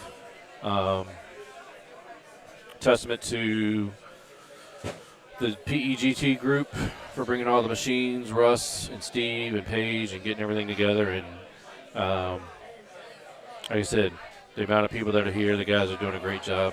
Everybody seems to be staying on task and on pace, too, which is helping. Just about everybody's switching right about the same time. Machine beside me is running a little bit behind, but as soon as we're done here in just about 30 minutes, some of these guys are going to be able to start moving machines, and we'll be doing good, man. We almost probably could have run a doubles tonight or something special. Oh, are we doing the rest of the speed run tonight? I forget. Is that what it is, the speed run? So we are doing something tonight. One round of the singles? Seniors. Oh, there's one round of the seniors tonight. Oh, so I might have to play tonight. My first seniors tournament. Thank you very much. El Jefe, good to see you. Miss you, man. Yeah, first senior tournament for me, turning 55 this year, so I get to play with some of these guys. Should be an interesting tournament. Kevin O'Connor was with him 2 weeks ago. I thought he was going to be here to defend his title, but yeah. And yeah, so he didn't make it. So I got Colton here now beside me, who thought I was a black guy earlier. I'm sorry, you're so tan. Yeah. Paul came up and told me that story. I was dying. I was like, I get it all the time. Yeah, dude. I in no racist form. Yeah, no. I literally trust me. It doesn't bother me one bit. So yeah, it's pretty funny. Well, I just played 5 courses as bad as I could possibly play them. So I watched most of you guys, and I really felt bad for Puff there at the end. He got screwed on 17. Yep. And then 18. I don't know. Yeah, dude. I've only played in 4 tournaments, but like this is hands down the worst I've ever played in qualifier. But this is hands down the funnest tournament I've ever been at. Well, you got to take into effect too. I mean, these courses have been out for 2 weeks. Yeah. I mean, unless you were lucky to have them for 2 weeks. Otherwise, they just came out on Monday. So some guys didn't even see them until they came in on Thursday or Friday. Yeah. So unless you were able to get a look at them, I mean, you might have 2 cycles, 3 cycles on them. So. Oh yeah, 100%, and it's definitely. These courses have a learning curve that I feel like the last few have not had, where it's like so much more of cuts and just for the layup, not even counting the shot in. Right. Yep, and I think they've still got my luck of having Travis Tressler on my machine, where he and I are qualifying together. Yeah. Luckily, I'm able to see, and we're kind of, as we're playing together, like, why is this happening? So he's kind of making mental notes, and he took pictures of a couple different areas where, like I mentioned earlier, he was on Alaska. He ended up in mud, but it should have been wet. But then when he went to hit his shot, he's standing in water. The ball is literally sitting on a piece of mud, and he was in mud. And so he took a picture of it. I was like, he said that should have been wet, but he was literally hitting a second shot. So it saved him.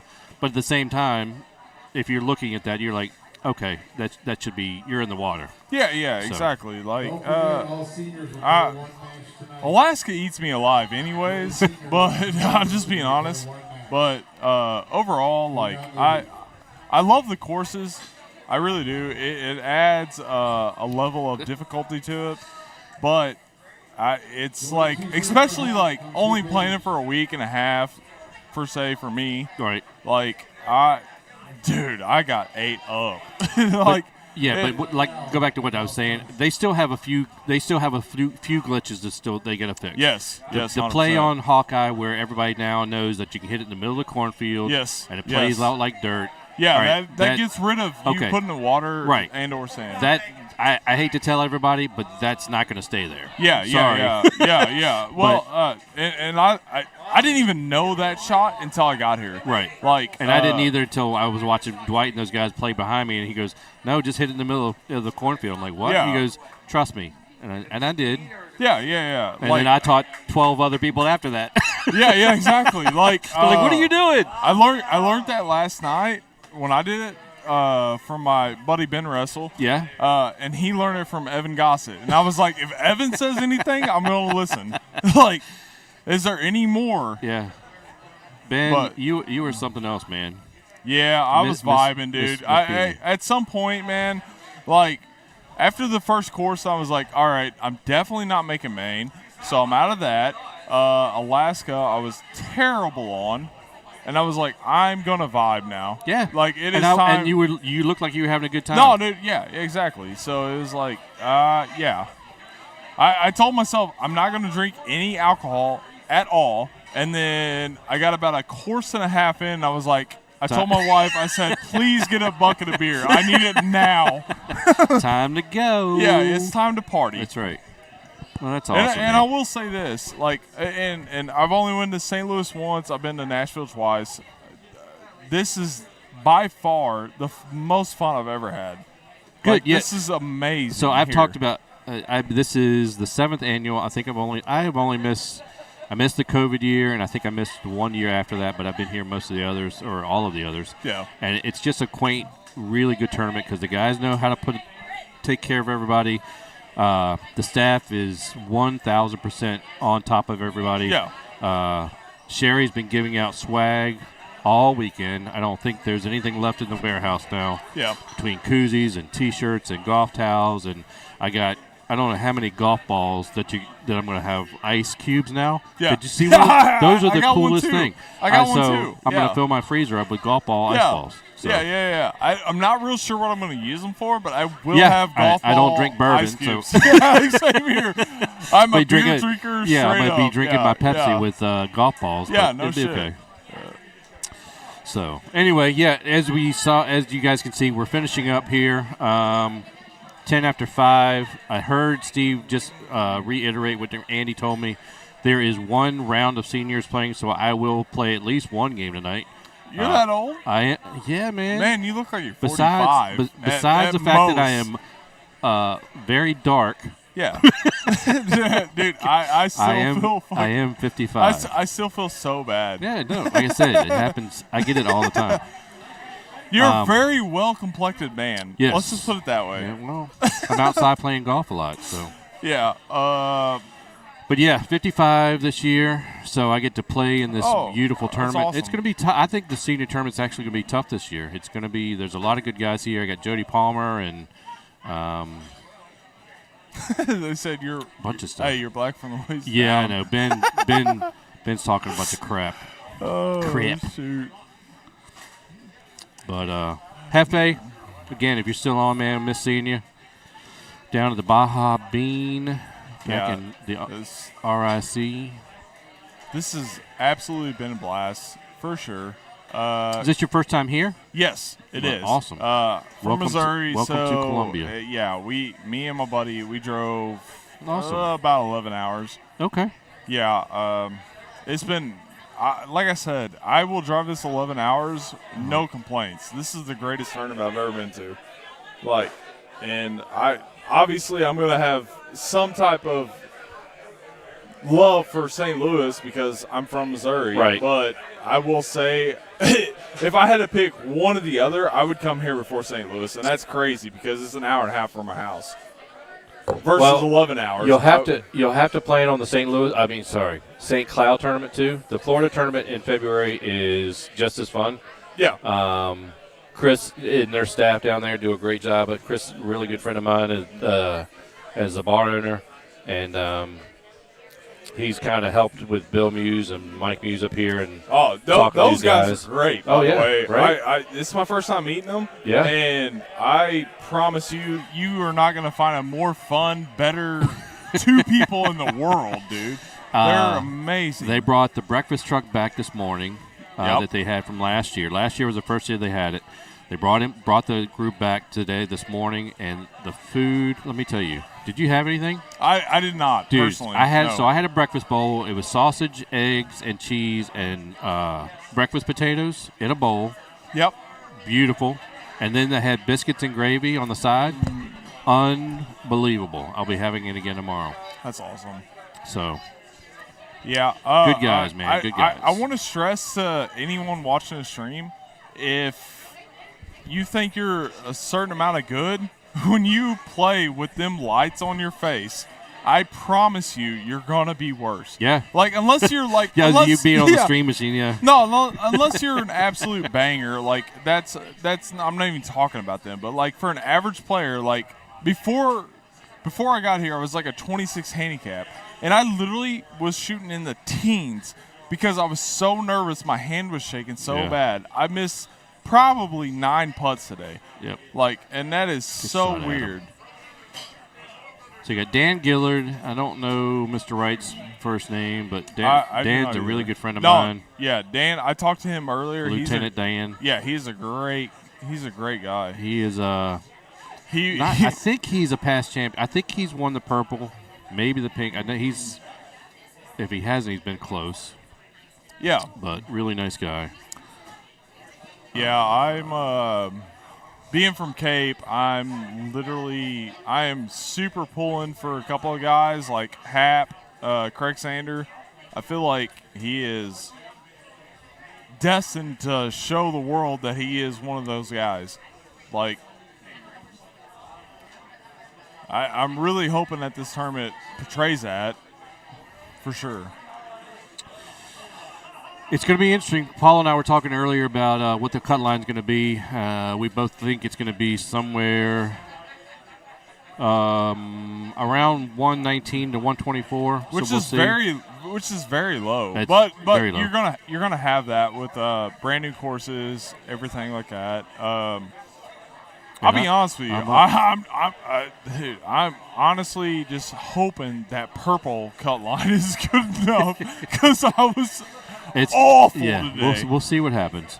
Hey, Luna, miss you, man. That's my karaoke buddy. Yeah, that's he's usually my commentating guy that sits right beside me if it's not Paul Taylor. So this is my first time ever doing this. Yeah, but I am enjoying the just don't crap say out of it. Just don't say the F word. I'm doing all I can. Yeah, just don't say the F word. I will say. Otherwise, this. Andy will turn around and go point at you. Yeah. I definitely messed up earlier. I hit a really terrible shot, and apparently my reaction is to flip the camera off. And I literally turned around to Steve Sobel, and I was like, I am so sorry. All right, Colton, I got to leave you because I'm going to play my last match. Yep, I'm done for the day. He's going to sit here and play and talk to you guys for a little bit. I may be back if not because we'll see what happens. Thanks, guys. Hey, great meeting. Just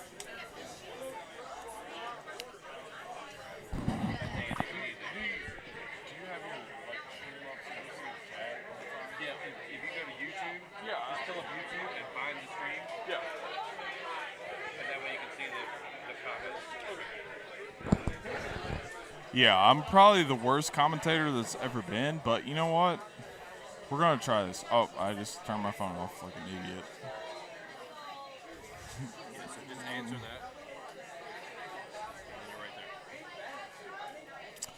Anyways, give me 1 second.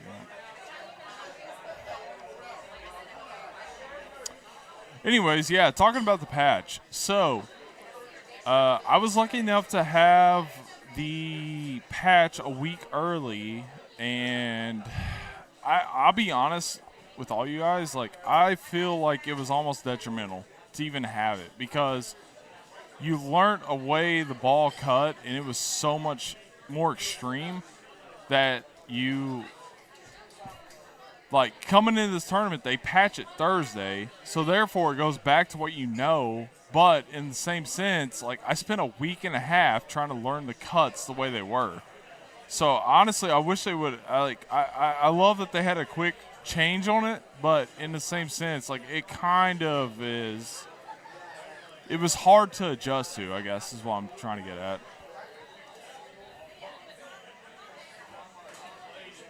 Yeah, Toodles. Yeah, I went way too hard. That's called getting very drunk, and yeah, you know what? The best of you comes out every time. Like, I'm a rocker, no matter what. I will sing rock songs at any given time, and yeah, I went way too hard. But you know what? Honestly, if they have karaoke here, I'm probably gonna do the same thing, because yeah. If I'm sober, I'm too shy to fucking. I'm too shy to do it, but yeah, it was a great time. Nashville is a very fun tournament, by the way. Like, this is definitely number one. Like, I'm gonna come here every year for the rest of my life, but Nashville is definitely number two, and St. Louis is obviously home to me, so I like that as well. Going to Dallas this year for the first time. Hopefully I don't do as bad as I did today. But yeah, that was a great shot right there by Aljaz. Sorry if I don't know everybody's names here, because I'm sitting here by myself. I've never done this before. I'm just trying to vibe a little bit. I was the guy, probably, if anyone's watching this, I'm the guy that was dancing. Yeah. So, we're not completely sober.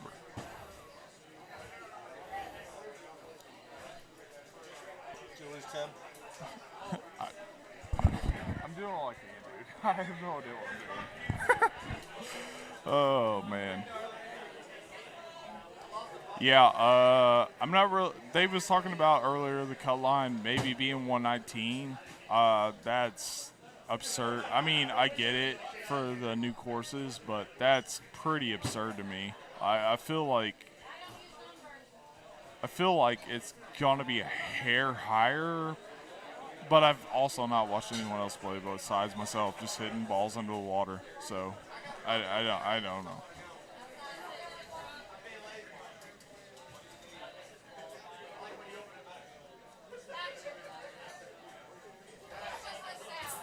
Hey, thanks, CJ, man.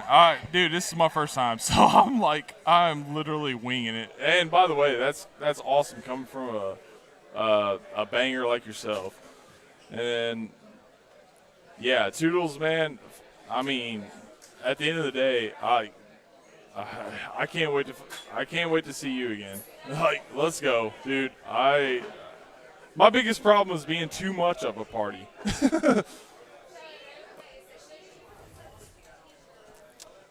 Yeah, where are they at? I guess Tacoma. Tacoma, yeah, that's such an easy course. I feel like with the 5 new ones, like, that's the one. Like, if you can't score on Tacoma, you're not going to score anywhere. Like, that's the course. And I obviously did not do well because, I don't know.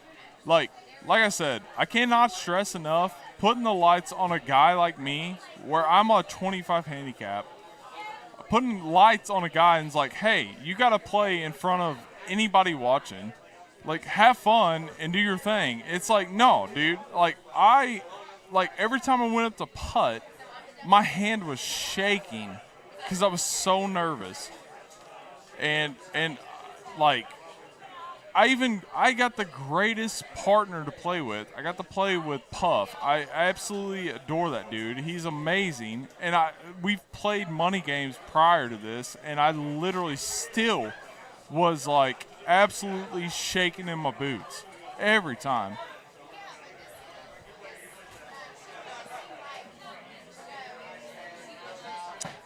Hey, CJ, I can't wait to see you, man. Like, you're one of the real ones, man. Like, I met you in Nashville last year, and it was my first tournament I ever went to, and it was honestly one of the greatest. Like, I hate fanboying because I know I do that a lot, but it was super cool to see you, and you actually acknowledge me because, like, in the world I live in, like, I watch a bunch of video games, obviously, because I'm a nerd.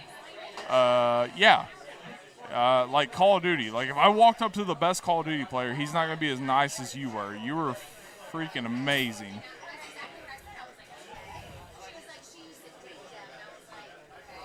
Yeah, Akoma, though, like, I feel like there's not a lot to I wish I could commentate more, but it's such a straightforward course.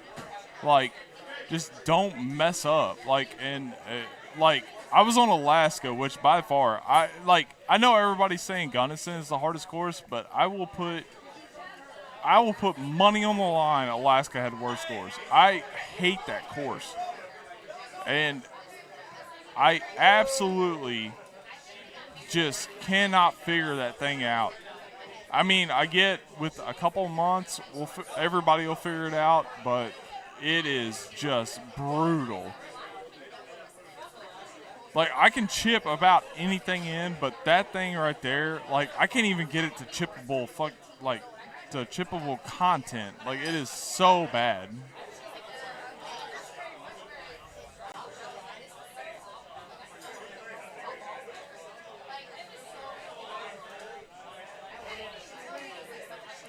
Yeah, hey, on the karaoke thing, I just want it to be known, like, yeah, I go a little hard, guys.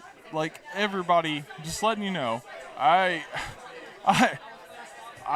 a rocker at heart. I listen to screamo stuff to most people. Like, so when I do karaoke, which is every time I get drunk, every single time I get drunk, yeah, I'm gonna let it rip, dude. I don't care. And then I regret it the next day when I'm not drunk. So, yeah. Yeah, I'm hoping I don't think Carolina has it. I'm hoping Dallas has it because I want to show off my vocal skills, which are absolutely miserable. But in the same sense, like, it's a great experience. Like, I have met this tournament, I have personally met some of the greatest people I've met. By the way, like, Chris Longino, tier 1 guy. Like, I tried the speed tournament. I was awful at it because apparently when you put quick shot on your lock, but you've literally done nothing but hit the quick button, I just kept turning it off. So it was awful. Yeah.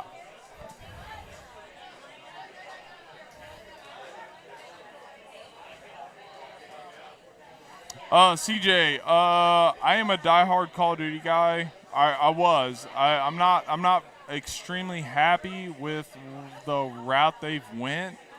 I don't mind the jetpacks, but they're not great. But I was like a 2.3 KD guy. Like, I spend way too much money on Call of Duty, and then I also love F1. So I got me a racing wheel, the whole setup. I love F1. Any type of, and iRacing, like, it's all the same, but like, that's my two jams. I'm either shooting people racing or I'm hitting really bad golf shots. Like, no in between.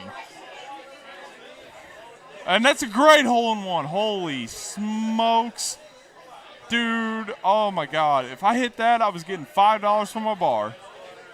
I was getting a free shot. Everybody I was playing with was getting $5. And I would also be having everybody talk crap to me because there's no reason. He hits that off the sand. I'm telling you right now, like, what a great shot, but there's no way in anybody's world he meant to do that. I have no beef with with the Aljaz, but, huh? Yeah, that's on me. I shouldn't have said that. Either way, yeah, I have no problem with the Aljaz, but there's no way that should have went in.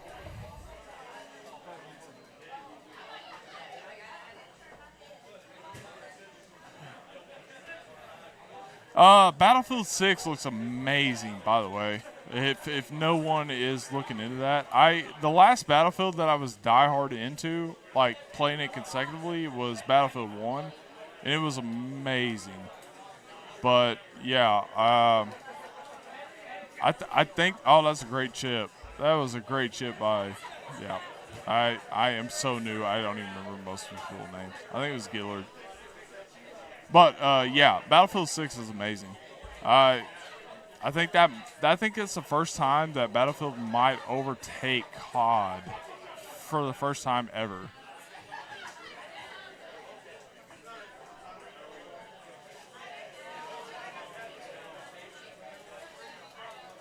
I hear you, CJ. No, dude, that was insane. Yeah, I don't expect greatness from me announcing, because I literally I am not sober at all, and this is like the first time I've ever done this. This is amazing. I gotta work on not saying bad words, but yeah.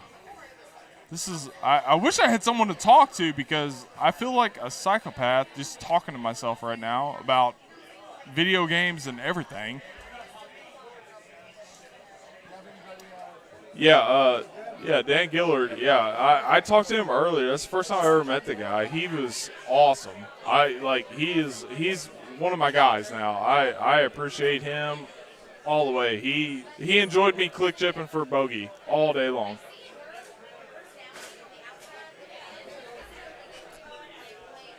Let's see what we got here. I'm excited. I kind of want to. Hold on a second. Sean, are you by yourself? Hey, Ray, are you by yourself? Are you done with your games? No, I have one more. I need someone over here. I am like vamping, dude. All right. Well, I try to get Sean Gervais. He's got a game coming up. I know I'm not the best content, but I promise you, in real life, I am. They call me a problem, but honestly, you know what? If you're not a problem, you're not noticed. That's the way I look at it. So I have fun with it.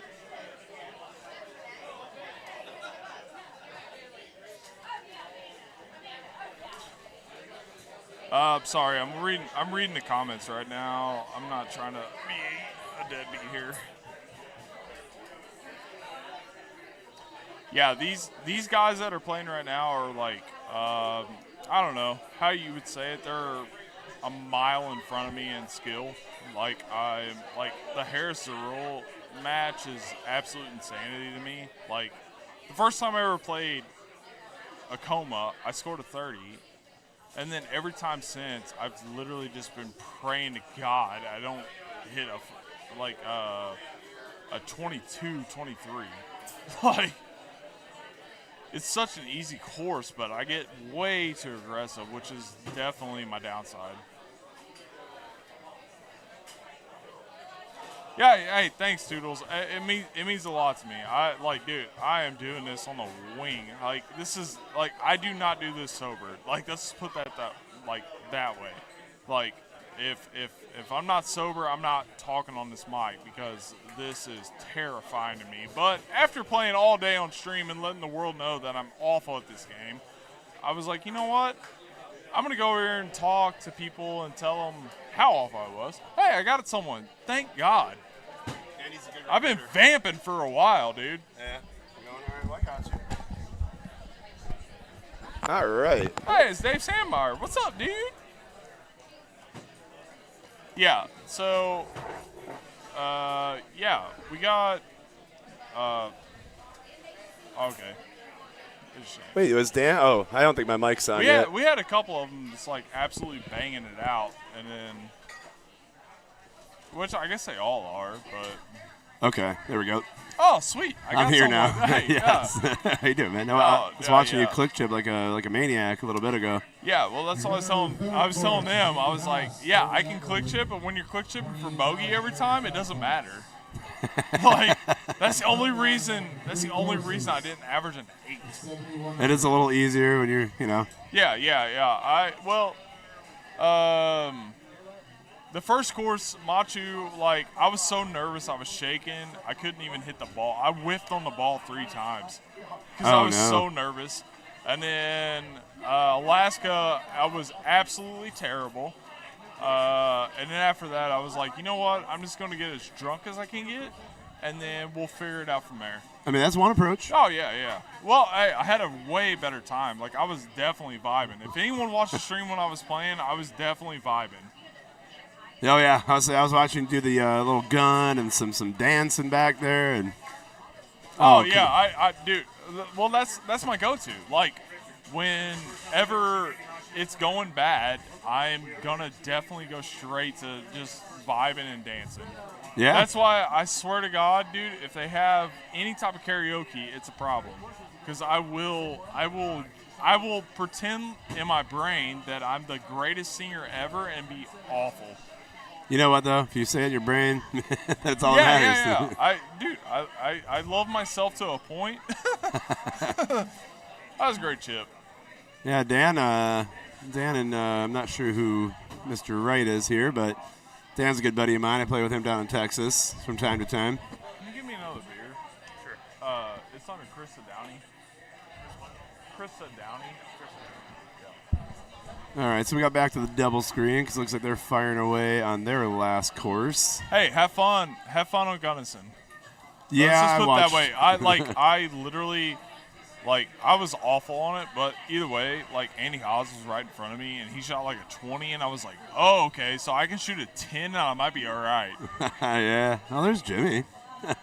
We got Jimmy, CJ, Ben, Dave. Wow, we got a lot of people. All right, well, thanks for the B-Day love, Mr. Greenwalsh. Yeah, you can check. Oh. So, hi, Dave. I did not have this in front of me last time I was commentating, so we were just kind of doing it blind. I don't know who was listening before, but I guess CJ was. Oh, we got an El Jefe sighting. Yeah. So it might have been. Some of these names I don't know. There's a bunch of them I do. So El Jefe was the man. He. Okay. This is what this tournament was before. It was this tournament. It was in Richmond every year, and he owned the place. And he put on a heck of a tournament. Dude. Food. Smoked a pig every year. I mean, it was. That's awesome. I'm telling you right now, as a innocent bystander, this tournament with the Muse Brothers is one of the best I've ever. I couldn't even ask for more. No, it's a great spot to be. And no, the only problem I have is they wrap my wife into gambling, and I'm like, hey, let's stop. They'll be over there playing dice and stuff. Yeah, I'm like, oh, come on now. Well, usually it's I need quarter that. flipping. I need that for. To pay the bangers, when I try to play with Talo and whatnot. Hey, I need that money for them. To fund the Golden Tee gambling? I'm not going to play well, so. How did you shoot today? I'm only through 4, but I'm 105 through 4. Oh, that's awesome. So, I made some dumb mistakes too, man. I had a really good chance at top qualifier in Alaska, but a couple mental lapses cost me 2 and 2, but I'm shot 26 on it. I'm pretty sure you could have brought someone in that's never played Alaska before, and they would have shot better than me. I was that bad. Oh, no. It was that bad. Oh, beer. I should have asked him to give me one, too. That's okay. Yeah. I'm definitely living on this life right now. I'm done, and it was awful. I'm just so ready to just have the best time of my life. No, I mean, hey, that's what it's all about. That's why some people, that might be listening out there that, contemplated, hey, well, I'm just not good enough to play at a tournament. That's not what it's about, Oh, yeah. You'll learn a lot. You'll have a great time. I've learned probably 3 or 4 shots that, and no offense to my own Cape Girardeau buddies, but stuff that they didn't even know. We would have never learned if I was not here. Yeah. So it's like that with everybody. Like, you gotta, like, these things are so worth it to figure it out, but in the same sense, like, you can't go into the qualifier and do what I did, but in the same sense, like, I'm gonna go home and be so much better on some shots. And you'll be more ready for the next one. Yeah, exactly. Like Dallas. Like I'm already ready for Dallas. That's how checked out I am on this one. Yeah. So when I'm battling pink guys, yeah. Well, I'll tell you, it's super cool, man. Like, and not only that, like the community itself is like the greatest community that's ever lived. Like, I swear to God, like these, like even the best players are like so receiving and like. Such great people. Like, dude, I ate Waffle House with Taylor last night. Like, yeah. You know what I'm saying? Like, that's crazy. Former world champ, multi-podium guy.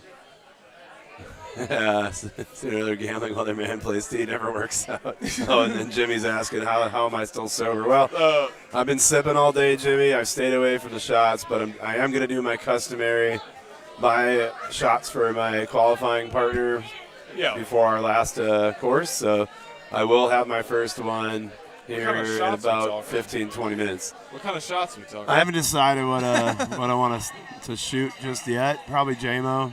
Oh, okay. Well, that was my issue too. Is like my biggest problem is like I'm really, really good friends with Ben Russell, and so therefore every time I'm like, hey, I didn't play well, he's like, let's get a Vegas bomb. Yeah, but make them different down here. They don't put the cranberry in them. No, they well, that's. At Missouri, they don't put cranberry in them. Oh. Yeah. So you guys are used to this, then. So they was fine. The problem is that he kept buying them to me, and I don't really drink a whole lot of shots, and so therefore it just made the situation even worse than it was. Well, see, but the nice thing about a Vegas bomb is there's a caffeine in there to help kind of offset. Oh yeah. Like I'm pumped up. I'm pumped up, but I was pumped up to be bad. Oh, by the way, thank you, Jeff. And also, I believe yours is tomorrow. I know we always were close to each other, so happy early birthday if yours is tomorrow. So we used to share a birthday weekend, just like I share a birthday weekend with Mr. James Mulkey. I think his birthday is tomorrow. Oh, that's cool. Yeah, I got a February birthday, so. February. Yeah. Worst time of the year. Yeah, no joke, dude. Those Midwesterners. Like, let's go celebrate it by going on the ice and driving to work in the worst conditions ever. Yeah, I'll pass on that one, man. Yeah. So what's going on with Golden Tee? Oh, okay, so here, I'm curious to see what Dan's going to do. I've been off the rocker for a minute. So no, you're good. I mean, qualifying. I'm more of a color commentary guy than a play-by-play guy. Well, see, what Dan just did there is totally fine, right? But I was curious what he was going to do because I did something quite different. We both play Cosmos. Yeah, I play Cosmos as well. And I shot a low 3 hybrid bite shot into that. Yeah, just like a little baby cut. Dude, I feel like I don't have the right to speak right now as bad as I played today, but on that 184 yards with 12 in your face, like I'm hitting a push 8. A push 8 wood. That's what I'm doing that every time. That's what my qualifying partner did too with Stout. He did like an 8 wood something, I think. Oh no, Dan. Oh, that's terrible. Yeah, that sucks. He probably is kicking himself a little bit, thinking he should have chipped it. I know why he wanted to putt it because the chip is scary AF, but yeah, that's I mean, I don't know what his other score. Oh, I do actually. Hold on, I have this because I have a group text with Dan and Jimmy. That's a great shot by Sheldon. Like, I'm not gonna lie. There's no way I'm cutting it that hard. Like, he was a click out going for it. Like, he did a full one. I understand. Like, I'm not a banger at all, but there's no way I'm going to click out. I would panic. So looks like Chisholm's gonna do. Is this what he lined up to? Well, he just seen the exact shot, so it's like they got the same balls. Like, why not copy what he did? Because, I mean, he put it so close. But there's no way. If I was the first guy, there's no way I'm doing that. That is me putting that straight in the water every time. Water ball. Sometimes, I usually play as Jason Waterfalls, but when I play bad, in my head I call myself Jason Waterballs. Yeah. I'm hanging out in there too much. But yeah, I probably need to change my name because that's all I did today was just absolutely smoke the water. Like, I hit more water than greens. Let's just put it that way. I'm not even trying to exaggerate. Like, it was that bad. Well, that's not good. No, it was terrible. It was absolutely miserable. Yeah, but you had a good time doing it. Oh, yeah. I absolutely enjoyed every second of it. Well, there's Al Jazz. Oh, what a putt from Chisholm. Very good. Getting a little love from Gary on that one. I wish I would have been. Well, I was watching the other one when Gary hit his tee shot, but. This 18 shot, though, I honestly thought that was a pretty good-looking one. Can we all admit that I think it was Machu Picchu 17 was the absolutely worst look you could possibly get. That was nasty. Yeah, like, I've only played it like a handful of times, but that was miserable. And then I hit a full 7 hybrid in, and I actually overcut it, and I couldn't even believe it. Yeah. Like, yeah. Yeah. I don't even know how it's possible to hit that into the water at 14-mile-an-hour wind, pushing straight left, and I literally overcut it. Well, I bogeyed the hole before, and I knew I had a lot of pressure on myself to not screw that one up. Oh, yeah. So thankfully I didn't. But so it looks like Dan will be 27 and 26. That's pretty tough. So Dan's going to be 27, 25, 24, 26. So basically he's at about a 25-point-something average. Yeah, 25. Honestly, in the way today is, like, that's got a chance. Oh, and it's every bit of it. He doesn't. I mean, he can put up a 22 on Gunnison and be fine, I think. Yeah, exactly. Like, like I said, I haven't obviously watched everybody, but. And I hate even saying it. I seen what Andy Haas did, and I was like, "There's like, if he hits that, like, I'm like, some people, if they even just lay up all these, can't like this hole right here. Like, if you lay up and just get a birdie, I honestly think it's better.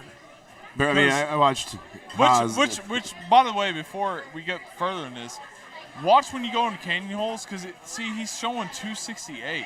He's showing you got to move it over. But on the actual 5-wood, it's showing 276 to the pin. Like, he's showing 268, like, which is fine. But I'm saying there's, like, every time you try to hit through a rock cut or a canyon, the distances are so messed up. If you go if you go by the marker, you will screw yourself.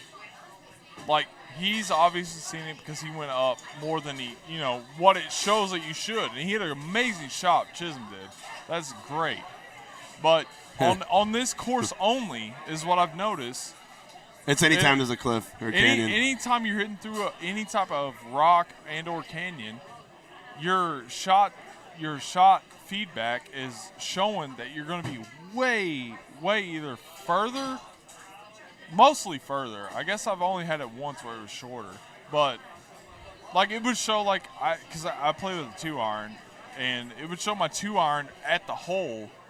But when I would club up, it would show my 3-wood at the same distance. And I was like, that is you just got to pay crazy. attention. I mean, I'm sure they'll fix it one of the patches, but you got some good advice there from Hefe. Hey, yeah, man. I swear.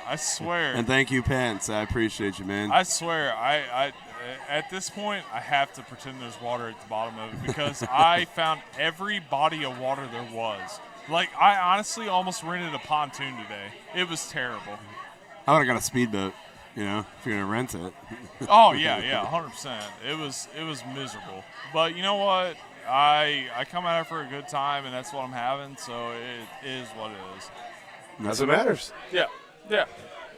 And then I'm going to Dallas. I'm going to try the same thing. Hopefully I don't play as bad, but yeah. Well, I've been teasing it out a little bit, so I've been to the venue that Dallas is going to be in, and great spot. Oh, sweet. I think everyone's really going to enjoy it.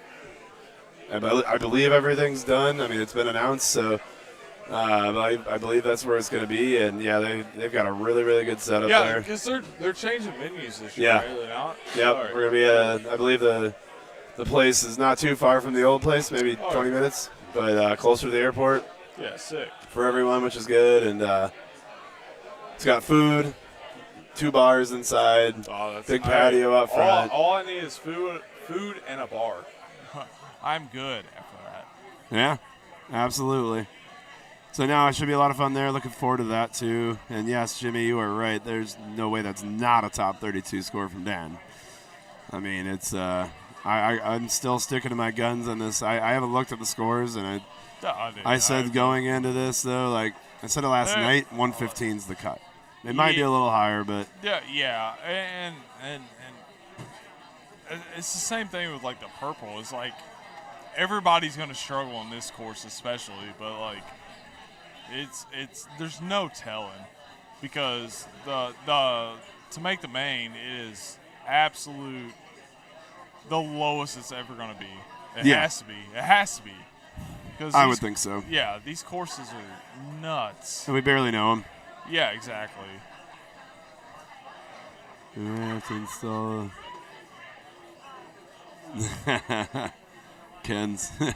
He was just texting me. He's finally getting around to playing all the courses. And we always, you know, when we play, we always gamble. We do a cycle bet. Yeah. And he's like, yeah, I think we might have to put Gunnison Gap as the last course in the cycle bet because we might have a lot of concessions if we play it early. To totally ruin your cycle. Yep. Yeah. Speaking of cycles, I think my machine is almost done. If you got 1 and/or 2 people, send them this way. I'm just literally, as a Golden Tee fan, I know how it feels to sit here with nothing. Yeah, I so know. I'm just like vamping. I'll try to find you something. The whole time, yeah. I'll try to find you somebody. I don't know for sure, but I better go. I don't want to be the guy that holds up the game. No, dude. It's been a pleasure. Oh, you too, bud. Have a good rest of the weekend, and I'm sure we'll hang out. Oh, for sure. All right, talk to all of you guys later. Maybe I'll be on tomorrow. Who knows? Hopefully I'll be playing, but all right, take care. Oh, well, it's back to me only. We'll figure it out. Yeah, that's a great shot. By Gary Sheldon. Oh, yeah. Honestly, if I had that putt earlier, I miss it. So that was a great putt. For the photo. Oh, okay. I hear you. He's probably. Oh, the mic is still on. So I am coming back for 1 second. Richard needs a picture. Yeah. So I got to pretend like I'm actually doing I commentary. I don't even know how it happened, but I'm like the the slight face of Golden Tee because I was on the Golden Tee fan page like I don't even know how to say it, like qualifying day, and I don't know how I got that honor, but it definitely was. People from my hometown are talking about it. You're kind of a big deal. You were like famous. Yeah. I feel like I might be, but I'm not. Well, you're Golden Tee famous. Yeah. Whatever that's worth. Yeah, I got on the homepage, which is weird that I'm even doing that, and then I get on the stream, which is even weirder because I've never done that. And then, like now, he's gonna probably post that, and I'm gonna be like, "Are you kidding?" Oh, don't worry, it'll be in a mixture of all the photos, so you're good. All right, I better go this time for real. Richard needed a photo, but I'll catch up with you later. Yeah. Later, guys.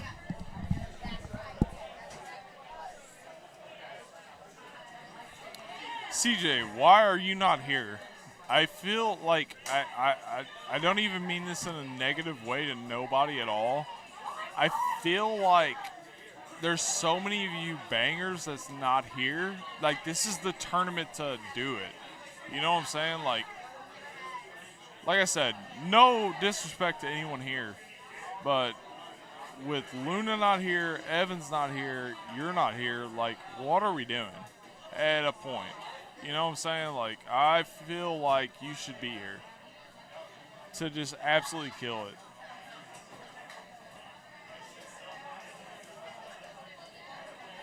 I'm reading the things. Hold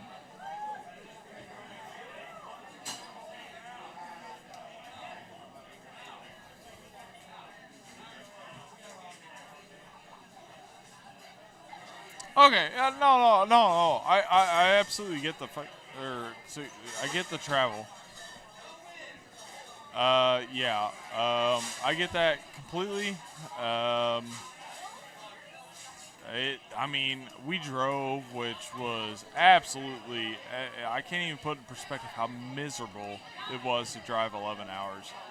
And honestly, not even just drive. I rode because I got off work Wednesday morning at 6 a.m., got home at 7, got in the truck at about 7:15, and rode 11 hours straight to South Carolina.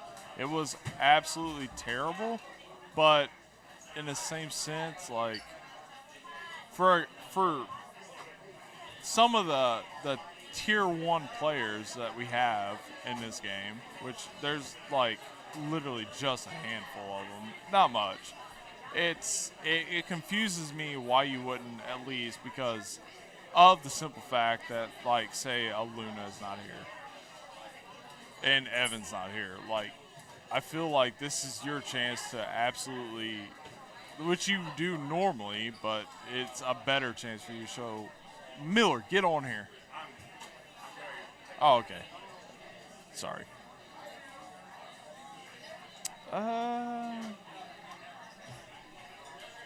Yeah. Sorry if I'm not the most entertaining person, but yeah, this is no one's coming, so it is what it is. I've had to pee for a minute, but we'll figure it out.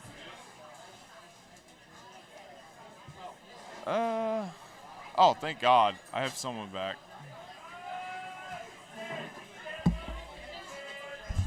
Hey, I'm going to the bathroom. If someone's here, they can take it. If not, it's all good. Okay. So I just finished up on Gunnison, but Timbeck wasn't too bad. I mean, like I told Travis, I don't have enough reps on these courses yet to really know some of the shots, but done with qualifying.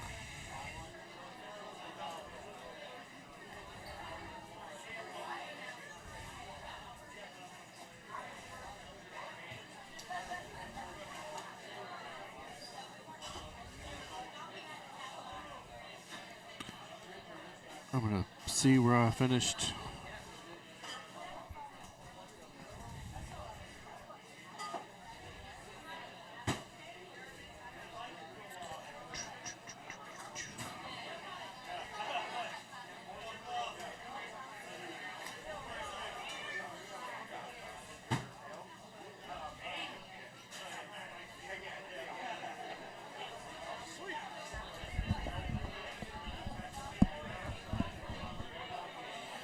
What are you typing? What I shot so I can add it up. Oh, okay. 10-4.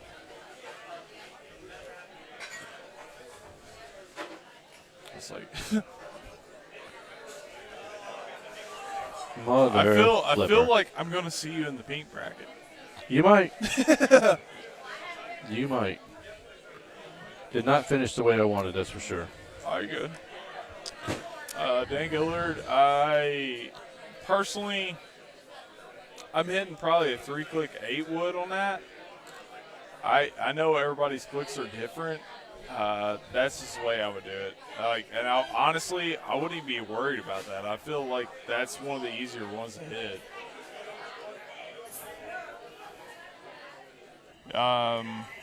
He caught the fringe there. I caught it earlier. Like, I think it was a hole one of, man, I want to say Alaska. where I pulled back and I hit it exactly how I wanted, but the pullback was straight to the right. And it was like, I know I didn't do that, but I know the ball clicks that way sometimes. Yep. So therefore, it's like that was painful, Yep. but mine does the same way sometimes. Yeah. You know for a fact you pulled it dead straight back. Yeah. But it's pulling him back to A. I'm like, I did not do that. Yeah, exactly. It's So. like it sucks way worse when like I hit it perfect, but the way I wanted to. Right. Not saying it's going in, but I feel like it's got a better chance to go in than not go in, and it literally is a pullback to the side, and I put a big old swoop on it, and I'm like, are you kidding me? So these guys, Gary, Sheldon, and Chisholm, this is exactly what I did on 14. I went the long way around, made my birdie, and got out. So this hole on the right, hole 3, I rolled it right by the hole. Should have had a hole-in-one on that. I should have had 2 hole-in-ones on this course. Yeah, dude. 17, I literally rolled over the edge, and Travis is hitting me in the back going, that's going, and it didn't go in. So. I had probably 6 shots that I thought were hole-in-ones, and they never even got close. Like, they were, like, right by it, and they'd run right by it, and then it was like, all right, sweet. I've played in 4 tournaments, and I've yet to hit a hole-in-one in qualifying. I've hit them in match play the next day, but apparently I am not made for the, basically like the pressure. Yeah. Well, I mean, it's of making money. I'm not good for that. I will fail. Travis made a hole-in-one, and he's not in the hole-in-one pot. I'm like, that's why you always get in the hole-in-one pot. Oh, 100%. I talked about this earlier. Always, always, always, because you never know. You just never know what's going to happen, and it could win you quite a bit of money. Gary just missing right there. Yep. That's not an easy putt either for Chisholm.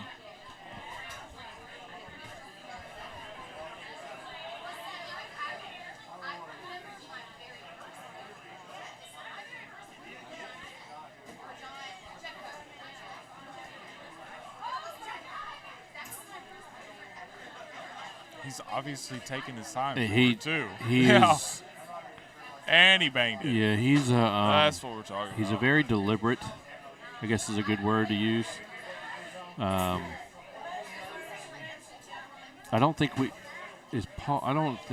think we're missing Paul. Paul is probably one of the slowest guys to play Golden Tee with, and it's excruciating. I feel like good job, Gary. I feel like Chisholm's got that award, and he'll always. He is have right it. now, but Paul has him beat. Paul is much. He'll look Paul at things. Who? It's not same. What is Paul? I can't think. It's of Paul's not last Taylor, name. because he's fast as can be. No, it's Paul. It'll come to me. Oh, okay. But Chisholm to me, and I know him vaguely, but he is by far the slowest person there is. Oh, good shot there, Gary. That's a great shot by Gary Sheldon. At least it gives him a putt.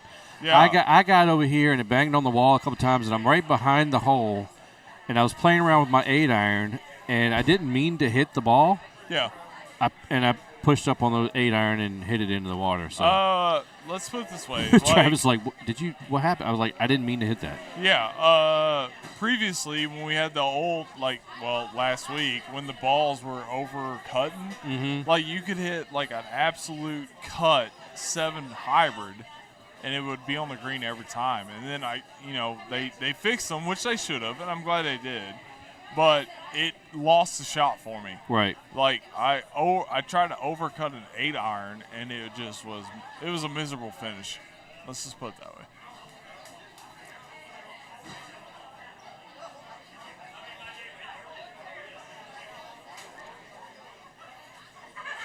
But yeah, I'm very new to this game.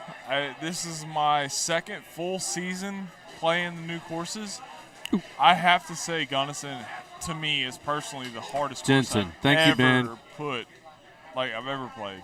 Yeah, Paul Jensen. He's not here this weekend. He's normally here. Paul Jensen is very deliberate about playing Golden Tee.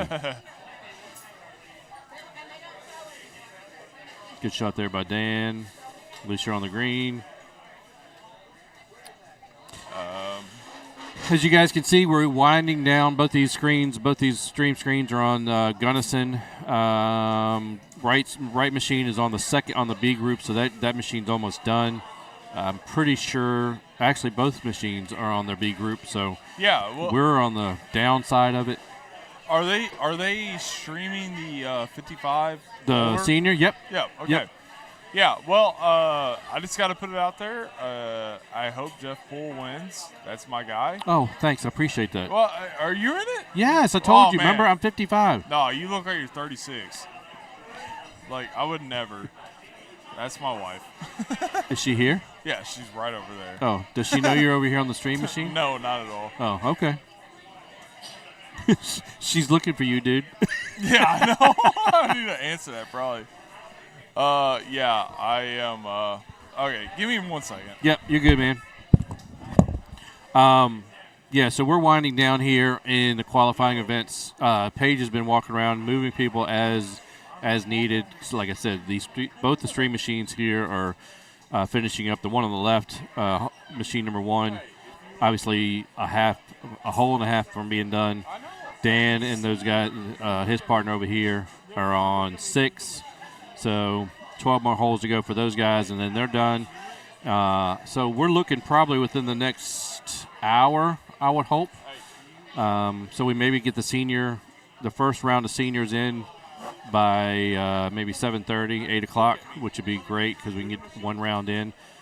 I didn't get the number of how many seniors were in the tournament. Andy, did you happen to have that number? No? If I remember from the Calcutta, we were somewhere around 30 to 40 seniors, which is not too bad. So yeah, I'm kind of excited for the senior tournament. I am too, being it's my first year. Oh dear God, it's okay. I feel like Chisholm is probably one of the favorites. He is. I have to agree. Both of these guys, Gary and Chisholm. Oh, I didn't even know Gary was in it. That's yeah.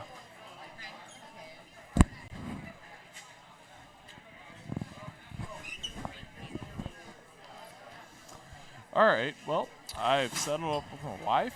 I've got a beer. We're good to go.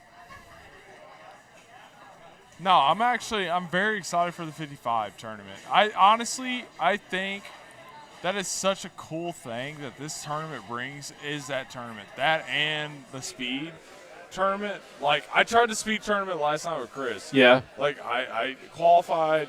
I know I probably didn't make it. But I'm telling you right now, like, even if you think you play fast, when you get put in that scenario, you cannot hit the ball fast enough. I forgot about that last night. This is the shot I had. That's a great shot. And it literally it finished, I think it was 18 inches from the hole. I forgot about that last night because I would have liked to have gotten into the speed thing and see how I would have done. But, yeah, Big T – but they should. I'm pretty sure he'll have several of the matches on the stream machines. So we'll have guys up here. If I'm not playing, I'll try to be up here and talk through some of them. But it should be a good little tournament. Yeah, I hope it is. I think it will be 100%. And it's fun too because now Carolina has the 55 and older tournament. The Florida tournament has the ladies tournament. Yes. And I think that's it. By the way, not to cut you off, does anyone in the world know the shot for this? Because I literally have no Puff clue. Almost made that. I played with Puff. I know, and that's what I'm saying. So Puff hit probably the most perfect shot. Yeah, and he still watered it. Yeah, that should have probably made it. That's what I'm saying. Like, you have to, like, especially with the wind cutting out of it. Like a wind cutting in, we can talk another day on that. That's easier. But a wind pushing away from the green. There is I am not a great golden tee player. I'm a decent one. To me personally, there's no way you can make that green. Like, I just if cannot Gary is figure it smart out. here, he's sitting at 23. Yeah, you hit a full cut. You hit a full cut, get into the fairway. Yep. And try to make your second shot. 100%. I agree. I just the person that. And that's exactly what he did. Good shot, Gary. Hey, the person that texts or puts in the comments, you know the shot, let me know. I'm to the point I will fly to you to figure out how you're hitting that because I don't get it. I like. There's no way to hit that every time. See if Chisholm goes for it again. Unless he's sitting at 24 as well. Yeah, no, there's no reason you to go could walk for it. out of here with the 25 on Gunnison, and there's nothing better. Yep, 100%. I agree. And he caught didn't, it. Well, he didn't go 2 clicks. No, you didn't go 2 clicks, Chisholm. He caught it. Oh no, that is unfortunate. Wow. I mean, I know he's probably still going to come out with at worst a 23, but or 20. I guess 22. He could still par for the 24. Yeah, that's what I'm saying. I would say at worst a 23, 22 at worst, but it's still like, man, that hole right there. I literally might go to everybody that played today and see if they got on this green, because that is miserable. Why do my fuck keep shutting off?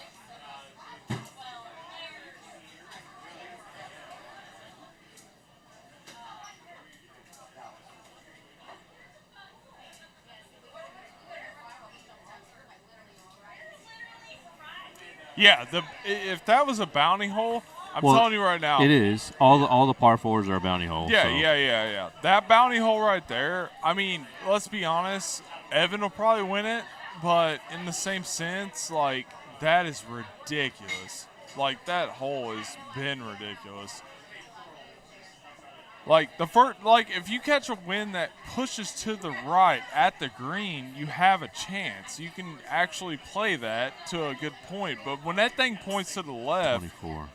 like, there's, like, I don't even understand how you can even fathom hitting that green. It's not possible to me, which I am nowhere near the expertise of these bangers, but, like, it's impossible to me. Paul and I talked about it earlier. If you can get out of here over 22 on this course, which they both did, I think they're both sitting really good. Oh, I think they're sitting great. Oh, so 24 to 23, that's amazing. Like, good for them. Has Adam not played this yet? He is in the B group. Oh, okay. So we do have one more group. So we got Adam Harris I believe and so, yes. Al Jazz. That's right. They're the B group. So we do have one more group on the number 1. Yeah. Pretty sure Dan is the B group, so they're finishing up on that side. This hole right here, if you guys have been watching, you just don't want to be any further than where Dan is, because then you have a clear shot into the green. It's kind of like Petra 2, 3, one of those holes where you just gotta line yourself up and you're getting the crack and you're good. Yep, 100%. And, I mean, honestly, if you're short and or long, you can cut it in, but it's so much easier when you got a straight shot. There's enough room in there for you to play a baby cut through this thing. But right where Dan is exactly where you want to be. I'm curious for, like, what is it, 14 or 15? I'm curious to see what they do on that. Yeah, see what Dan does on that one. Like, I feel like I have a shot, but it's not 100% accurate.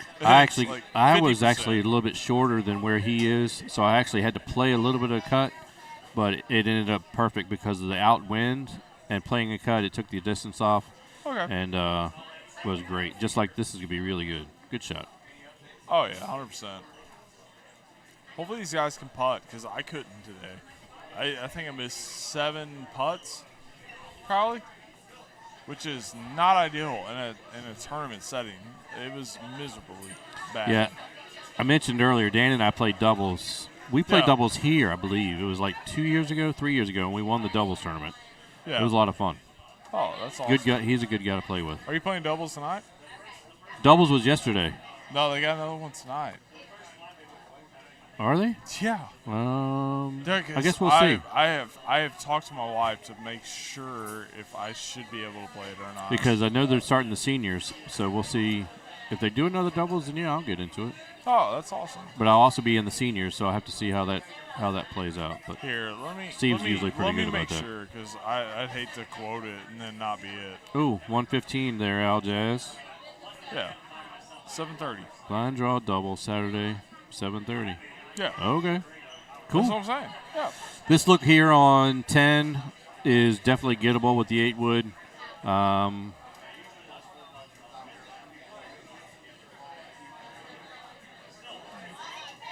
This looks good. Oh, just missed it. Just a bit outside. You guys are still watching and listening. Make sure you're hitting that like button, hitting the share button.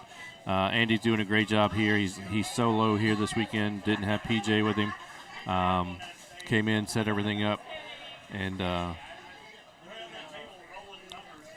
love these IT guys. Yeah, they're great.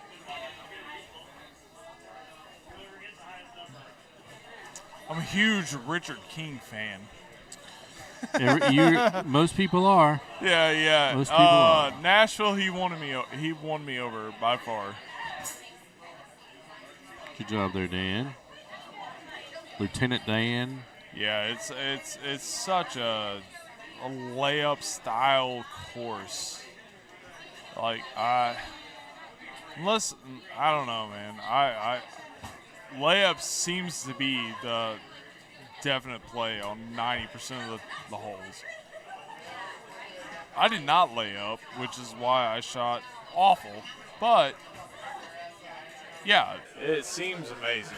No, Bobby, it's Tim Boyer and Colton Bailey.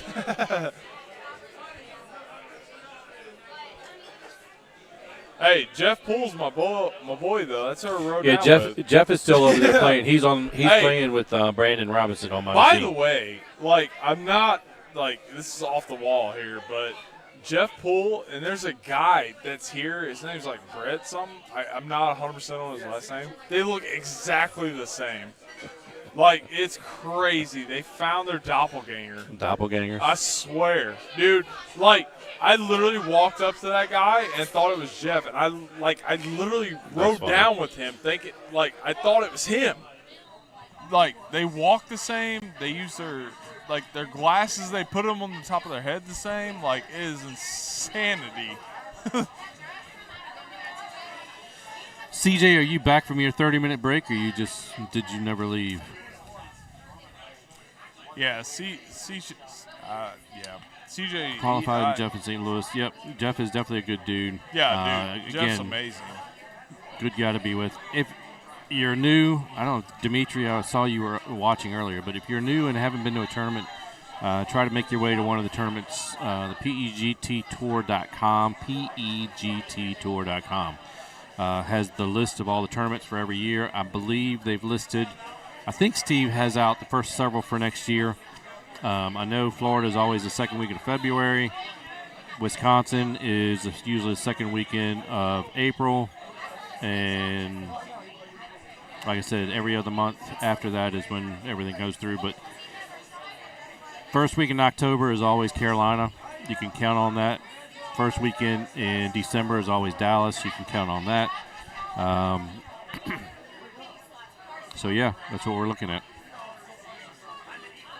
Oh, for sure.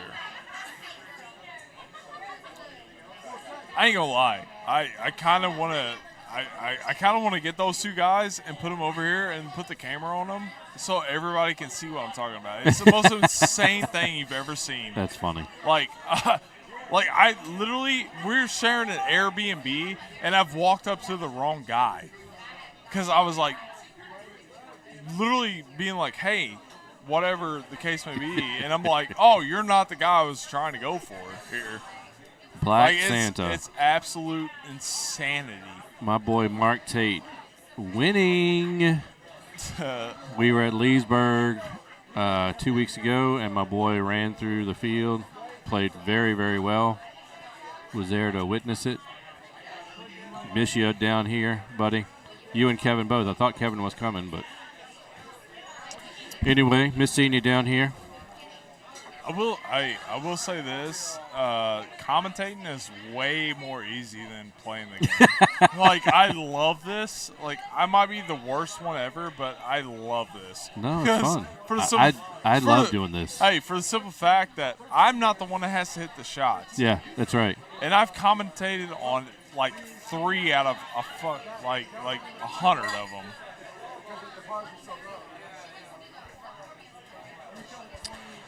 The one that Dang's got right now, like that shot right there, I feel like it's so straightforward, but it's not. It got me. Well, the one when you guys were playing, Puff banged that high six. And yeah. I was like, I didn't understand why he hit it so hard, but Travis just had it a little while ago, hit the high six and just hit a little baby cut on it, about 120, and it was perfect. Yeah. And I did the same thing and I went long. So. Yeah, I think on this hole I got to the green, but it's like this hole is such a sneaky hole because if you catch any part of that little branch that comes out, right, it's or the like bush, absolute which death. my brother has caught quite a few times. Yeah. Aljaz missing it there. Yeah, it's absolute death though. And that hole looks and like Dan like caught there we go. Yeah, he caught the Invisaleaf. Yeah, exactly. Like it's such a sneaky hole. Yeah, well, it shouldn't the be. window is really, really, really, really small. Believe it or not, it looks fairly big. It looks huge, but it's not. But because of the bush and because of both the pine trees sticking out, the window is actually not as big as it looks. Yeah, it's definitely an issue of a hole. Is he laying up? Oh, good shot there, Aljaz. If you don't know the shot, believe it or not, when Kevin put these holes out, he's like, I don't know the shot. He said, I'm sure it's probably drivable at some point. He didn't even look at it. He put it right there where he went. I was like, you got to be kidding me, Kevin. I didn't tune in to see you lay up on a par 4. I respect to Wright or lay whatever. Up on a short par 4. 100% respect to him, but there's you go big or you go home. That's that's the way I live by. Depending on where that hole is and how it sets up, honestly, a high 8 is really good for Cosmos. The high 6, you stout players and breeze players, you're going to have to hit a high 6. The high 5, I think you're really, really pushing it. I don't think the high 5 gets over. No, through that gap, high 5 gets there, but it's definitely high 6 is the way to go. Yeah, it's just the way you cut it. Well, okay. So we got Giller and Wright playing this. If you hit a hair, and I mean a hair, to the tip where he's got his pointer at, if you hit just barely right there to the left of it, you get a straight shot into this hole. Okay, let's see what. But I don't know that's where he's going. But if you hit a hair there, that's where I try to aim every time. Wow. It's 3 foot to the left of the fairway. You're almost better to go in the rough. Yeah, he was every bit of 10 foot or 10 yards way too yards. I think Dan's going to play the safe ball here. Yeah, it looks like he might be. Yeah, 100% is. That's what I did. He's playing for birdie. You could take your birdie and go right around. Yeah, so, 100%. And if you don't have the gap, that's fine. And if you don't have the gap, hit a 10.5 driver with roll and try to cut it just enough to get through all the bounces. If you get the last 2 or 3 bounces, you're on the green. Every time. And again, depending on what this wind sets up, he's going to have a right to left wind 14. You can make your third shot. No, that's what I'm saying. Hit a 10.5 driver here. Cut, pull back a little bit to the left, and then hit a little bit to the right. You're going to cut through the canyon. You're going to hit the wall. It's going to bounce a couple times across, but it's got a chance to shoot out to the green. It's definitely there. 6 wood? It's definitely hard to find, but it's definitely there. He needs more than the 6 wood.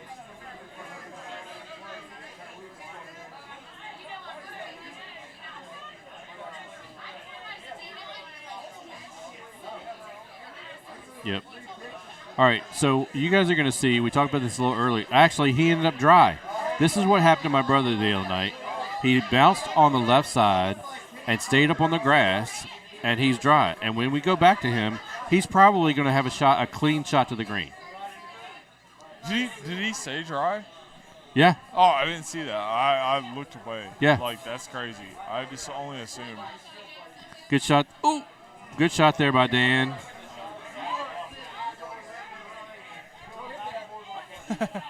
All right, so he's just off, but he can still make the green. Yeah, 100%. Only problem is being on heavy rough. He's not going to be able to cut it. He's going to Yeah, have to just go. You're going to have to give yourself an awful putt. Really hope that he can stay on the green. Yeah, somewhere. exactly. Like, you got to absolutely hope that stays on the green. Looking at this shot right here. Oh, that's his third shot. That's his third shot. That's what I know. Yeah, looking at this shot here, I would think never mind. he could bang it off that wall. Oh, He actually dude, curved that ball. Hey, that is amazing. That is a great shot. That So is he's going to make his birdie, provided he makes this putt, Yeah, and move that's on. So him and Dan no. went at it the two different ways, Yeah. and they're still going to walk out of there with birdie. Yeah, that's amazing. I thought for some reason thought that he was a stroke down, but that was perfect.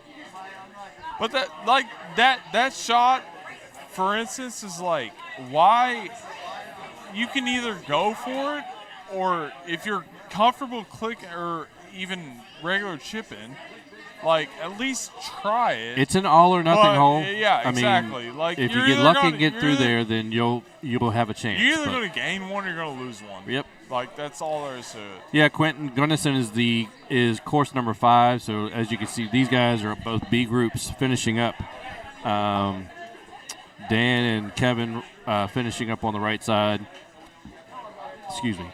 Yeah, Gunnison to me, which hey, This is a really good shot by Kevin. To anyone listening, I've played this is my second year playing on these courses. Gunnison to me is the hardest course that there's been, but I've also only had 2 years of experience, so I'm very aware of that. But it is just absolutely just killer. And the sad part is I'm actually better at this one than I am Alaska. I don't know why Alaska. I'm just as bad as you can be. I think it's usually how it is when the courses first come out. Oh, that was almost a great oh, he went in the water. That's miserable, dude. Winner in fourth course is Andy Haas, 32 under with 32,000 shot points. Winner of course number 4, Andy Haas, 32 under. No surprise there. He did not win course number 5, though. Let's put that out. 98 is the cut line after 4 courses. Yeah, so if Gunnison comes in at 22, 11, that's 120. Somebody's going to end up knocking that light over for sure. Yeah, I literally had Andy. the reflexes of a very, very impaired cat. I almost got that. 98 after 4 courses is the cut line. Which Yeah. means, like I said, 22 is what Paul and I were talking about earlier. On if I think it's a very that's good. 120. I think 22 is a very good number. That's you playing clean, but you not chasing the through the crazy canyon ones. shots. Yep. Like, yeah, you're. So if you're, you birdie all the par 3s, yeah, exactly. and get Like- lucky on a couple of the 4s. Like one of my good buddies, like Hap, Craig Sander, he literally said like he's probably gonna play to the point where he's laying up like nonstop, and it's like honestly that makes sense, especially on this course per se. This is a huge chip, by the way. Ben, have you been cheating and playing or watching while you were at work? Got a boy. Good for you. Nah, this is a massive putt by Dan. Oh, no. Or chip, I meant. But, yeah. All right, get your par and get out. Yeah, You're okay. Yep, called it No day. love lost.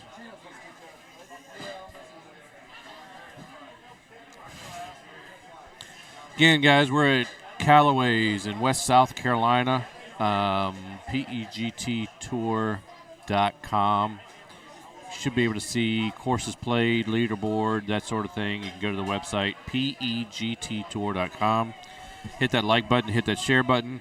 We're winding up. This is probably one of the quickest qualifying rounds that I've been a part of in quite a long time. Normally we're 8 o'clock, 9 o'clock getting out of here. It's usually a very long day.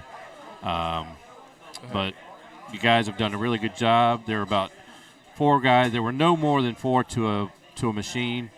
A couple of the machines had three qualifying, and they were actually good about just keeping up pace with the A group. But Paige is walking around, moving groups now. And I think we really are. Now I'm starting to see machines that are just open. So we're finishing up here with the next 30 minutes or so, which would be great because then we're going to start the senior tournament.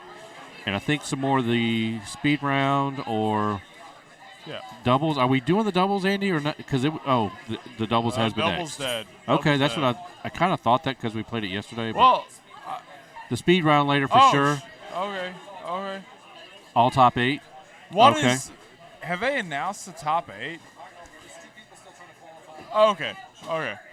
Yeah, they've not announced the top 8. There's 2 people still to qualify. I am very well likely not in the top 8 because, apparently when you absolutely just hammer the ball as fast as you can, it's not as efficient. Well, they're not doing it by score. They're just doing it by speed, right? Yeah, they're going by speed, but the problem is when you're trying to hit the ball as fast as I'm telling you, dude, it is like a different world. I should when try you're that. when you're trying to hit the ball as fast as you can, you don't hit as decent as a shot as you thought you was going to hit. Right. And therefore, like I had chip. Like I'm a click chipper, die hard. I will click chip anything. If it's 130 yards in, I'm click chipping it. And there would be shots that was like 30 yards out, and I wouldn't even think about it, obviously, and I would pull the sand wedge back, and I don't use a sand wedge to chip. And so, therefore, I was like absolutely gauging it, and it was awful. Like, I was so bad at it. And I told Taylor last night because he did it, like, the qualifier, he did it in like 6 minutes, 20 seconds, which is absolute just burning it up. Yeah, it was he by far told the me quickest time. he said everybody's around 6:15 to 7.5. Yeah, which is exactly. And Taylor that's a absolutely good shot, burned. Kevin. Good shot, Kevin. Like, they almost had to put a new ball in. He was playing so fast. He burned it up. Yeah. Like, I was like, dude, you're a freak. Like, that is so fast. And, it's just one of the things. Like, you might think you're fast. Like, for me, I feel like I'm a very fast player. And when you put into perspective, like, you're pushing to be fast, like, I'm way worse. Therefore, I'm even slower than I am, I think, on a normal round. Oh, that's good a shot great by shot, Dan. by the way, yeah. Wow.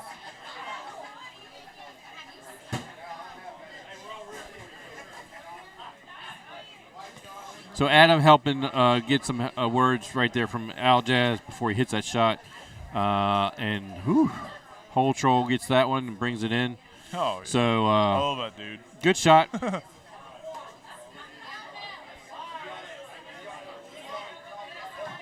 22 and 20. Dan right here. He just needs to be smart and go for his birdie. I agree. He has a chance to get the eagle. If he hits the full, gets it back on the fairway, he can possibly walk out of here with 23. So that's not bad. I agree. I just, like, to anyone, like, why even go for this? There's no reason to. Your best case scenario is you being in the fairway, so why not go for the fairway?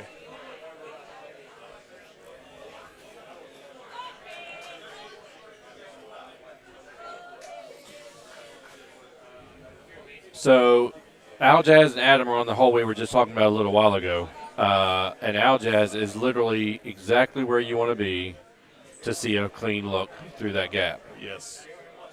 He's sitting there explaining it to Adam. He's on the tee though, so there's a, like I said, there's a spot where if you hit to, you have that clean look through. But Kevin missed it, but he's going to stay safe. He's going to stay safe. Yeah, you'll be fine. And actually, from there, if you just come back to the fairway where he's at, you can hit a full into the hole. Adam's not going to be far enough. Yeah, that's not what. But he can play some kind of cut through there. Yeah, with the you 10 and a half. need to be about 10 to 15 yards further, and then you have a shot. Like, he's definitely got to put some type of cut on it, but I think it's going to bounce 1,000. Yeah, exactly. It's going to bounce 1,000 times. Like, you have to be if you're gonna play that shot. But see, it dropped him right on the top of the green. No. It's always going to drop you there. Yeah. He's perfect. Yeah, this is where I was talking about. So Aljaz is exactly where you want to be. Yeah, he's absolutely perfect. The problem with all that is, with that wind is miserable. And he stayed up. But he stayed dry, so it's good. But you have to be on the right side rather than like the short side, which I guess would be like Good job, Dan. Cutting back to the left. Smart play. If you miss the shot, you need to be able to cut to the right. If you cut to the left, it's not going to work.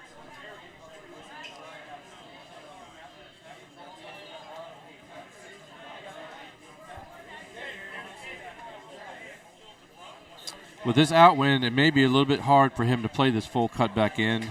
If Kevin's smart, he'll just play for his par, put it over the other fairway, hit the second shot. You still have a chance of making your birdie with the shot in. So be smart. Yeah, that's the one thing I will tell everybody. If you come to a tournament and once you get involved and you hit the qualifying and you get into playing on Sunday, take your lumps. Don't try to make something out of something that you don't know, or don't try to hit a shot that you don't know. Yeah, 100%. Take the lesser of the two evils. Instead of going 8 or 9 over, just take your bogey and walk out. 100%. I agree with you. It's a good shot here by Kevin. Good shot. I actually lucked out on this because I chipped it in, and I think it was for eagle. But I was so bad before that, it doesn't matter. But being able to put that on the green, for me, I'm hitting like a 5-click 3-wood, and that it's going to run right at the hole. I would have liked to see Dan put release on that. But yeah, that was really good. It's so wide open. But he's going to walk out with his birdie. Kevin's going to walk out with his par. Good shot. Yeah, he's going to finish with 23.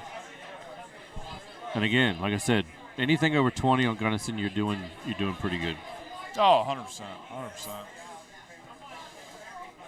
I ain't going to lie. This is probably my time to step out. Everybody's been amazing. Yeah, I'll probably watch this back and be like, hey, was I okay at doing this? But other than it's that, always fun to listen to yourself later. That's for sure. Yeah. I've never done it before, so yeah. But cool. I do appreciate everybody that's watching. I appreciate you. Yeah, man. Colton's been a pleasure. I've been with you twice. Commenting with you. Yeah, I feel like I vamped good enough for the one part, but yeah. This has been a tournament. Let's just put it that way. That is a great shot. Oh, my God. Anyways, I'm out. Have fun, everybody. Colton, we'll see you in a bit.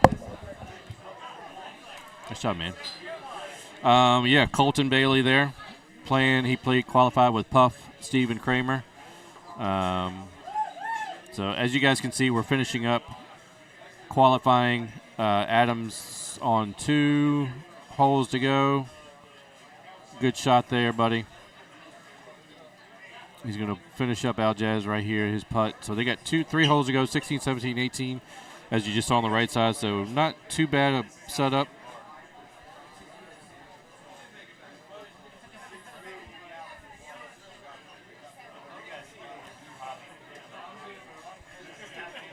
If you weren't here earlier when I was talking about this hole, if you go up top,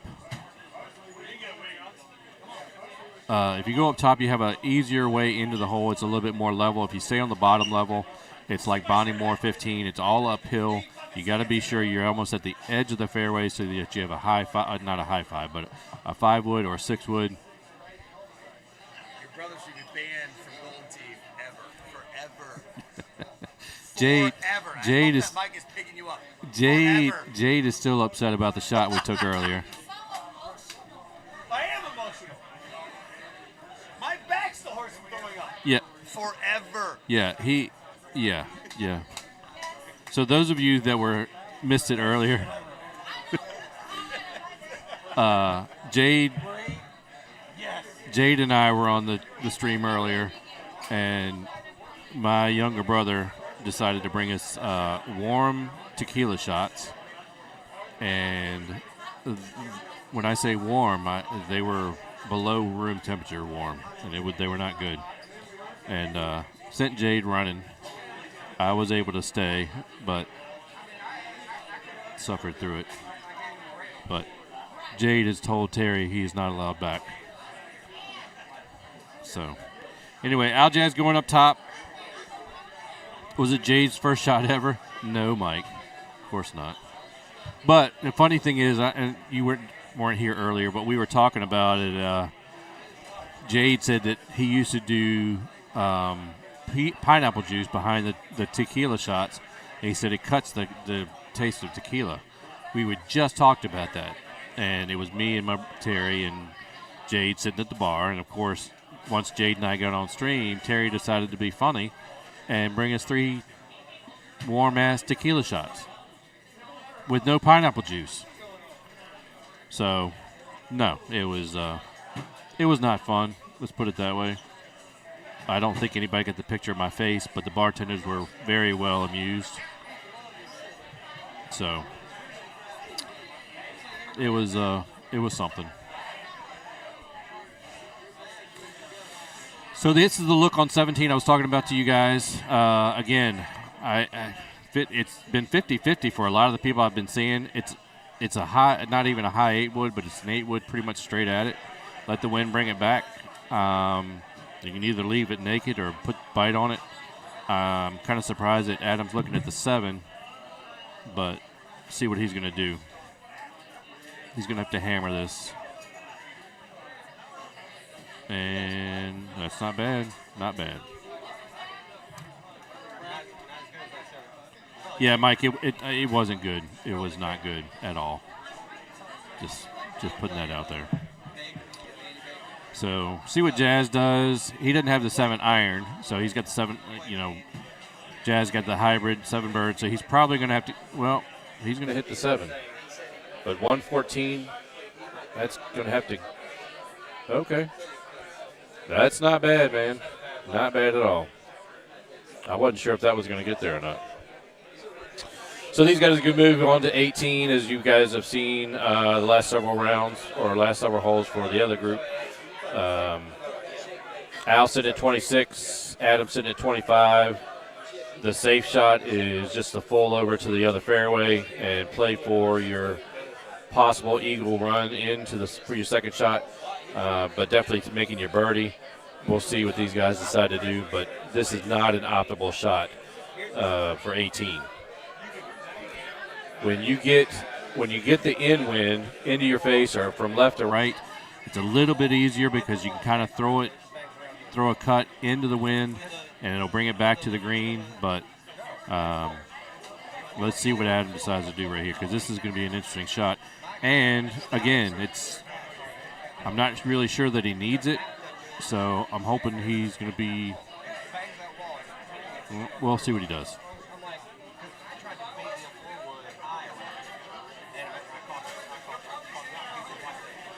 Looks like he's just going to play the full into the fairway.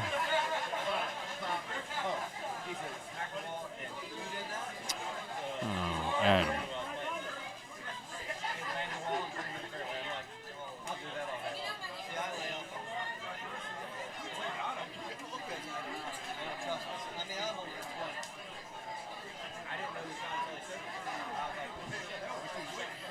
What'd you shoot on it?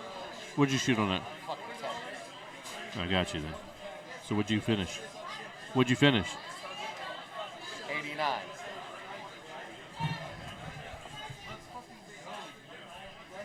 So yeah, we both did the same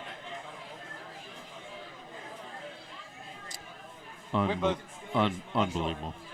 Get Brandy, Mr. Pibb. Get fresh, all fresh, brand new. Mr. Pibb. All right, guys. As you can see, we're finishing up the qualifying rounds. This is the drop that Adam got. He's going to have to play for his bogey now.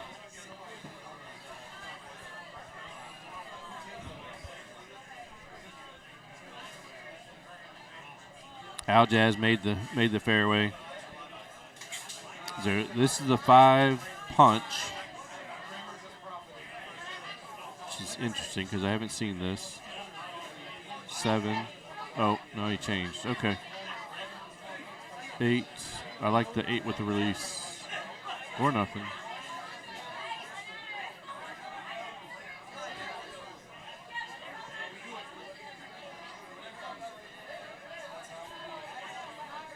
So if you can play the shot to get where Al Jazz is, just get it around that corner to the fairway. You at least got a shot here to click chip or run something in. And so Al is going to walk out with his birdie. Adam's going to finish with 24, provided he makes his putt. If you want a T-shirt, come up to CK. We're going to come away. We're going to go on. Everyone wants a shirt, $25. Or a hat, $35. So 27 for Al Jazz, 24 for Adam, and yeah, we are done qualifying. You overcame all the difficulties of going to the last couple days. It was unbelievable. What's up? Not much. I'm trying to figure out from our producer what we're going to do. He just kind of going to go on a break. Okay. What's up, producer Andy Coleman? Yeah. So listen up, guys. We're gonna take a little short break. We've got the seniors. The first round of seniors. All the seniors are going to play at least one game tonight. So I'll be able to be in that group and play one game tonight, and then we're going to play speed round. I think there's 8 guys that are going to play in the speed round, so that's going to go on. So we're not done commentating and broadcasting and that stuff like that, but we're going to take a little bit of a break. Make sure you've hit that like button, hit that share button, favorite everything so that you'll know when we're coming back on the air and you guys can keep up with us here in West Columbia, South Carolina. All right? And we'll see you guys in a bit. Thanks.